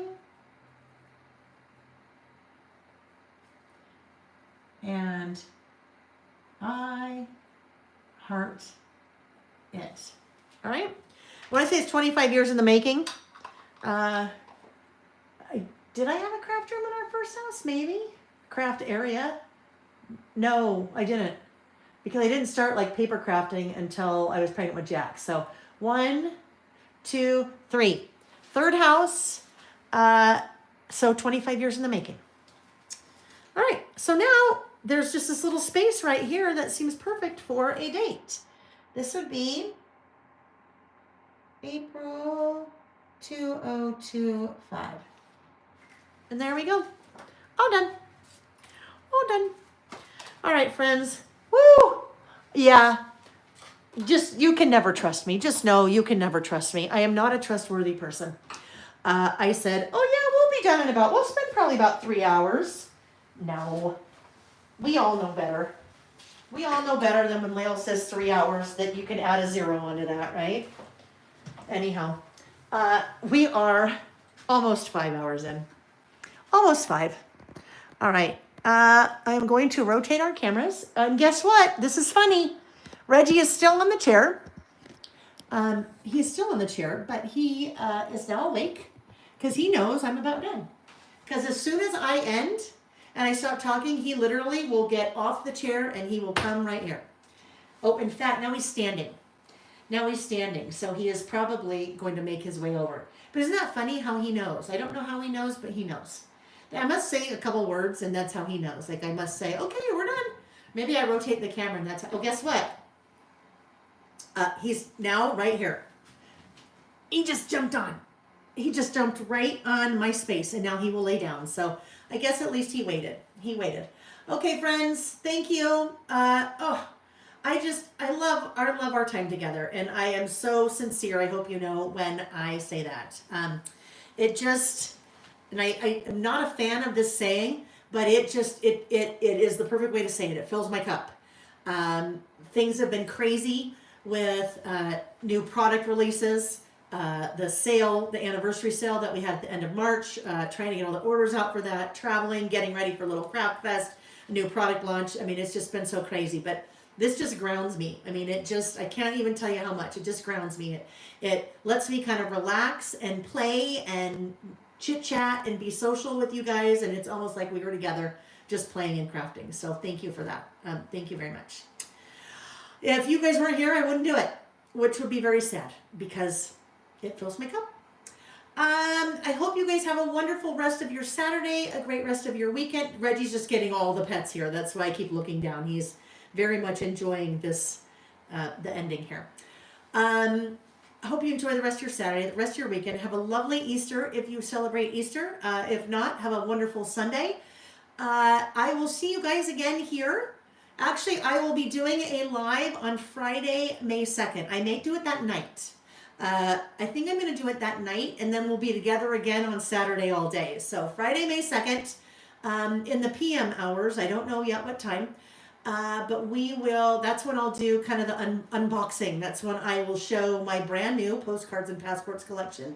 And we will take a look at the May stamp release. And then Saturday, May 3rd, 2025, we will do an all-dayer because that is International Scrapbook Day. So we will do our listings, celebrating, tons of prizes. I always do tons of prizes when we do an all-dayer celebration like that. So details about that, watch for in an email that will go out on probably the 29th, Tuesday of April, because I don't get home until Monday night from Little Craft Fest.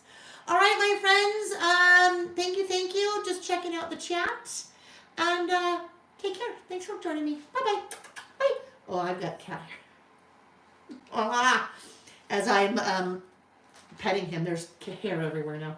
Anyhow, ciao, friends. Now I'm going to walk around to the back of the camera and turn us off. Goodbye.